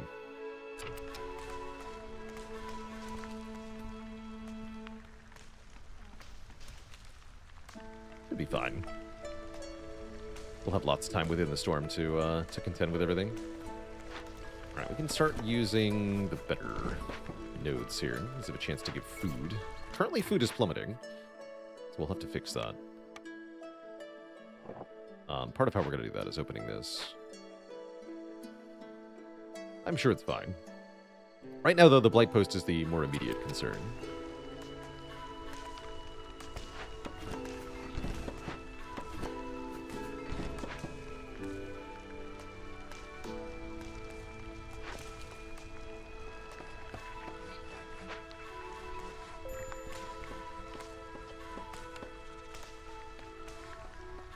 It's already getting built. Good.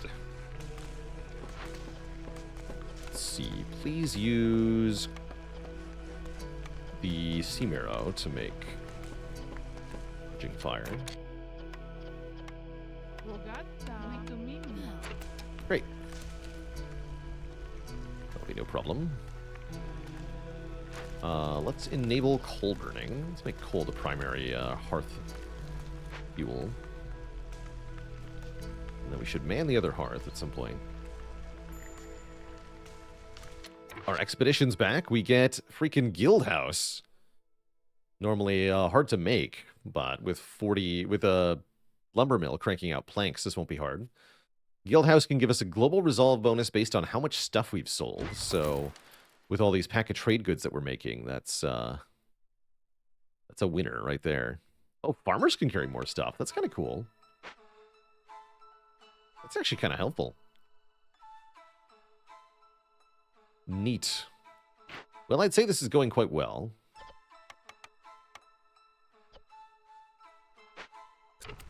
So far.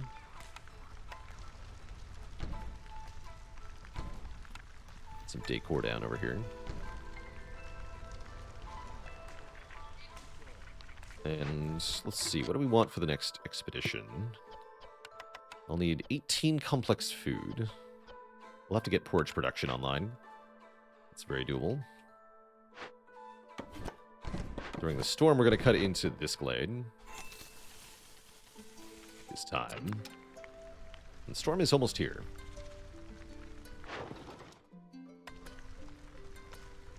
I do need more pack of provisions now. I'll go with one less brickyard worker. These people will be freed up soon. So during the storm, any blight rot cysts that we have will open and begin to corrupt the hearth.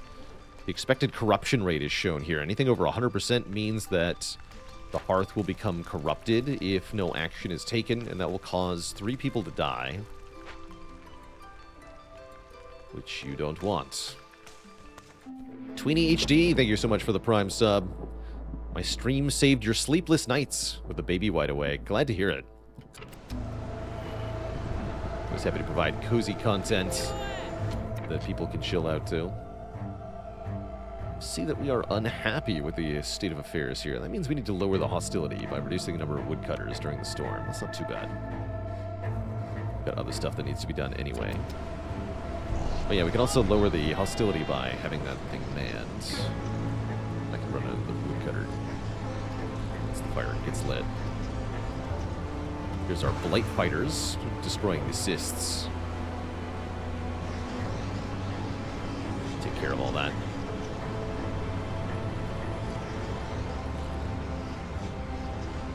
Okay, yeah, now we can do one more woodcutter. What else was that, was I thinking of? Do we have enough stone for this now? No, we're 18. You two, make more stone. A friend, maybe. Oh, he's building houses. He's busy. Yeah, we should also, once we have the stone, be able to make more frog houses. That'll be good.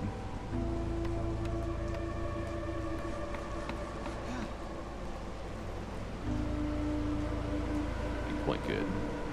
We need this to be manned.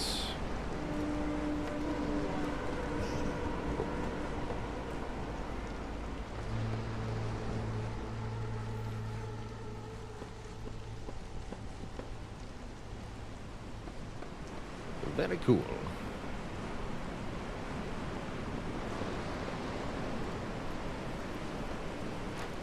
There's 12 people that live here, so we move one of these houses over here.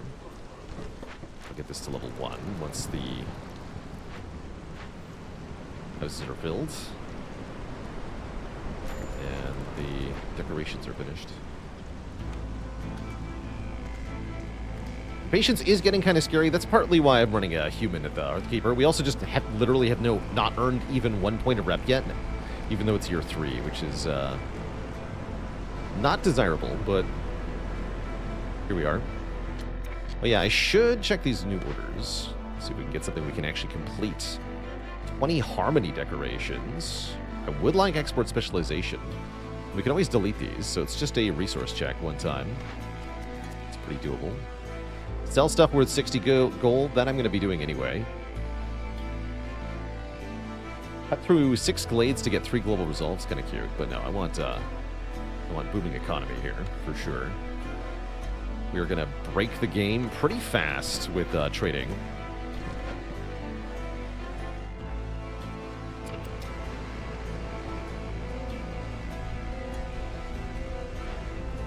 Sooner than you might think.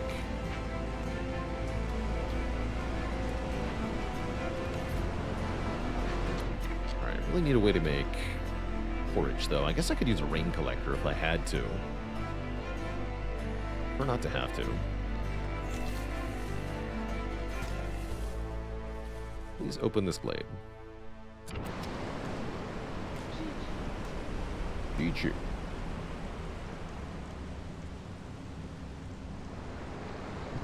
How is our hostility so low?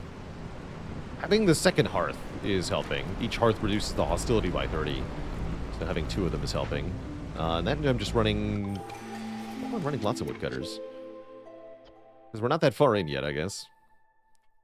Oh, because the impatience is high. That's right. Yes. That's actually why. Having this high impatience meter reduces the hostility, which is helping me quite a lot. So maybe not getting any points yet was the smart play. Increased chance of double event loot. Yes, I'll take that. That makes this a lot more worth breaking open, actually. It's pretty cool. And it's finally time, speaking of. Although, wait, I need 2 more woodcutters here. Please open this glade immediately. Thank you.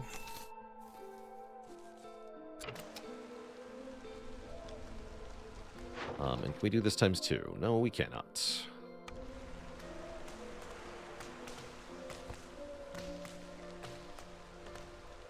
And we need more leather for that.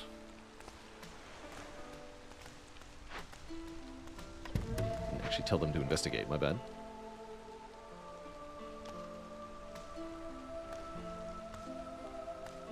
Where's the trader? 2 minutes away. That's right. We don't have the base trading speed up yet. I'm going to make the trading speed perk even more valuable when we get it. More fertile ground. Now I do regret not getting the camp that can gather from these. And we do get a geyser. Okay, that's good. As well as stuff if we loot this. We can send it to the Citadel. This breaks open to make plus clay production. Interesting. Mostly I want this geyser. Hook that up.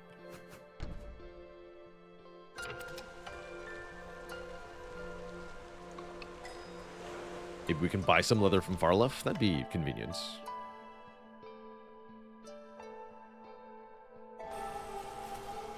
Okay, that leveled that up. Good. Did we get doubled here? Yes, 70 clay and 60 biscuits. That's a lot of biscuits. So does Old Hat work with caches? Yes, as you can see. Whether you ship them or send them, you can also get doubled money if you send them to the Citadel. So it's quite good with caches. 60 biskies. Yes, that.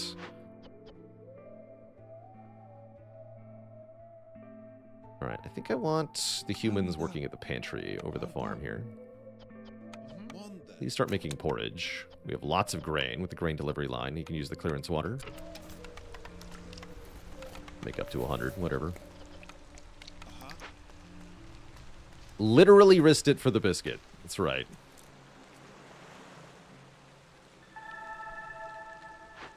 Okay, so what am I doing here? We could get -8 resolve temporarily and get a whole bunch of stuff. That's probably what I should do. We better hurry then. Okay, get 2 people on that right now. Yeah, we can afford the -8. Yeah. Just make a frog house. They'll be fine. Don't worry about it.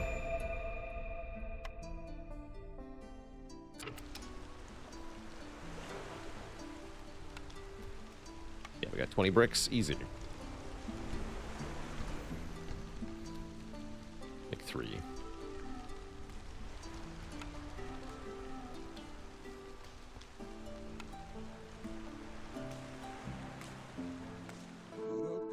And Farlip is here. And he does not have leather.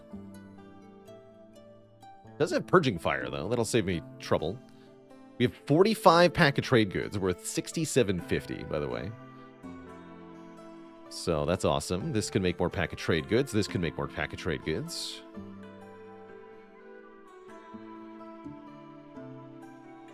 Frogs like boots. I can open a cache with stone. Wait, what's in that cache? 40 oil, 40 ale, plus 1 to clay production, 40 porridge. Yeah, give me 40 stone. Oh, we do need some amber, right? We need 10 amber. So give me 5 amber. And all of this, and all of this, and all of this. All of these. And all of these. So I'll make the guild house with that. And give me more amber, I guess. Great. Okay.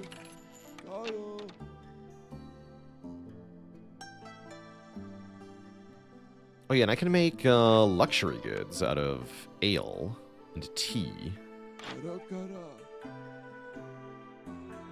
and such. You can get from that cache. Cool. That could be 80 ale, don't forget. For power. That also gave us 2 completed quests here, so let's start turning this in. That'll give us even more people, and a lot of tools, too. Cool. Deliver booming economy, deliver ember trade. That kind of ballooned our population. Supplier can make flour. And water skins. What do I need for water skins? Ooh, I can make them out of scales. So we can make tons of water skins. Yes, I'll take supplier. And we might want ranch. Ranch is a renewable food producing thing. We need meat. And ranch has us covered. And we have lots of reed and algae to do it with too. Let's take ranch. Yeah, low prestige with the reduced cost of trade goods, or rather without the penalty onto the value of trade goods. Trading strategies can be really busted. For sure. Can I make any fabric? Yeah, we can just crude workstation some fabric. Please make 10 fabric out of the reeds, not the algae. Don't make bricks here. Let's get rid of this herbalist camp. It's in my way. We're gonna need porridge. What's the porridge doing?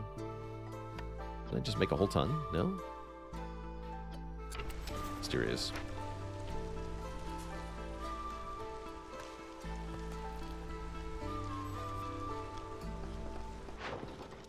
But yeah, he didn't have any leather.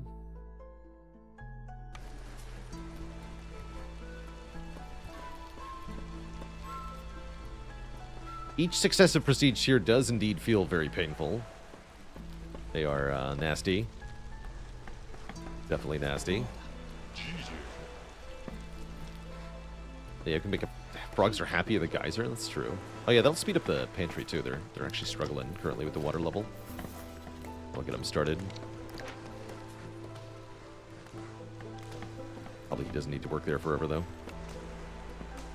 And let's use this ability to get the guild house started.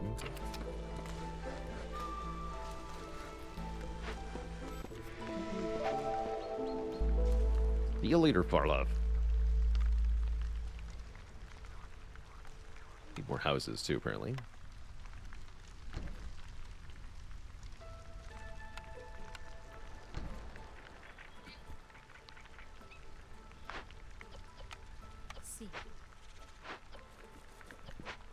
Do either of these times too. Yes, pack of trade goods. In fact, sell that times 5 because it's a lot of money.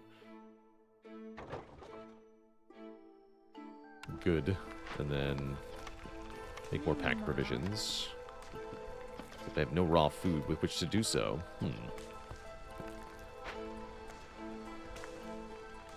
Will the guild benefit any of the hearths? No. Because We're not allowed to upgrade our hearth that high. We have to unlock that ability.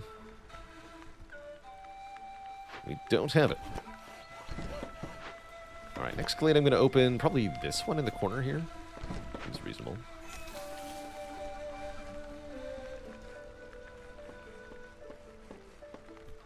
Almost time to start thinking about rapid-fire summoning traders. It's a good year 5 plan. We'll see what we get from this. If this gets double yield, then we're going to be cooking.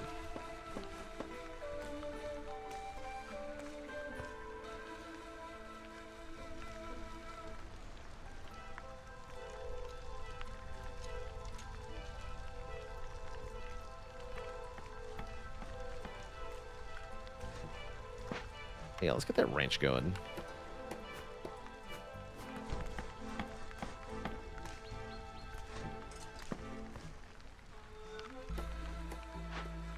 I just got a single U payout on this. Bummer. But do make packet luxury goods out of ale, please.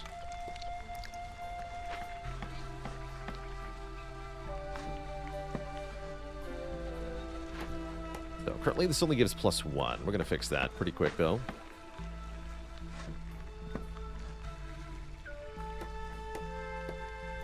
Every time we sell 75 amber worth of goods, we get a permanent +1 to everybody's happiness, as long as we staff that building. That is very, very good. I have enough pack of provisions now.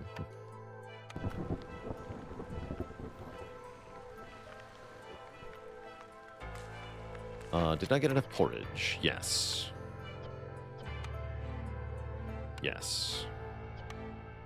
Please do this.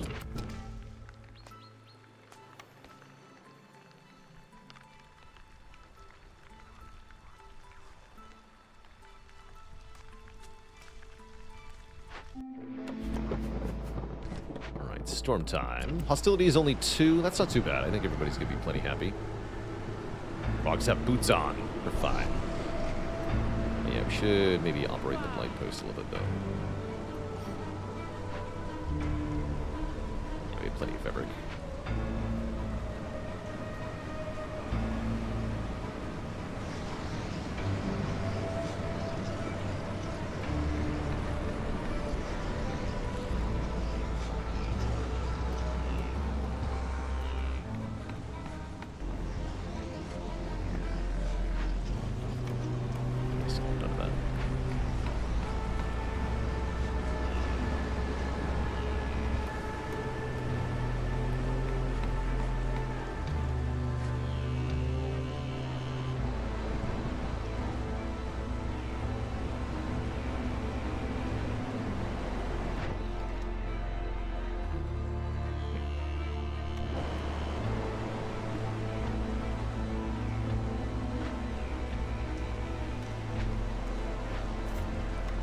He works too, right? Yeah.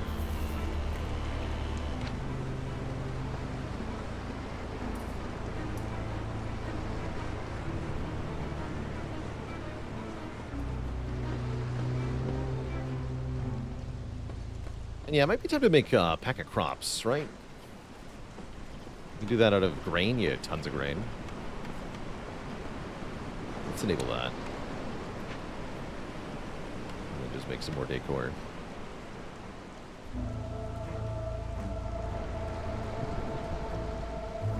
Beautification purposes.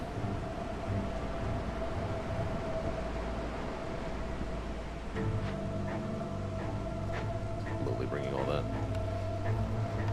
You need help. And the little ranch needs staff.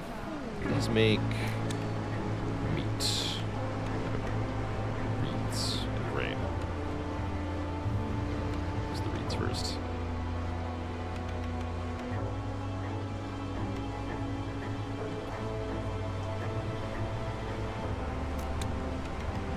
Eggs too. How much resources will 20 harmony decorations take? That would be 20 planks, 20 fabric, and 20 bricks. So I guess I do need more fabric. Maybe I can buy some though. Hey, newcomers are here. Great. The leather. Let's get some of these harmony decorations built.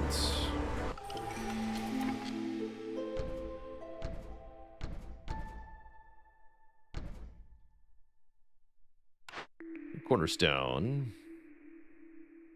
Gain plus beaver resolve for every 70 wine produced is cute. Trade routes are faster. I could just take 10 ember. I don't need that garbage. Here we go. This I can do ×2. Perfect. Okay, that'll complete our year 1 quest. Let's also pick our remaining orders now. Deliver 30 pack of trade goods. Well, that's very easy. But what if I just sell 70 amber worth of goods in the next 5 minutes? To get 5 biscuits per minute? That's even better. 6 ancient tablets. No, I don't have that. I could do 250 wood and 30 packet provisions, though. That's not so bad. Do an end game rush there. Great.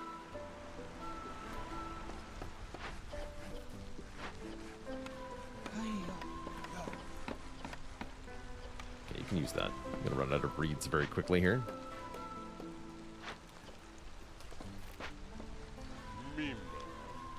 Only I could favor them. But favoring is blocked. Where's the trader? 51 seconds. It's the mystery box guy, but unfortunately buying perks from the trader doesn't count as spending money at the trader, so we won't be doing that.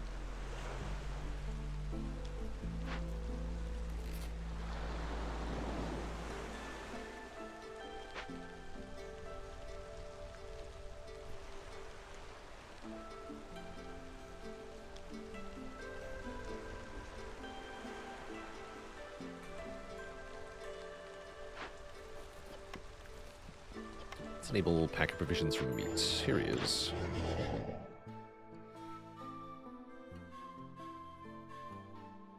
Can buy more packet trade goods from him. We'll definitely buy all this fabric.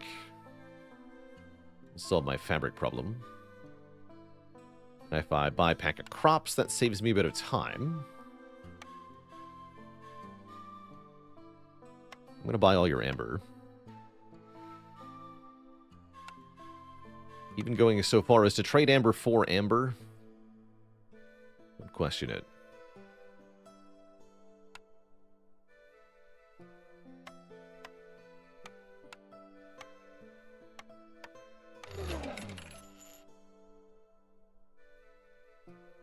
Cool. I'll be seeing the next trader soon.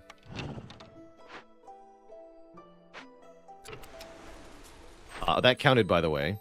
For this, so we can complete that. Great. Great news.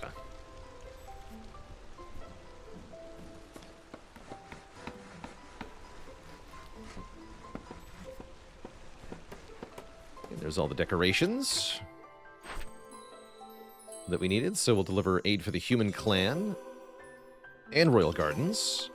So now we're making more pack of trade goods when we make them, because we got export specialization.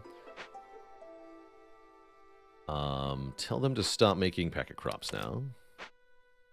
We can delete all these to get back the materials. We also got a blueprint. Explorer's Lodge. +1.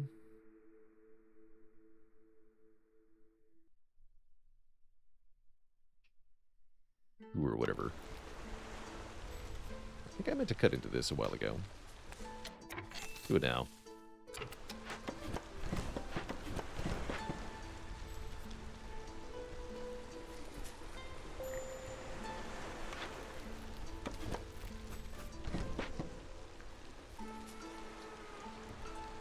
Biscuits, though. You want biscuits. You know what? Give me that purging fire, actually. Thanks.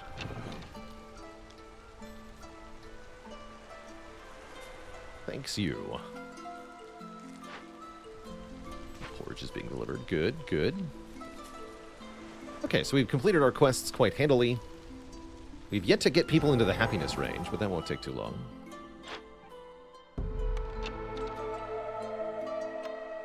Destroyed Cage of the Warbees. Wait, was this a Forbidden Glade? I think it might have been. Certainly a lot of stuff in this glade. I'm one tool short, really? Not gambling on the boxes? No. Only because purchasing the boxes does not count towards the guild house. Yes, this is a forbidden glade. Cool. Well, I can just pay for a funeral. We have the oil and the amber, so do that. Although, that'll take a long time, right? Yeah, they're gonna need a warehouse.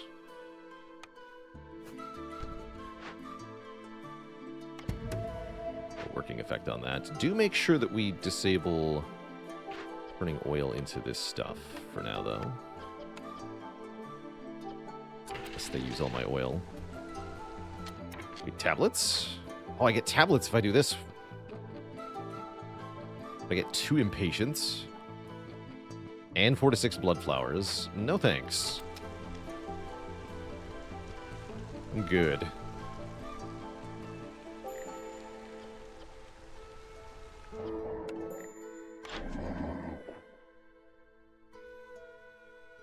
Yes, yes, yes, yes, yes, yes, yes. All of that, please. Thank you.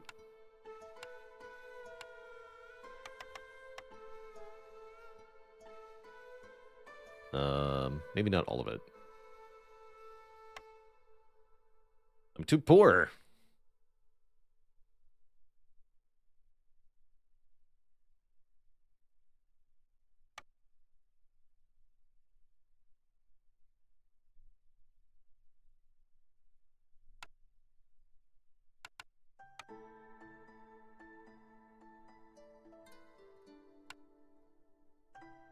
Scrolls are 0.2 each. No, cut the incense. There we go. Thanks for the deal. Alright, this is now 3 to all. That should be enough to actually get us over the threshold, right? Not quite.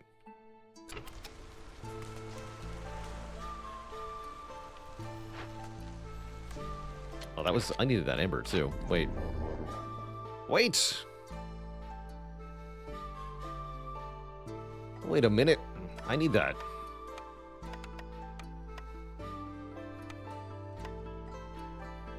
Alright, we'll trade the tools for it. Great. Not bad. David, thanks for the Prime sub and 20 months of support.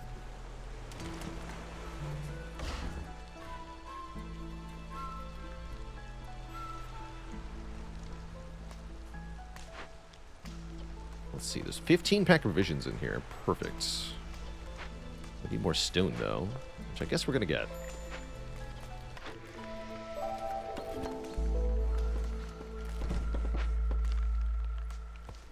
Alright, quest complete.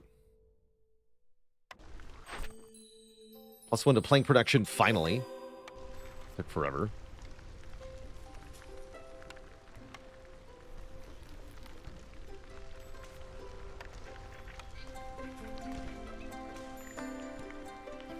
This expedition finally completes. Oh, we got a legendary sunken treasure. Sweet. Okay. What is in the highest tier chest? Kind of sad. 40 flour, 50 resin, 40 oil, and the work safety guide. Every villager with the need for education fulfilled gives 25%. It gives 5% global production speed, and apparently we are educating people. So this is actually working. That's amazing. It's 25% global production speed because the guild house is a education location, and I bought a bunch of scrolls. Good for me. That's great, actually. That's cool. I've never had that perk do something. So I love it.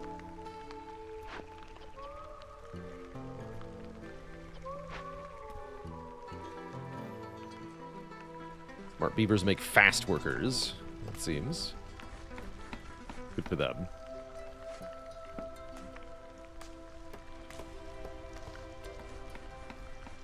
So I should have loads of stuff to turn into pack of goods here. I do oil again. They become happy.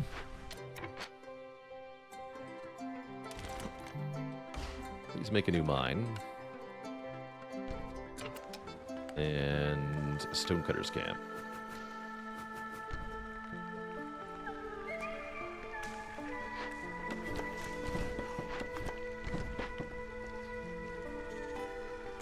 Are there any renewable resources in this game? Yes, there are. Farms are one of the classic examples of a renewable resource. Farms grow resources each year. They have no required raw input. They just make stuff every year.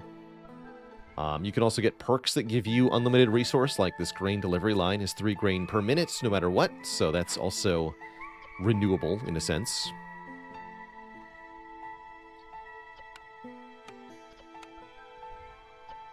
Okay, don't up this one. Just do. Give me another city building, I guess. Yeah, water is infinitely available, too. Water is a renewable resource. It just falls from the sky all the time. You just collect it.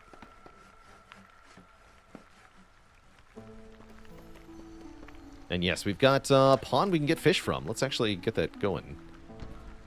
Because that would let us complete out fishing. Out.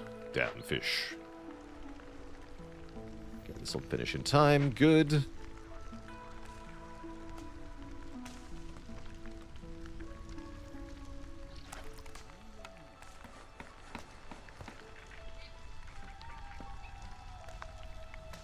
It's all coming together.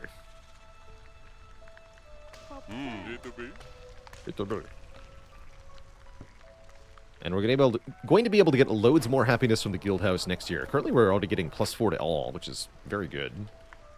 But we can do better than that.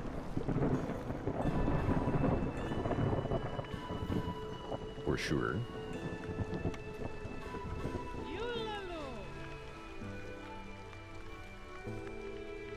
Guess we can...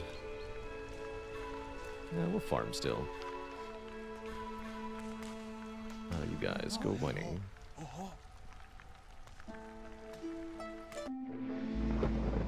Okay, hostility 4 is too high, and we should lower that down to 3. 3 is still ugly? Because now we have 20% chance to destroy our yields. That's not good.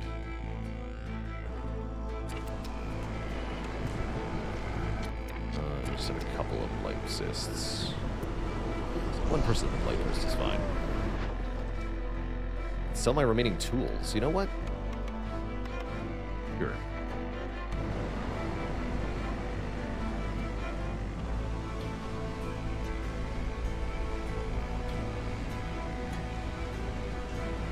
We need clothing to stop the horribleness. That's not going to happen. Oh, beavers drank all the wine. It's definitely not supposed to let them do that. Oh, that's right, I can't stop them from doing it because consumption control is disabled. Well, that's fine then. I would have forgotten anyway.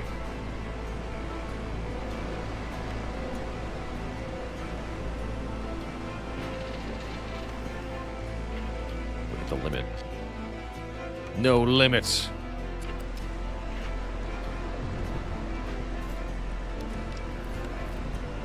Yeah, these guys know what's up.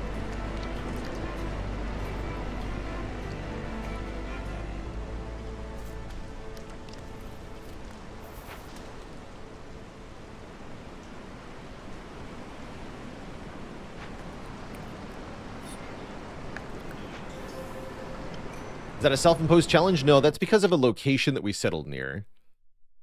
Monastery of the Holy Flame prevents us from favoring any species or forbidding consumption in this settlement. Favoring is blocked.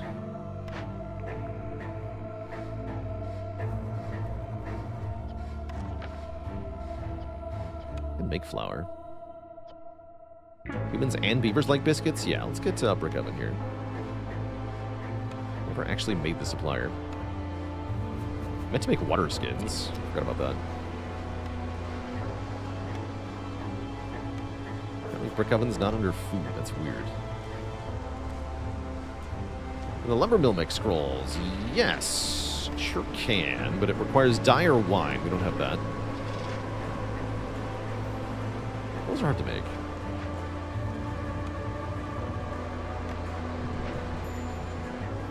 I have +5 to water skin production. I completely forgot about that. It's kind of awesome, actually.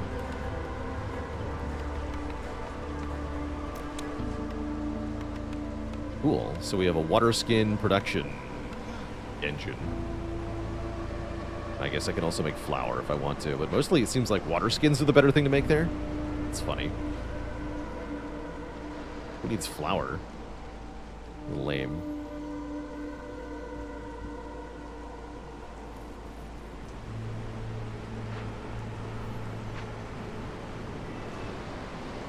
Comers are waiting. Too bad. Don't need their help. Monastery. That's a good one. That's minus 100 hostility, right? 5 pack of building materials, 30 leather, and faster building. Interesting. Yeah, that's minus 100. Let's get that built just in case for next year. Seems good. Trader arriving in 2 minutes. Yeah, we have 2 minutes to crank out as many pack of trade goods as possible. Currently we have 70 of them. Generous rations. Let's do it. Global resolve increases by 5. Our aim here is to push resolve by getting a large bonus to global resolve, putting every species into the happy threshold, and this will help. We'll burn through our food more quickly, but I can just buy food. That's perfect.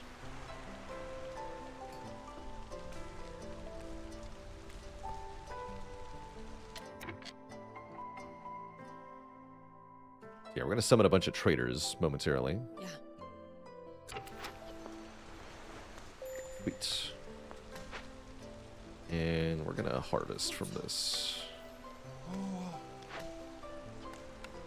Break this open. That'll give us the 30 pack of provisions that I need. Well, hopefully. Might give me 30. The 50-50 chance.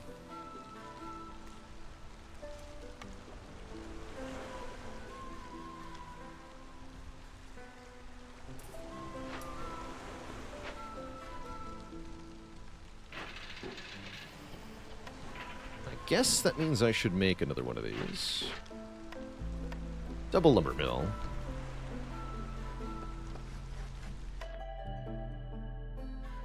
Take more people to help with double lumber mill. Finally done.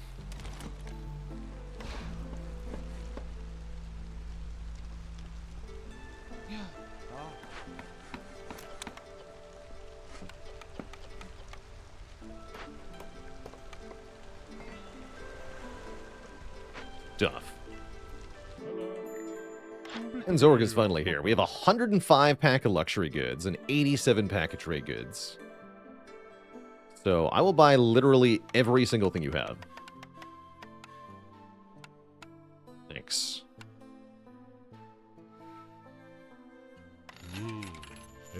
Goodbye.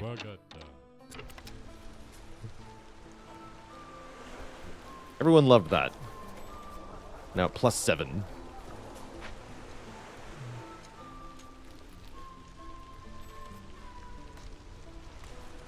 Yeah, next trader, please. Can you leave so that I can summon a new trader? Thanks. Get the hell out.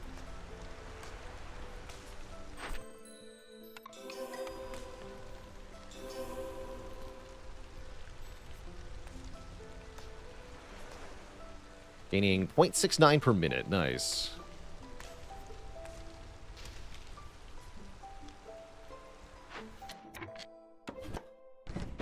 No woodcutters anymore, huh? Oh. Actually, wait. I don't want hostility. Screw it. We don't need that. You leaving or what? Get out.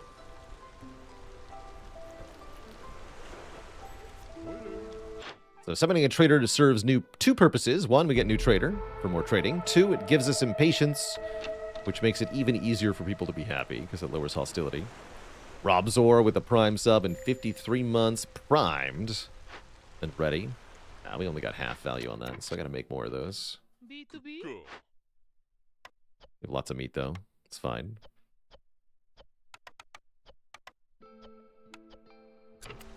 Go. Alright, give me everything you have as well.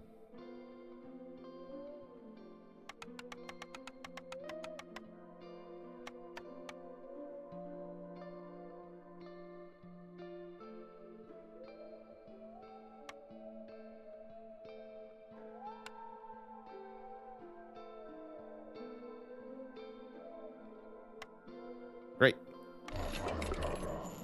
Thanks. All right, now this says plus 10. Can I... Wait, does this work? Can I just give him stuff? We're at 52.2. If I do this... Oh, I'm literally not allowed to click the button. Well, no charity for him. Get the heck out. Thatcher Jake, thanks for 7 months of support. Everyone loved that again.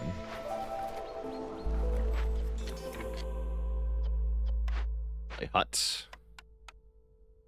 My hut is finished.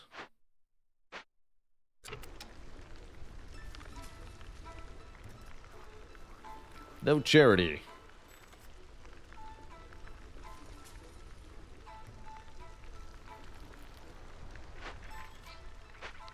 But yes to boots. What is this? Tavern! Wait, yes, make that. That one's good. That's another +3.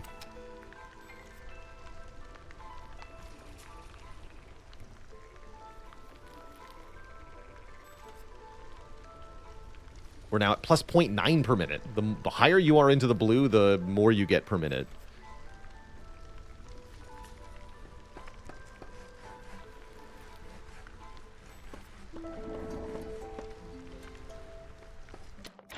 Summon another one.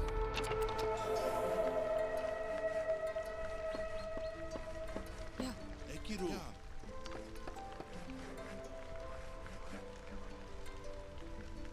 50 plus. What's up, Barluff? Give me all your stuff.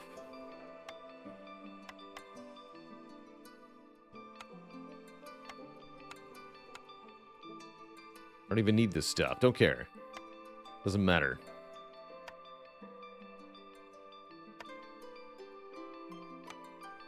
Trade you fabric for fabric. Doesn't make any sense. Doesn't matter. Don't worry about it. Here, take all this. Thanks. Everyone's over 50. Deliver this. I'm earning 1.09 per minute. Although that still won't get us a victory before the storm arrives. Seems to me we're so happy that I'll just be happy during the storm, though, right? So it really doesn't even matter.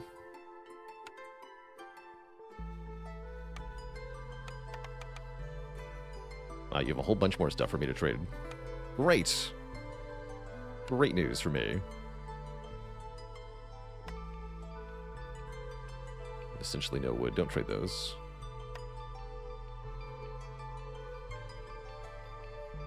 Maybe don't... all these bricks.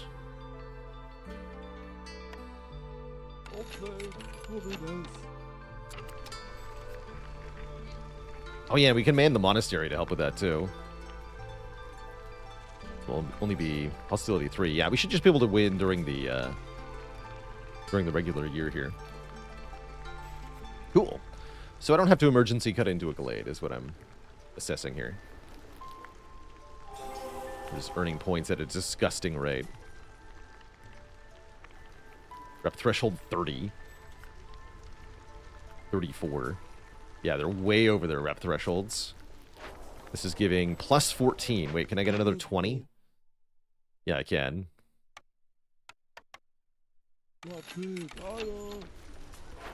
Plus 15. Absurd.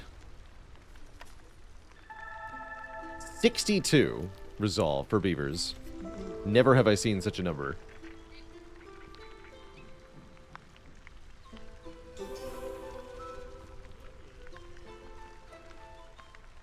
Absurd. Actually absurd.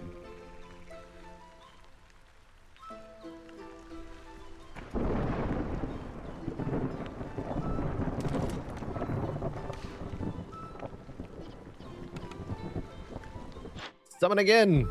It's 4 points of impatience. That'll help.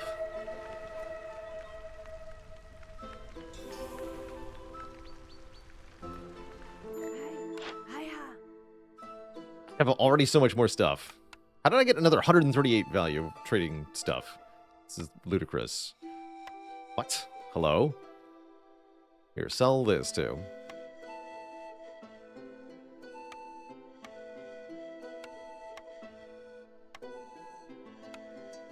Absurd.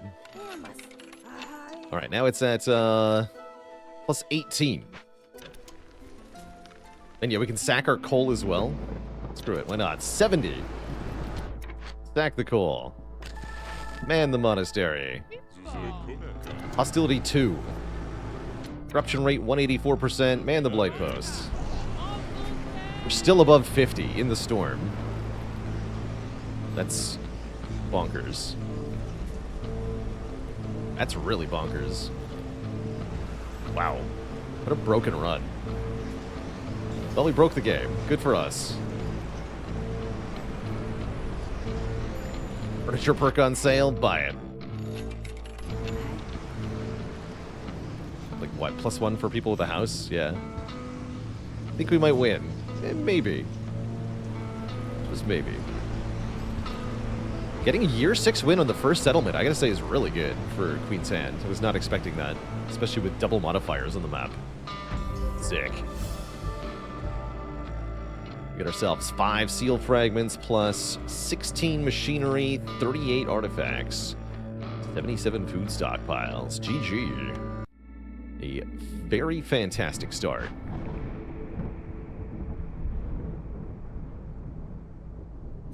And that allows us to take, I guess, obsidian boxes, which is what we want to get at the start here. More seal fragments. We do need to get, I think, 105 total to win Queen's Hand. Although, let me check the embarkation ranges here. Do we have anywhere to go? No orders is pretty spooky. I don't like playing no orders. So maybe I want bonus embarkation range, because there's nothing really to settle near.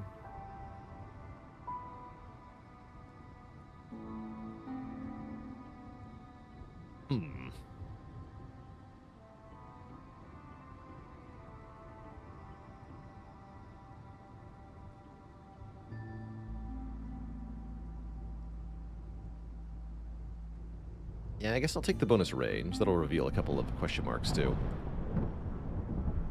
Sure, let's take that. Vision and embarkation range are increased by 2.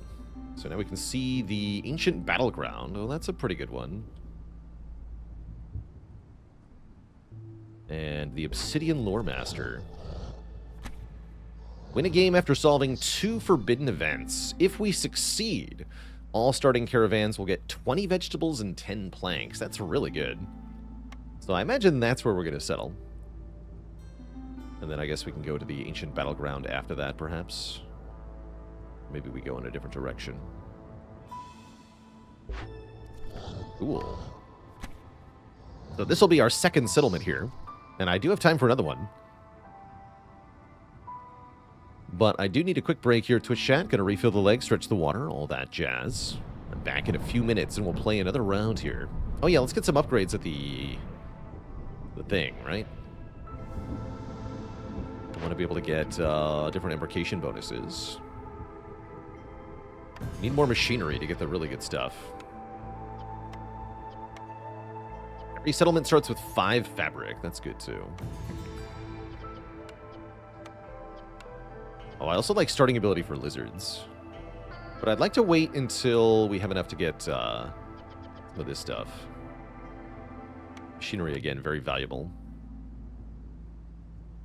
Very valuable in this game mode. Probably means we have to play by the battlegrounds. What is the biome here? Coral forest. Okay, coral forest is cool.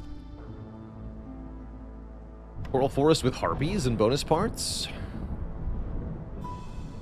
7 people or 10 people? I mean, 10 people, right? Let's take 10 people. Start with planks. Sounds pretty good. But before this happens, it is going to be break time. Is there a difference for P5? P6 is buildings cost more. That's right. Yeah, I want P4. Cool. All right, back in a few minutes, Twitch chat. Don't go nowhere.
All right, chat. We're back. We're back and ready to earn ourselves some planks. Seems only appropriate to take some with us at the start here. Let's take planks and wood. Then we can get started pretty fast. Seems good.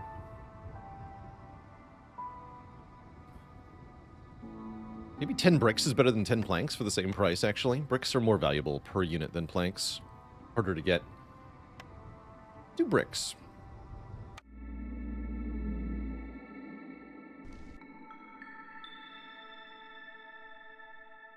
So, our positive forest mystery. Fertile ground spawns when we deplete nodes. Penalties for off-road movement. More fuel consumption. Villagers without a house get swarmed. Oh, the poor frogs. And if we go to Hostility 4, you have to pay 3 wood per villager in the settlement. If you don't pay for all of them, 2 people leave. That's kind of spooky. We're supposed to beat 2 forbidden events, which is, I guess, easier now that we can see where they are. There's 2 right next to each other over here, so we'll probably go over that way.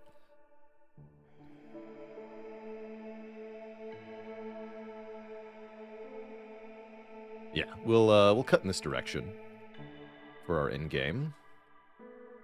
Sounds good. Harpies, lizards, frogs. Interesting combination.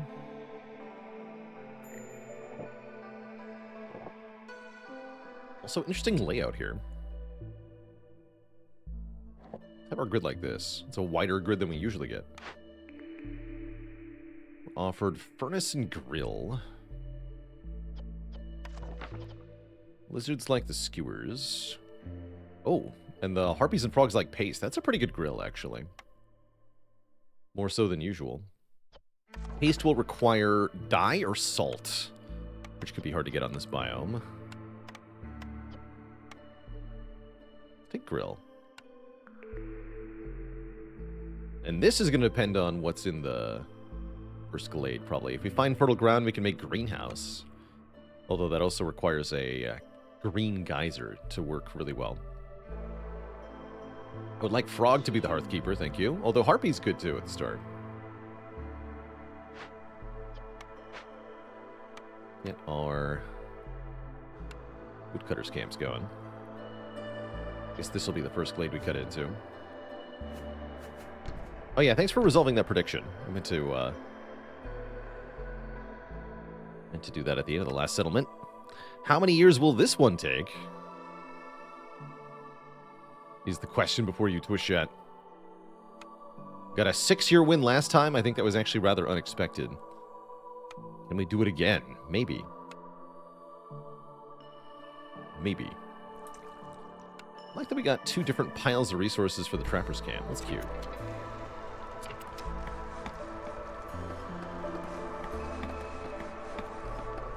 Very cute.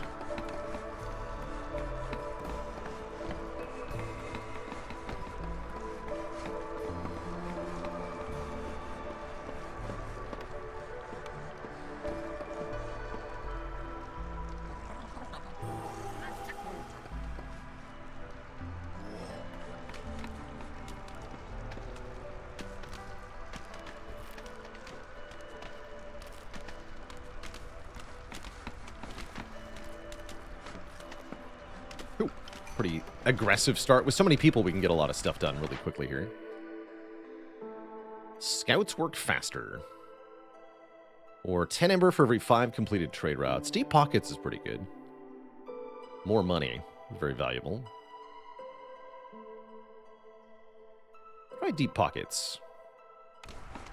Don't need prayer book as much below the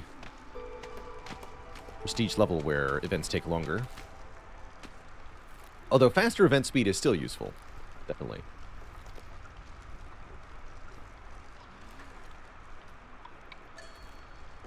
And we'll wait on these orders as before.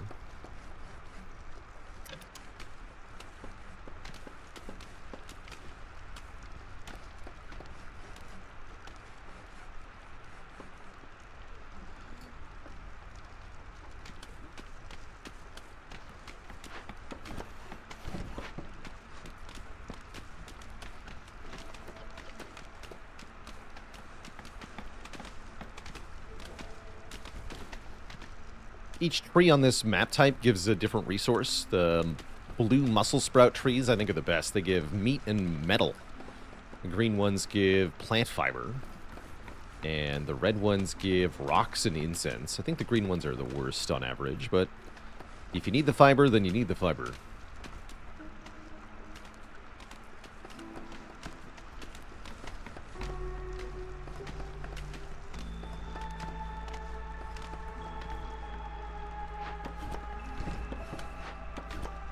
And no, I don't know if the meat from the tree counts as vegan or not. It's very unclear.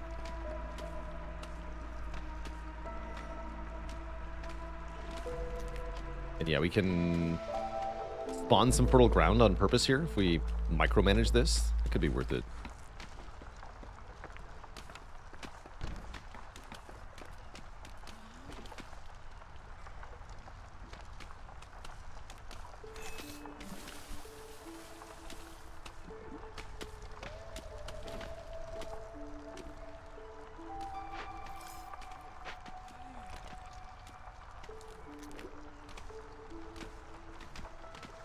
Might also happen without too much input on our part, which would be convenient.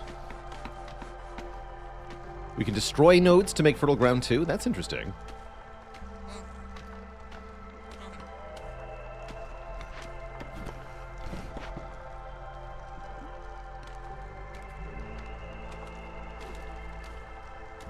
Yeah, it's a really nice starting glade that we have. Quite happy with it. 5 food and 3 stone. It's really good.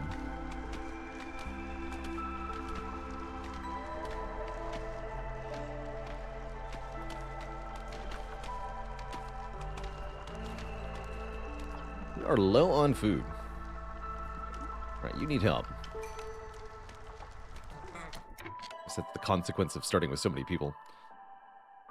Hey, give me a second lizard to man this. Great.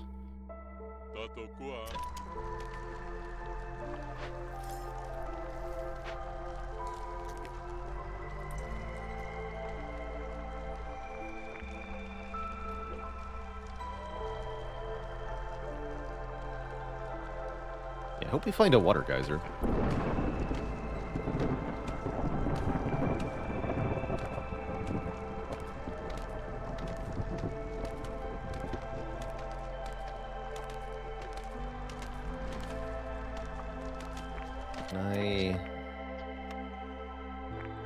Oh yeah, these are a different priority. Okay, so they'll stop mining this one, if I understand this correctly.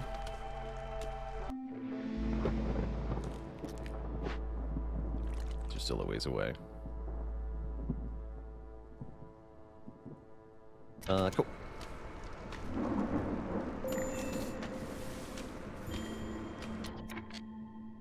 I see. We probably want to lower the hostility level.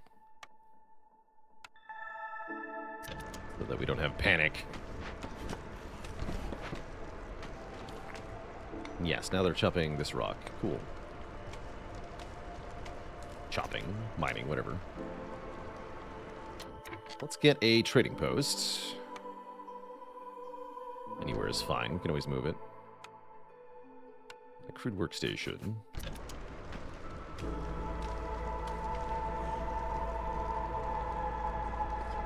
I'd love to get pack of provisions too, but really don't have any food to spare at the moment.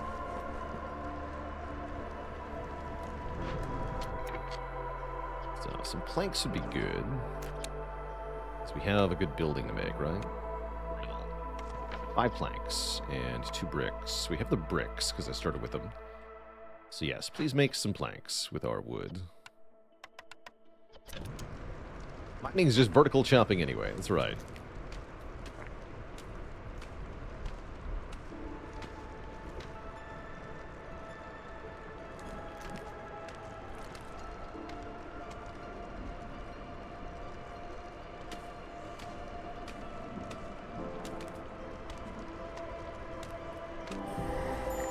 Ooh, we got an Altar of Decay. It's the one where you have to kill someone, right? Yeah. Tear it down with coal. We're getting just a little bit of stuff. Or we can perform a ritual. No, I can't. kill someone to get a permanent hostility reduction per dead villager. That can be pretty powerful. Oh, large rock nodes. These are good. Lots of resources in these, and you can access them without an advanced camp. We get a clearance water geyser. It's not the water geyser I was looking for, but it is nice to have. Small copperfin trout pond that has sea marrow in it. 1 medium trapper's camp node. That's kind of whatever. And 3 ancient tablets, as well as 15 pipes, 30 dew, and 35 flour in this cache. That's kind of cool. Tablets are very strong. And we can use the stone that's in the same node to open that. So, great. That's good. Lower our hostility, though. Guess we're going to be tearing this down, huh? I have workers available right now, so just do it. And yes, I meant to look at the orders before I did that. Look at them now. Complete any 2 dangerous or forbidden glade events within 15 minutes to get the Giga Butcher. Giga Butcher is very strong. We've already got 1 queued up to be completed, so that's kind of nice. I'm in.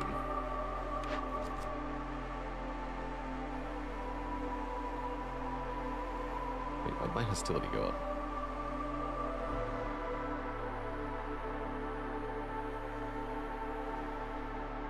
Five glades? No. Blizzard Resolve high is not hard. Let's do this. Did I misunderstand this? Oh yes, hostility is increased for every wildfire essence stored. No, we'll cancel that. I can wait. Yeah, we have to wait on that. In that case, make a fishing thing. I have nothing better for people to do at the moment. Doing here 9. 6.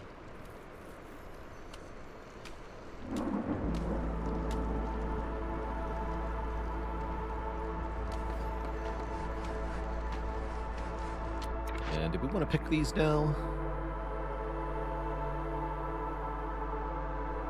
The geyser type that works with the leather worker.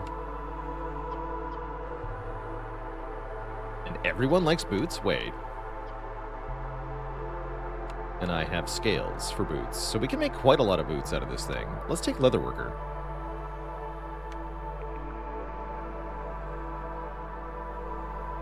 I think carpenter is a way to make plank sounds pretty good.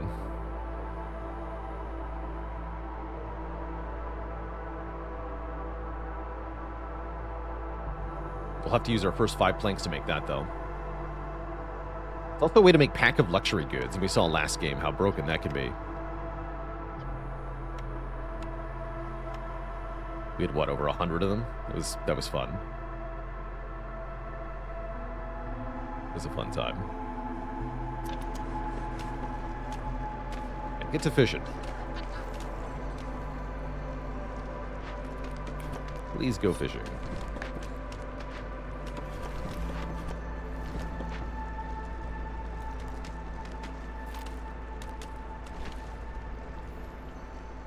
We're also going to need to cut into another dangerous glade, right? For zealous scouts. And we don't have that set up very well, so we had better get chop into this real fast. Gonna have to be aggro here. Okay. There's no faster way, right? No. In fact, it's probably best to cut through this glade into that one. Maybe a bit ambitious. Too bad. We're doing it.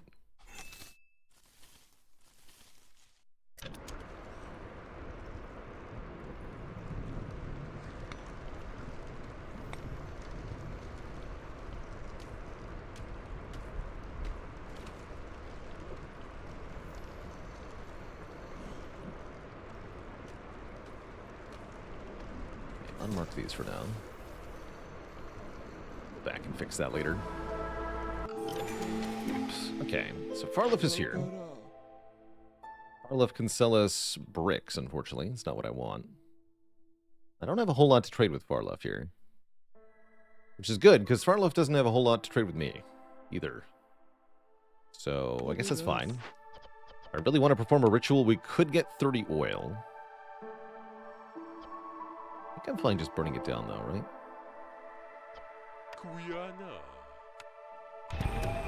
Yeah, we can just tolerate that. You help him out. You man the hearth. More woodcutters now. More fishing. We have chopping to do. Very important that we chop. Oh, mist piercers, huh? Contents of glades are revealed. But each discovered glade increases the queen's impatience by half a point. That's very good. Then we know what event we're going to be dealing with ahead of time. Don't really like Farsight that much. Let's take mist piercers. And we can see if it's worth opening a small glade, too. There's food in this one. That's fine. Food is good. And the one I'm working towards contains a totem of denial. Okay, so we should get some oil for that. And a leather worker. Wait. Don't I have leather worker? I do. Well, that's sad, but I can loot it. What's in this one? River Kelpie. That one's kind of annoying. Stormwater geyser. Oh, I can find a drizzle geyser. If I need to. And yes, it also lets us know what's in the Forbidden Glades, which sounds really helpful.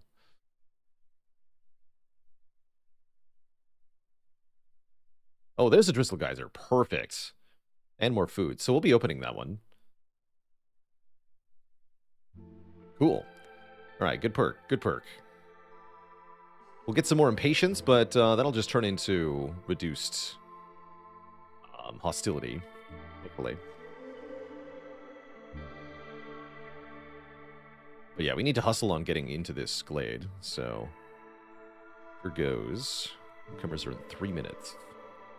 All right, cut the stone cutting. Your wood cutting. Did I really deplete that at the wrong time? I think I did. These are going to deplete on their own, though, at the right time. Perfect. So, okay, we'll get some fertile ground. That's great.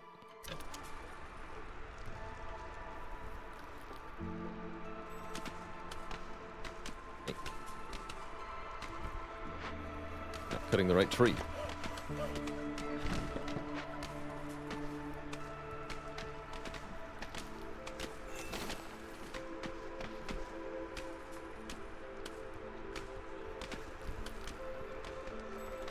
So yeah, let's get oil from Farluf. Don't forget that. We need probably 30 oil. Let's double check. We can use the wiki for this. Which is where? Here. Vent.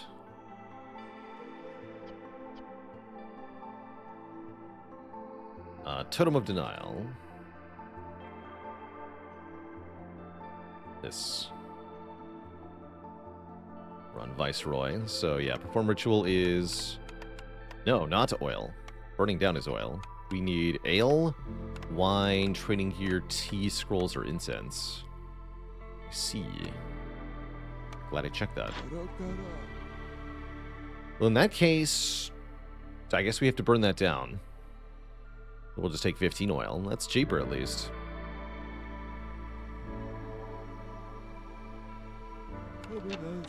Not getting...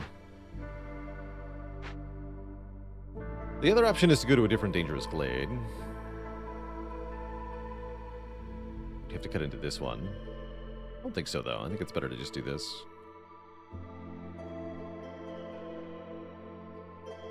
There's no way it's a Totem of Denial. Couldn't possibly be. Couldn't possibly be. Another couple bricks. Great. Thank you.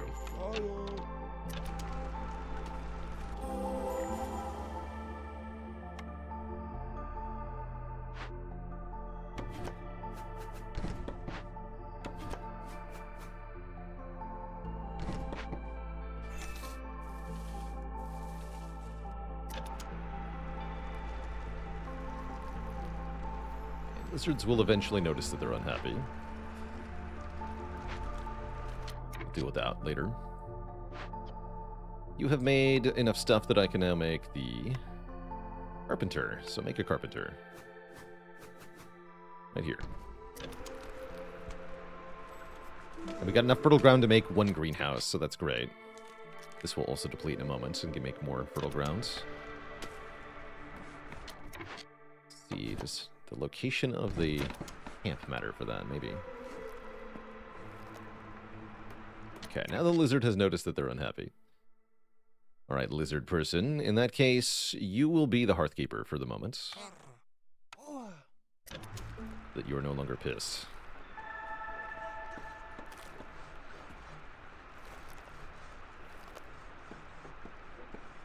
Spawn it.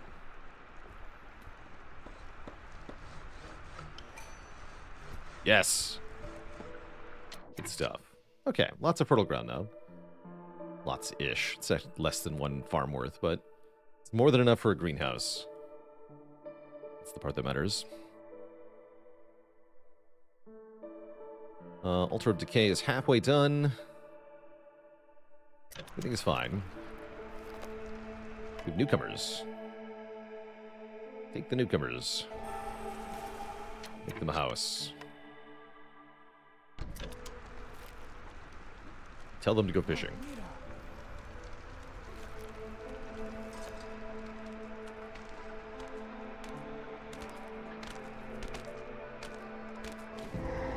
Alright. So, we plan to burn this down. Since we don't have any of this stuff for the ritual here. Unless there's a wine there. Or ritual with wine.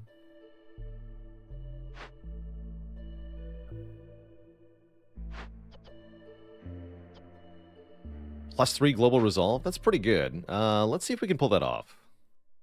We're gonna need a warehouse. Yes, we can just make one right now. Good. Okay. But how many rocks do I currently have? Oh, 37. Okay, yeah, this won't be hard. Go back to stone cutting. Less fishing, more stone cutting. Cool. Make warehouse here.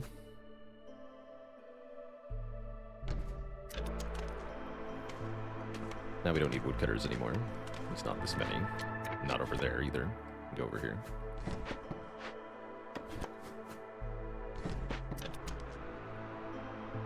Great. This is fantastic news.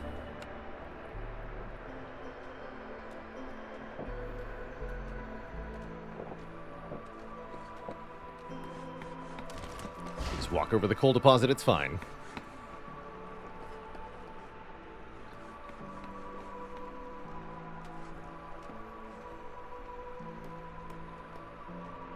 Okay, let's start on this right now. I'm going to need a harpy hearthkeeper for this to work. Okay, go.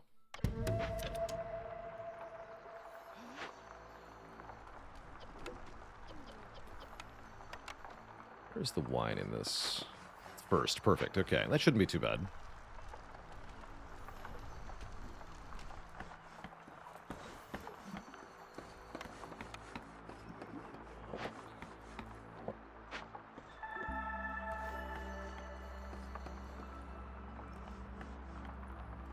We're going to easily beat the timer on the event. It's a question of, can we get the Two Dangerous Glade events quest done in time. It's only 30 seconds to open this, though. So yeah, I think they'll have it.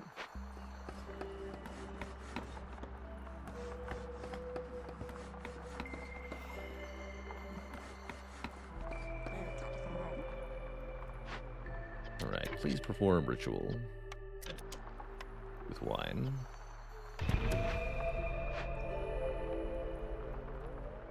Perfect. Yeah, we still have 650. Plenty of time.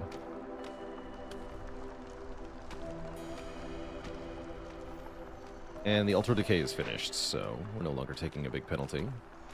Cool. Let's start carpenting. Time to carpent.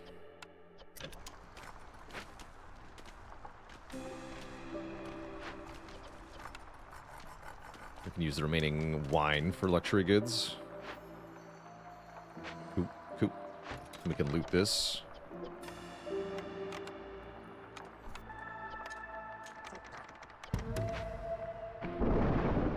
Great. So yeah, this finishes with more than 2 minutes to spare. That's great news. Cool. Definitely going to appreciate 3 global resolve. Yeah, really good year. Really, really good year.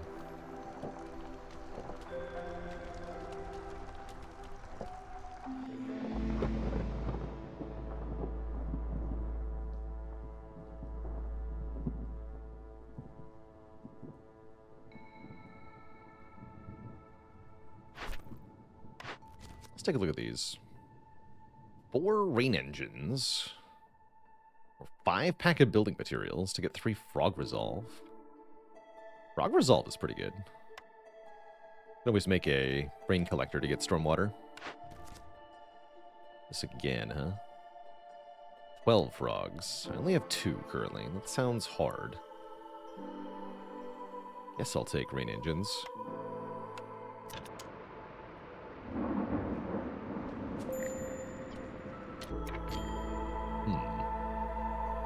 That's not good.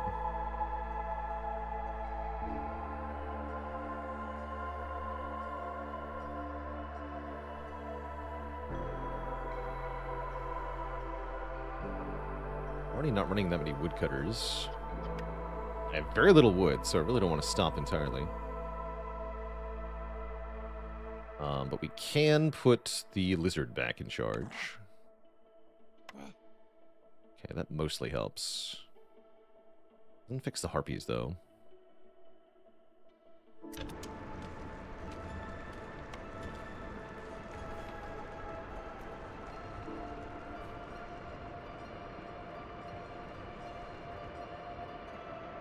So we can favor juggle them for a bit.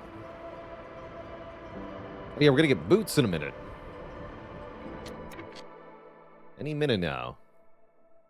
Will be boots. Any minute now.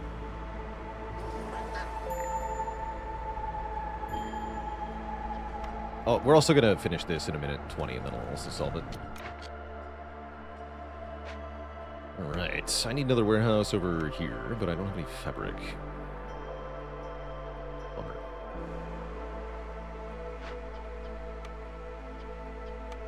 At least I can make some.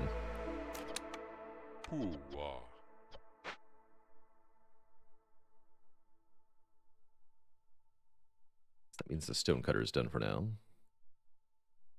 Which means we can fish. Go back to fishing. Hey there, Jackalow. How's it hanging? Okay, frogs are already leaving. We have a minute left. Fortunately, it's a 60-second timer, right? Yeah. It's easy to finagle.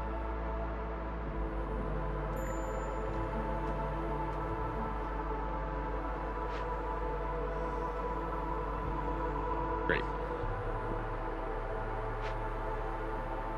And that'll complete Zealous Scouts for us, too. That's good. Got a blueprint. Any minute now. There we go. Alright, deliver it.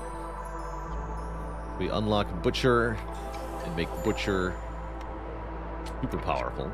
So we have Butcher and Grill, by the way. Means we can make all the food for our meat-eating population that they love. We can make Pantry, too. Pie is a meat food. Also makes pack of luxury goods, which we do kind of appreciate. Oh, we can already make those. Never mind.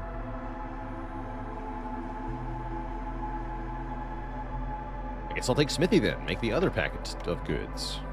And I've got lots of containers, apparently. Sure. And yeah, we spiked the hostility by completing the reward. Apparently we're at 1. Just lose 1 woodcutter and then we're fine. It's all good.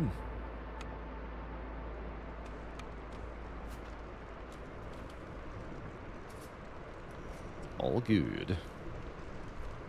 Move this over here.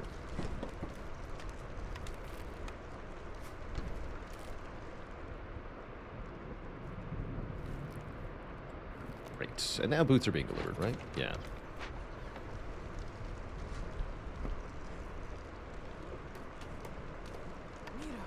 Please have the frog be our keeper now.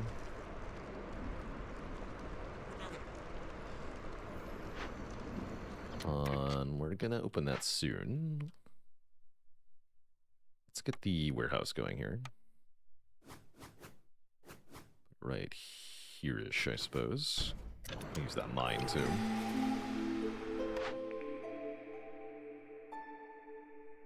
Generous gifts means newcomers bring more stuff. I rather like generous gifts, although without being able to level up hearths beyond level 2, it's not that good. Reinforced axes isn't as good as it might seem. That said, we do need more woodcutters production at the moment. We're struggling for food, so or for fuel, so even though I don't think reinforced axes is that good, I am going to take it here. Just because we need more wood.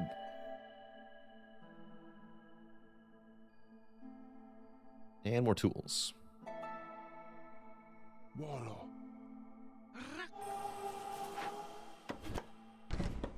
Please chop the meat trees. For we are hungry as a people. Right, it takes one less whack to cut down a tree.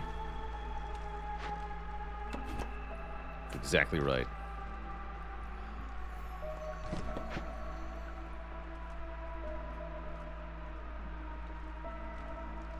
Guess I could deconstruct this warehouse after we're done over here. Not currently gathering from any of this stuff, but we could. Certainly could.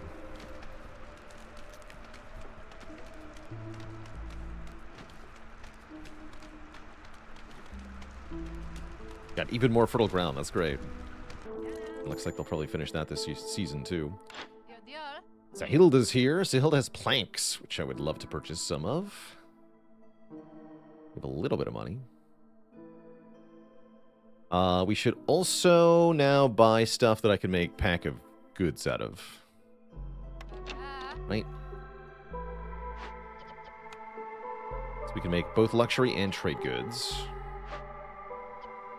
So we want any containers, we want flour, we want oil, we want luxury goods of any kind. She's got water skins, those are pretty good. So I'm willing to trade some wildfire essence and a couple of parts to get some of that stuff so that we can just kind of get the trade engine started. Take 5 planks and give me as many water skins as I'm allowed to have. 25 sounds good. Thanks. Please use those to make a pack of stuffs. Turn that wine into pack of trade goods. Or luxury goods. Turn all of the containers into pack of trade goods. Lizard even likes working there. What a bonus. Cool. No need to open any more glades for now. I can wait.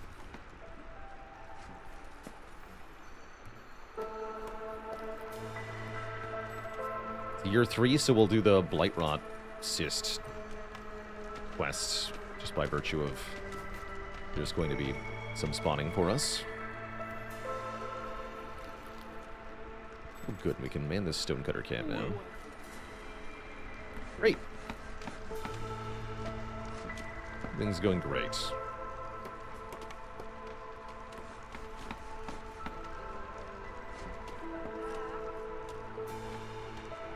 I'll cut into this one.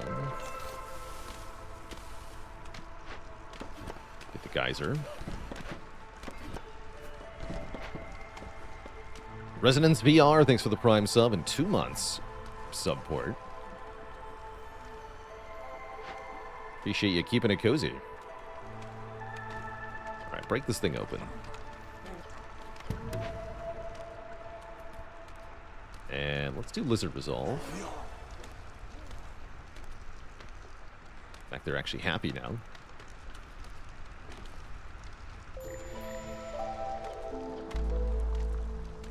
Way ahead of you. Though I do need to get some harpies on this. Let's use the coal for purging fire. Thanks. Just make 5. Which geyser's better for this settlement, storm or drizzle? I think we'll have the most powerful outcome if we, since we have the bonus production on the butcher, if we multiply that again with rainwater. That's the one. We want to hook up the butcher, and then we get super powered skewers and jerky. Will be very good. Plus we have lots of lizards too, right? LOL. Lots of lizards.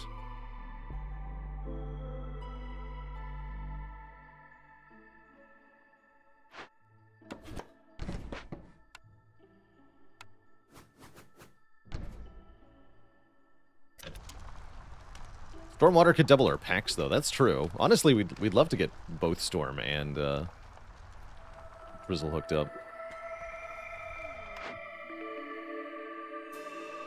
Herbalist camp. Or we can make boots even harder.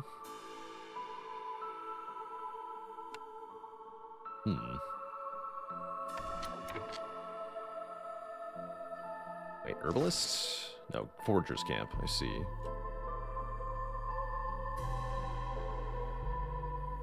And I can look and know where the herbalist camp stuff is. What's in these? Large worm tongue nests. Large herb nodes are here. Oh, but there's also an herbalist and a forger's camp in this Forbidden Glade. Okay, so I definitely don't need that blueprint. Screw that. Already make tools. Training gear is kind of valuable. Already make it at the leather worker.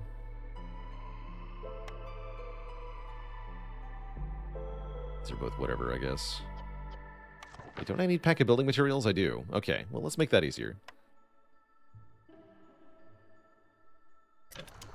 Cool.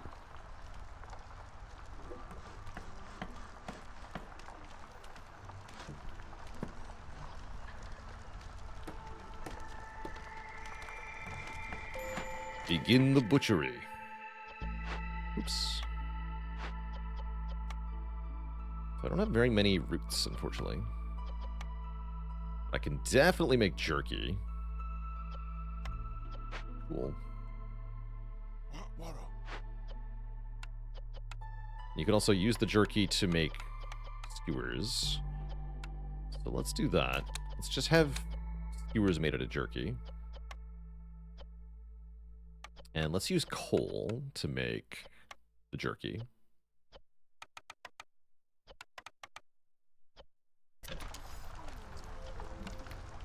Being able to produce oil is also very strong.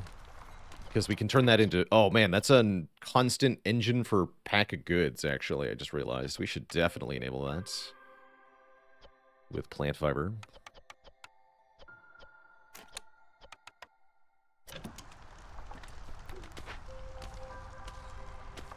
That's really good. Alright, so first step is hook up the drizzle geyser, because we want to pipe the heck out of this thing. Maximum. I've got lots of pipes, too. I don't know where they came from, but I have tons.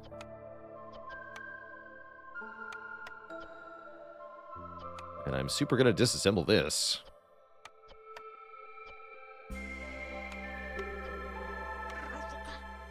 I do need to keep wood cutting. Their trout pond is good, too. This is great. There's lots of stuff happening now.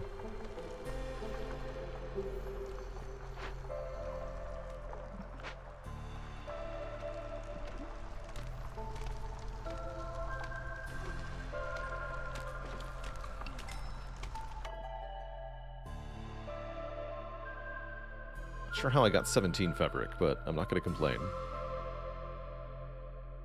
Give me some more.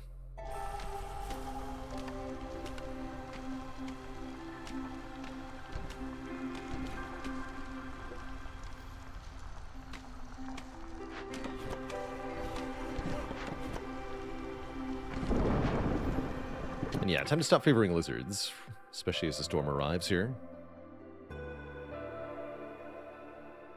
Let's fish harder, I guess.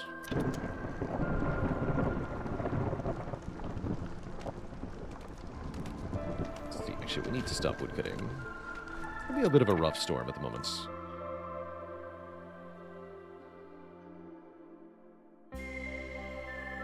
we're going to get minus 12 to all. A frog house. Up a bit.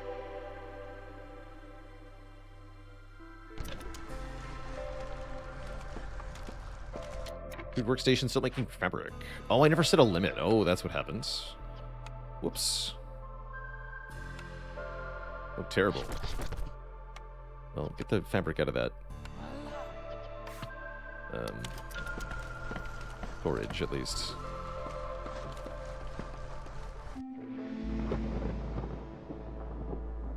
This being applied is even worse. The frogs are going to have a bad time.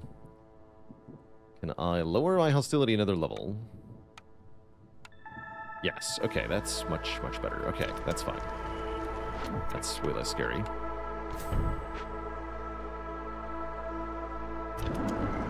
Get him some boots. No boots. We use all the boots? We must have. Short-lived boots.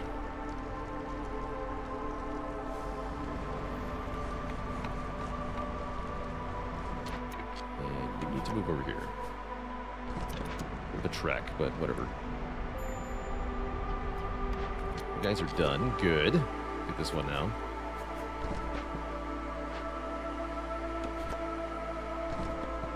No reason to cut into any glades right now. Looks like we're doing fine.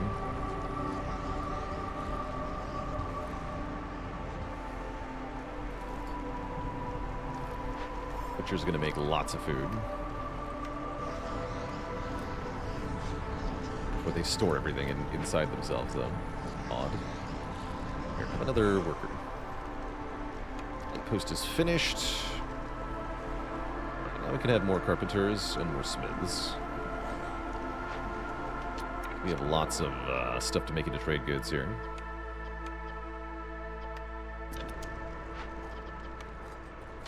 Luxury goods are done.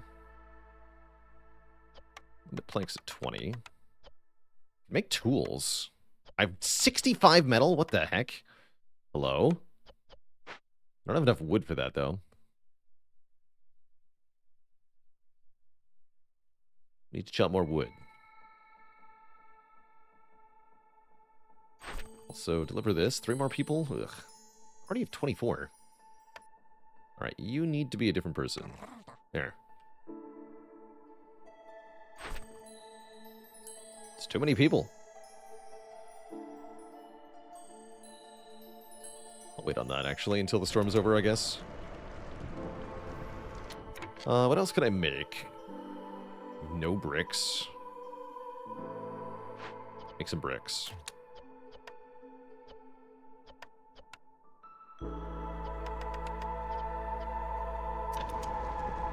Don't make planks. Thank you. And then make the leather worker. Oh, I can make water skins here. Oh my. Oh my. And let's get a...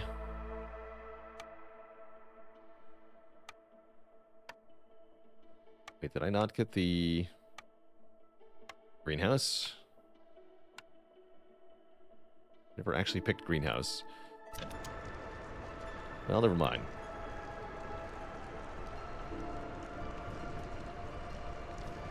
I guess we could switch to oil burning. Let's prioritize oil as our burning.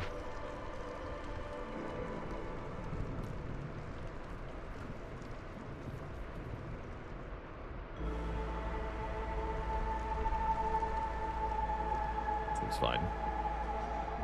We have way too many unassigned people currently. Some roads. Need to start prepping these. This may have a long time before that's going to matter.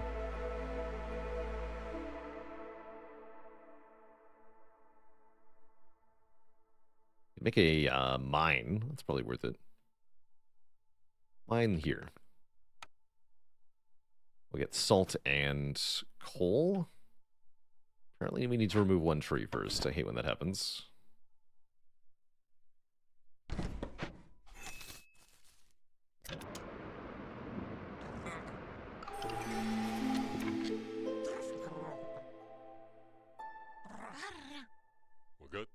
Alright, new cornerstone. Without restrictions is nice. Villagers have a 10% higher chance of making double yield, but no consumption control. Frequent caravans slows impatience down when we finish a trade round. I don't think that's so important. I think we're going to start lowering impatience quite a bit soon. Let's take without restrictions. And how's our trader doing? I imagine it'll be a few minutes, right? Yeah, it's a few minutes. Alright, time to deliver this and then pick new orders. 6 glades. Probably not going to happen. 15 of each pack, though. Oof. Hell if I have to.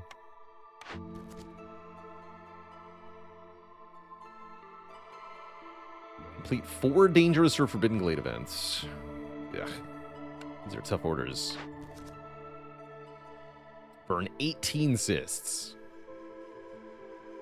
Or sell goods and use water. We're going to do that. That one's not too bad.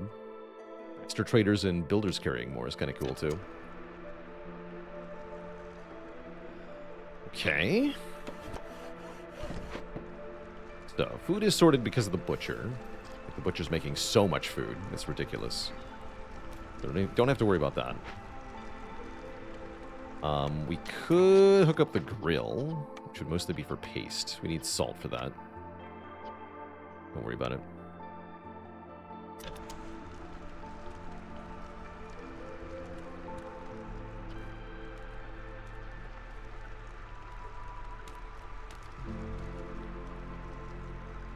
Yeah, let's get that mine going.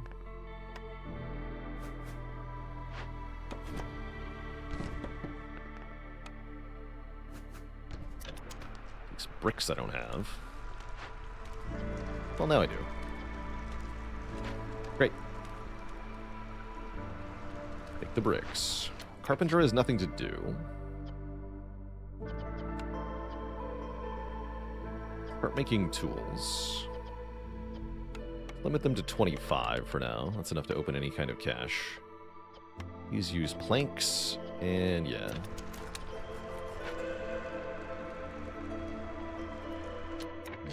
Lizards are starting to earn us points. Not a whole lot. We can speed that up by favoring them. Like 1 per minute. It's something.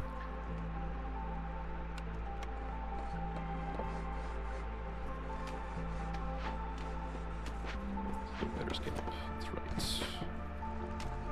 What are we doing here? Almost done.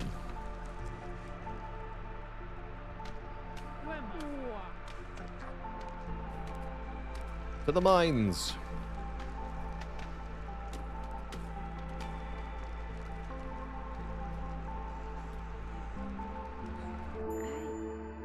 Hello. I would love to buy planks, because we need some wood savings. We have lots of stuff to trade. Ancient tablets, pack of trade goods, pack of luxury goods. So let's get fuel savings. If we buy planks and we buy purging fire, that'll save us a lot of fuel. And these can be turned into more goods, right? So we just want to trade up, essentially. Give me some bricks, too. So trade all of this, I guess. Yeah, 78 worth. Heck yeah. I'll take all the boots. That's a nice little temporary bonus. Although we probably want to tell people not to use the boots for now.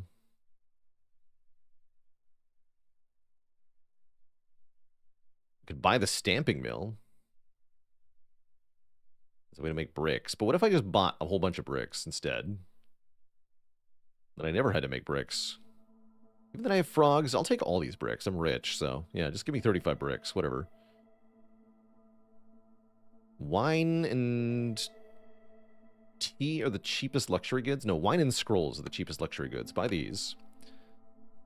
And then I still have money left over. So take the tea as well. And I still have money left over. So take as much of the ale as I can get. Sounds great. Thanks. Is it going insane for you? My night's going great. We've been kicking butt at Against the Storm here. Our runs have been very, very broken with trading. We seem to be doing it again. Alright, so now we have tons of luxury goods, right? So let's have a third carpenter lady. Person. Third lizard. Man. The Cody joining the illustrious list of channel cuties. All hail Twitch chat. We got a new cutie on the list. Thanks for spending so long in the channel as to accumulate the $500,000 of channel points required. Let me see those waffles if you got them. Oh yeah, let's check what the Forbidden Glade events that we're going to deal with are. Oh, the Stormbird Nest. Hold on. Let me definitely look that up. We got Stormbird Nest and Fishman Outpost.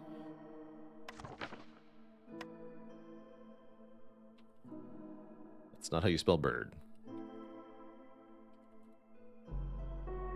Giant Stormbird Nest. Harpies have to be here. Disturbing the Stormbird's nest will instantly summon a storm, which will continue until the scouts have finished. Canceling work will not stop the storm. And you get an additional penalty for each hostility level. That sounds hard. Or we feed it loads of food. Spooky. I guess this is easier to deal with early, maybe. I'll think on that.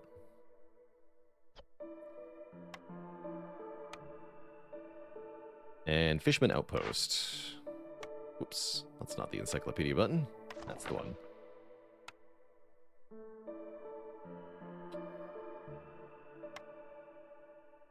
Bribe them. Oh, we can easily bribe them. Very easily. Or lose all of our food to them. Cool. Okay, the fishmen are easy to deal with. But yeah, that Stormbird, spooky.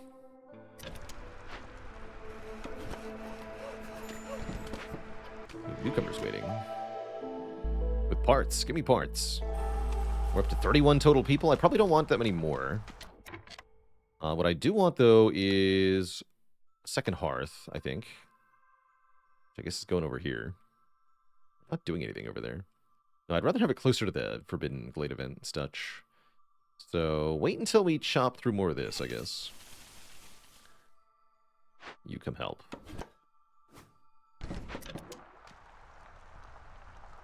But do make a whole bunch of frog houses, because I'm rich in bricks.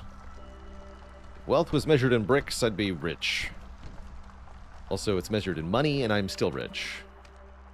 We have tons of packs of goods. Good for us. Yes, make all the stuff.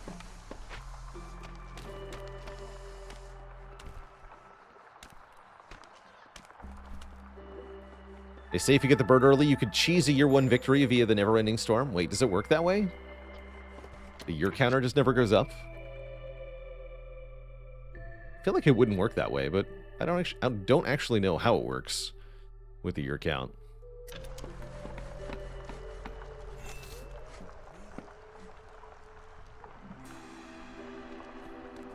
I'm afraid of the storm currently.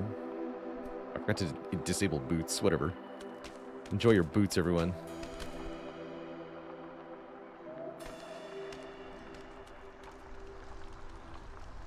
Yeah, just play without traders, or, well, anything really. That's the worst that could happen.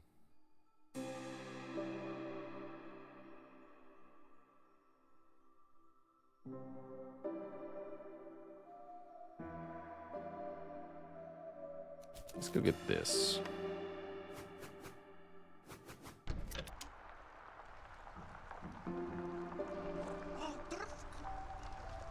Oh yeah, I can start making boots. I have so many scales. Yeah, it's time to start making boots. Just all the time. Unless I'm making water skins, which I could do. Let's try doing boots. Harpies love this job. Good. So do lizards, but harpies are harder to please.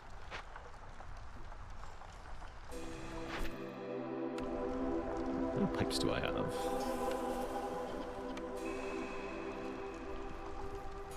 No idea. 15, okay. So I can do rain engines right now.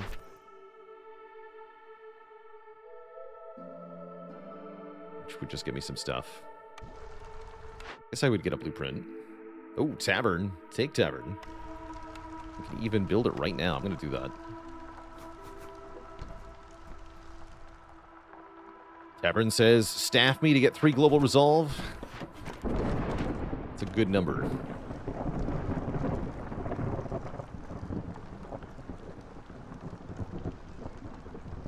Hostility is way too high.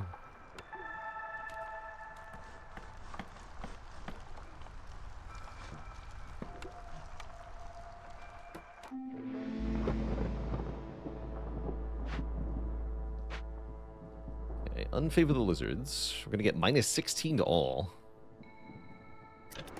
Okay. Guess if I go down another hostility, that'd be better here.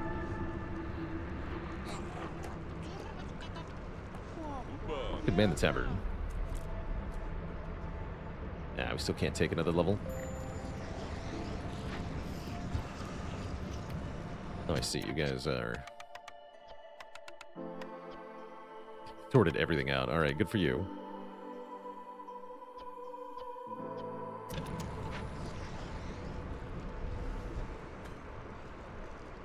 Good for them. I guess I do need the materials then. Let's hook up the carpenter, the smithy, and the leather worker.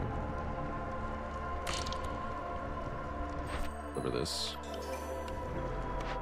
Plant fiber. See, this is only 1 at the moment. Keep crawling here. Guess we could unlock Lizard House. That's not too bad.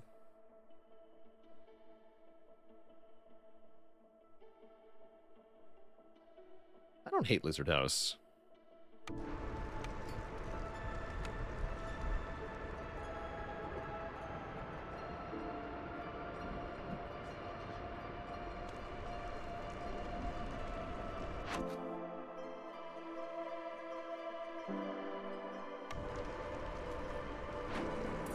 No luxury allowed. Oh, right, I took with that restriction again. Never mind. Enjoy your wine.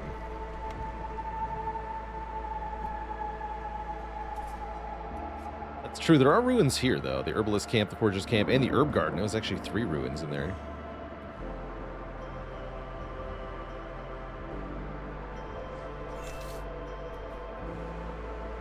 Whatevs.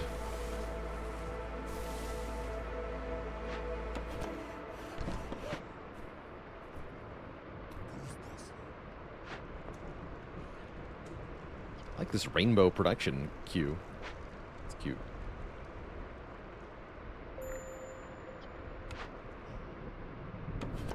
Finally done at the Stonecutter's Camp. Good for them.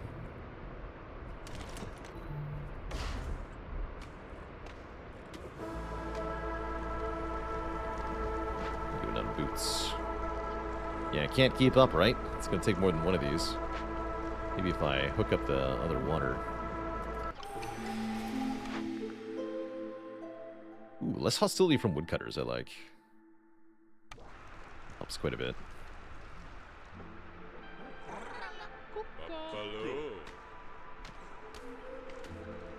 Okay, blue is a good color.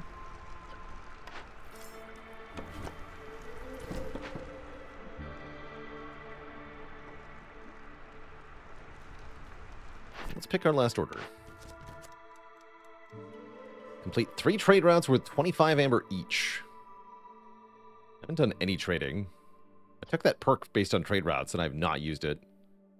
Foolish. Still the need for education.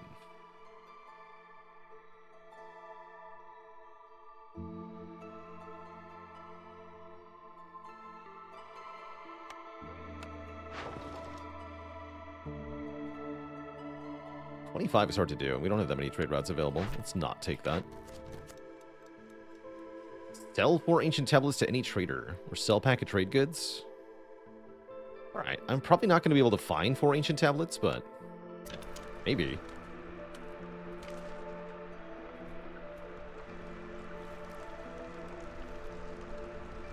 Just maybe.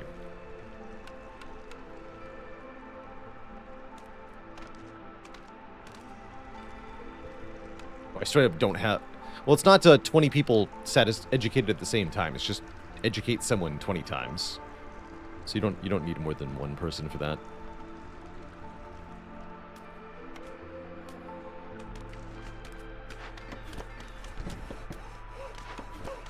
Over here. Give me another hearth. Hearth. Here is fine, I guess. The mine will be gone eventually. Oh, they got lots of stuff left. How are we doing on fuel types? We have lots of stuff. Good. And everyone's currently happy. This is going well. Although it is year 5 already. I apparently did this. Great. Faster traders is excellent.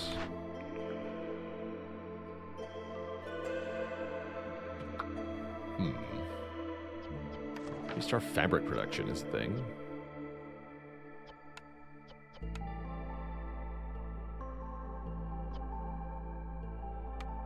I don't think I need it, though.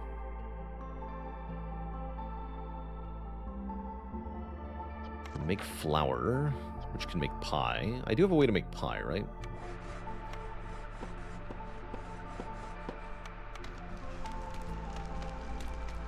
No, I don't. Okay, never mind.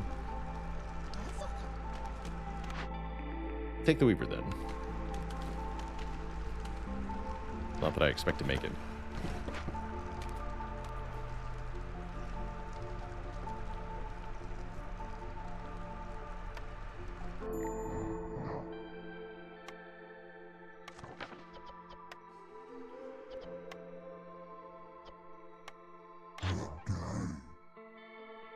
Oh, hey, I can just buy cooked food.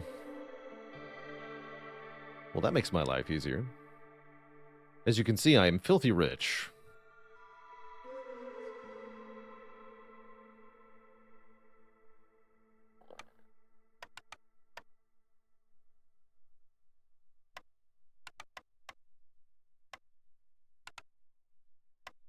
Oh, yeah, I want to make all the blizzard houses, so give me lots of this stuff. You can just buy oil and turn that into pack of goods. Buy the pie, buy the porridge. This is what I gotta sell, actually. Great! And I still have tons of stuff. So we could even summon another trader if we wanted.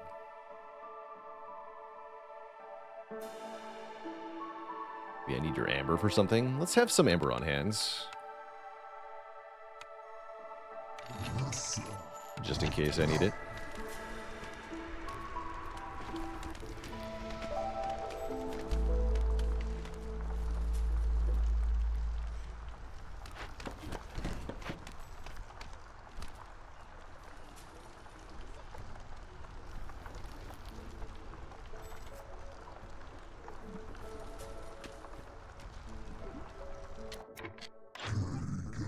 Building materials or anything now. Those are easy enough to make, though. Let's assemble the cobbler. Oh, that's a better way to make boots anyway, right?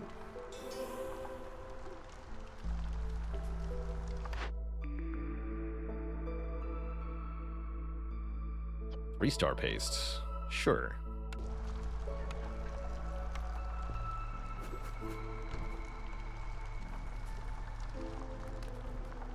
You've made the mistake of beating the settlement before completing the events. Yes, that could, it does say win after, right? Very important. Oh, I should have gotten more pipes. I had no pipes left. Crude workstation, some pipes.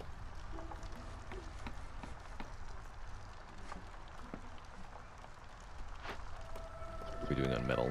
Oh, I have tons. All right, whatever. Knock yourself out.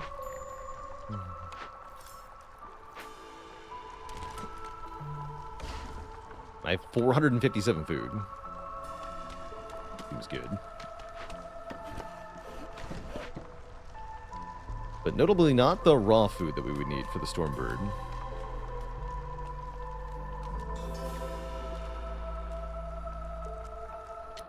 Not that food.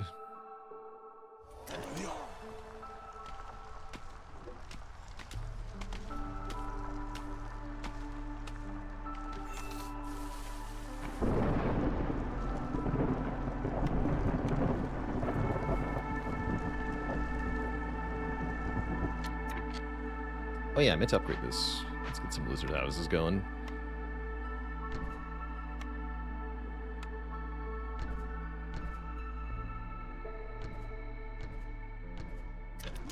Cool.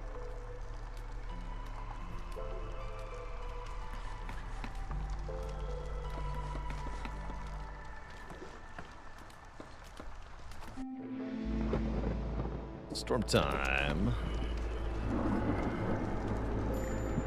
80% corruption rates. And the harpies are pissed. But I can just favor them. No biggie.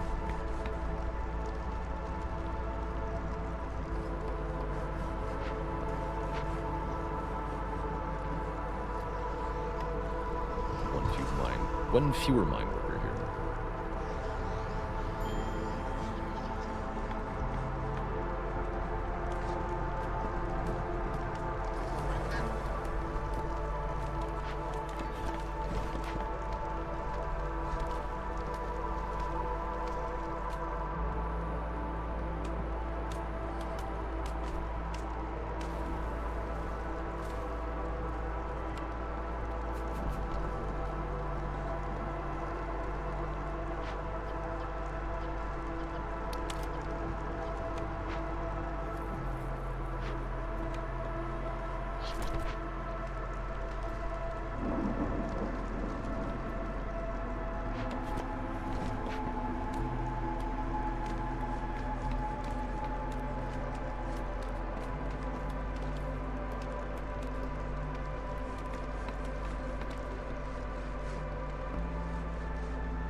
And the Stormbird Storm is extra powerful, right?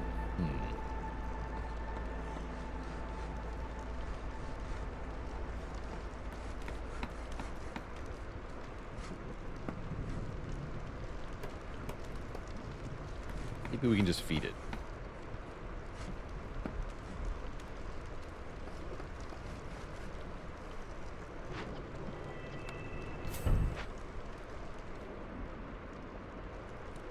Okay, and yeah, put the cobbler here. What are we doing on scales? We have tons of scales. Great. Perfect. Make all of the boots. We can also make dye, which can then make paste. That seems helpful. We can turn our blightrot cysts into coal. We can get even more food production. I'll take burnt to a crisp, I guess. Seems good. We've actually run out of goods to good here.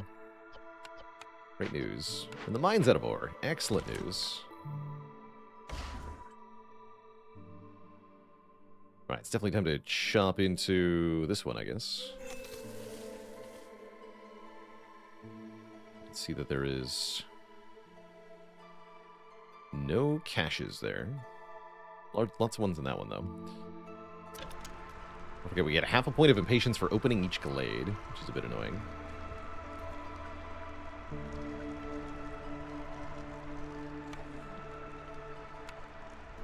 Who made the cannery? Where's the cannery? Here it is.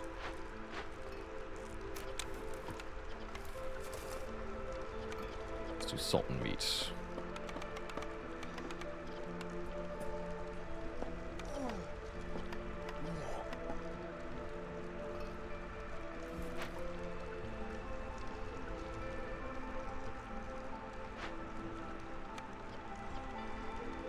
I guess I want more pipes.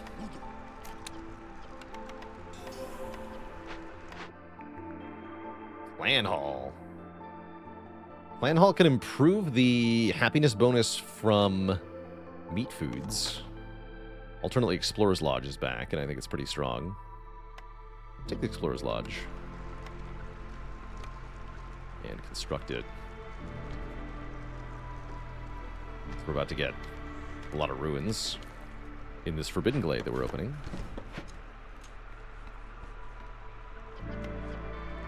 Where is the trader? Cool.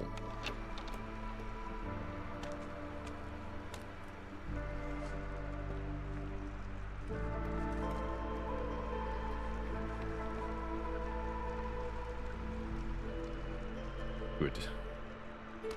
Maybe time for some more people.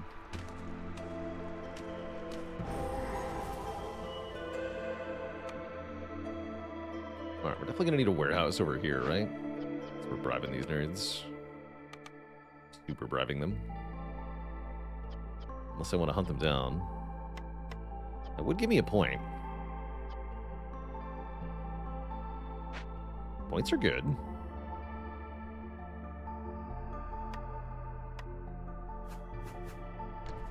Yeah, let's take some more people here.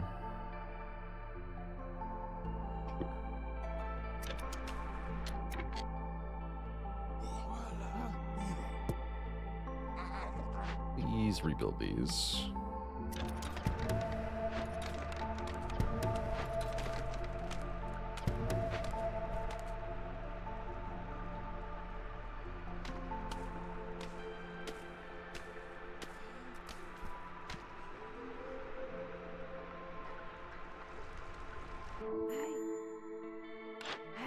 I need 10 more ember. That. Ooh, minus 50 hostility. Better make that another 22 ember then.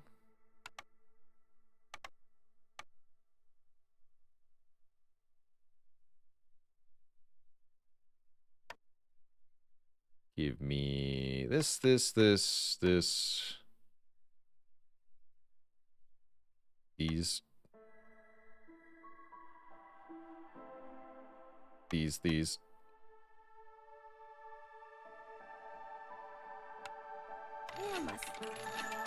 Great. Don't really need anything else. I never actually turned on the water here. Whoops. Foolish. There we go.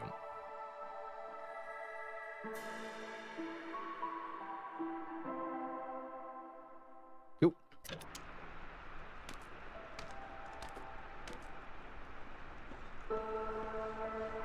And we have no consumption control, so that'll just get turned into happiness more or less immediately. We might want to try to resolve push, as it were, by cranking these up. I'm gonna need more water help. Oh, frogs. Great.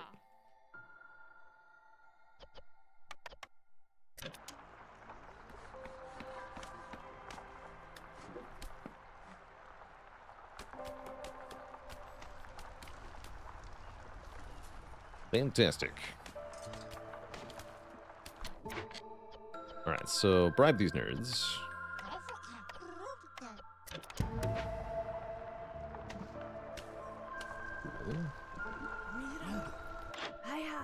Get out of the way. There, we're all in the blue now. We need 6 per minute, that's good.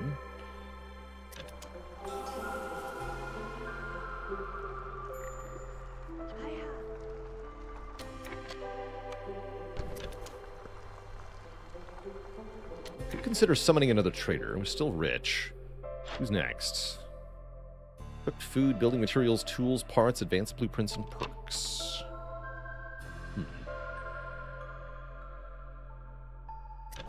Almost time to cut into this Stormbird Glade. Let's do that.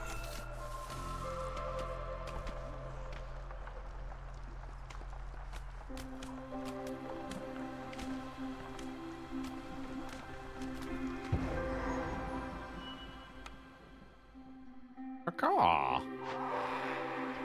That's what I just said. So we definitely can't feed this thing, so we have to tame it.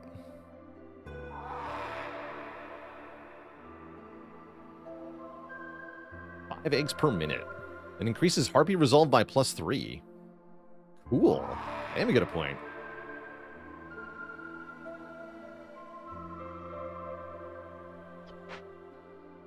We can lower our hostility quite a bit too, right? Well, not that much. Hostility 3, but we should be able to manage that, right? Alright, do it. Summon the storm.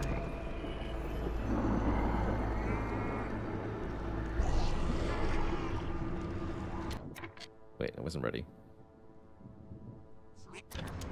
Blight Fighter's in there.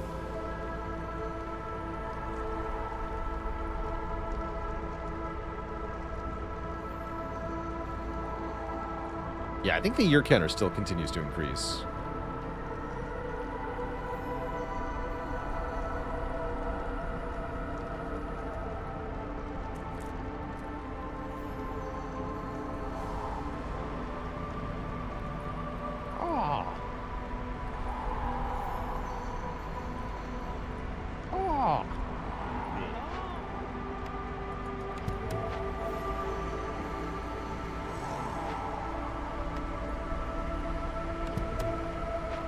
Bribing the fishmen? Yeah, they're being bribed. It is currently under work.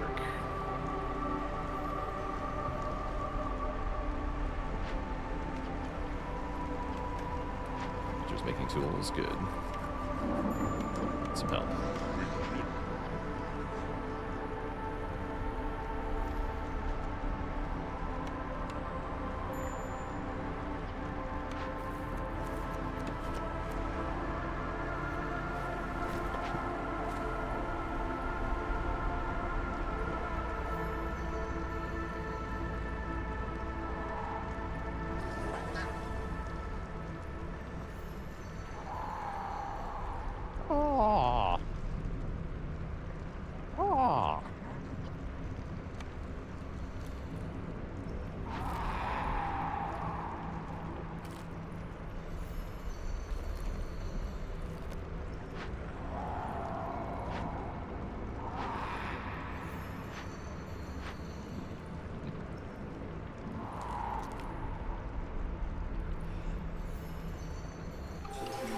Bird has been tamed.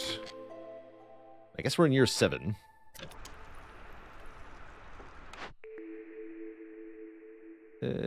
Just give me $10. Cool. All right. Everyone's happy again. We got +3 Harpy Resolve. That's neat.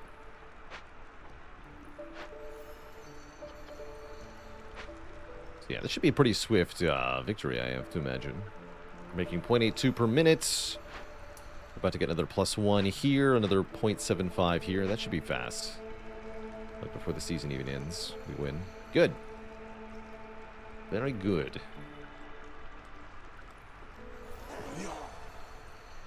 The Lizard rep threshold all the way up to 36. Good for them. They've gained 3.1 reputation. 4.3 from the Harpies, 1.7 from the Frogs. Yeah, I really like Lizards and Harpies for lots of early rep. They're very good at that. Look at all these needs being met. Well done.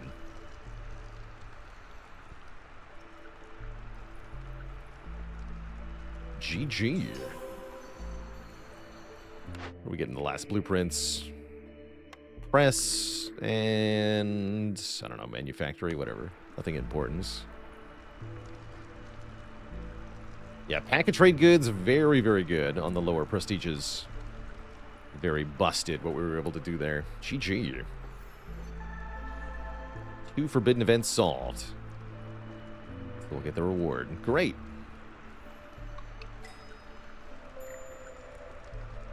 Great stuff.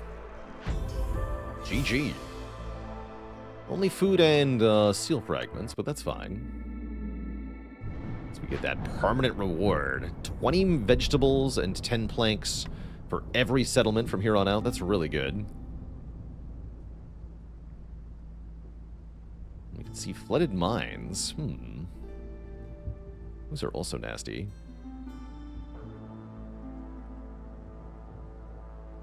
We kind of want to settle over there, though. We might bounce between these next. Both of these give machinery, these locations, so I'm very heavily incentivized to do them. But they are painful, painful locations. I don't hate flooded mines that much. But Battleground is really tough. All that's going to have to wait until next time, though. I think this was a fantastic start to a Queen's Hand mode playthrough. Let me resolve that prediction before I get out of here. 7 years or more is the outcome. Complete. Hey, out to the doubters, I guess. That was 7 years. For now, dear Twitch chat, I'm going to get out of here. So I must say so long and farewell. Tomorrow, we're going to be diving back into Nine Souls. I did want to try that kind of mentally fresh at the start of stream for once. So I set aside Saturday for that. And then probably more either Brotato or Against the Storm in the second half of tomorrow is my guess. That's the plan for the Saturday stream. Until next time, my friends, stay cozy and have a good one. See you later, Bluefire, Whimsy1, It's Shadowcone, Hypnobear, Zavern, and everybody else. Until next time, my friends, stay cozy and have a good one. Toodaloo, friends. And good night.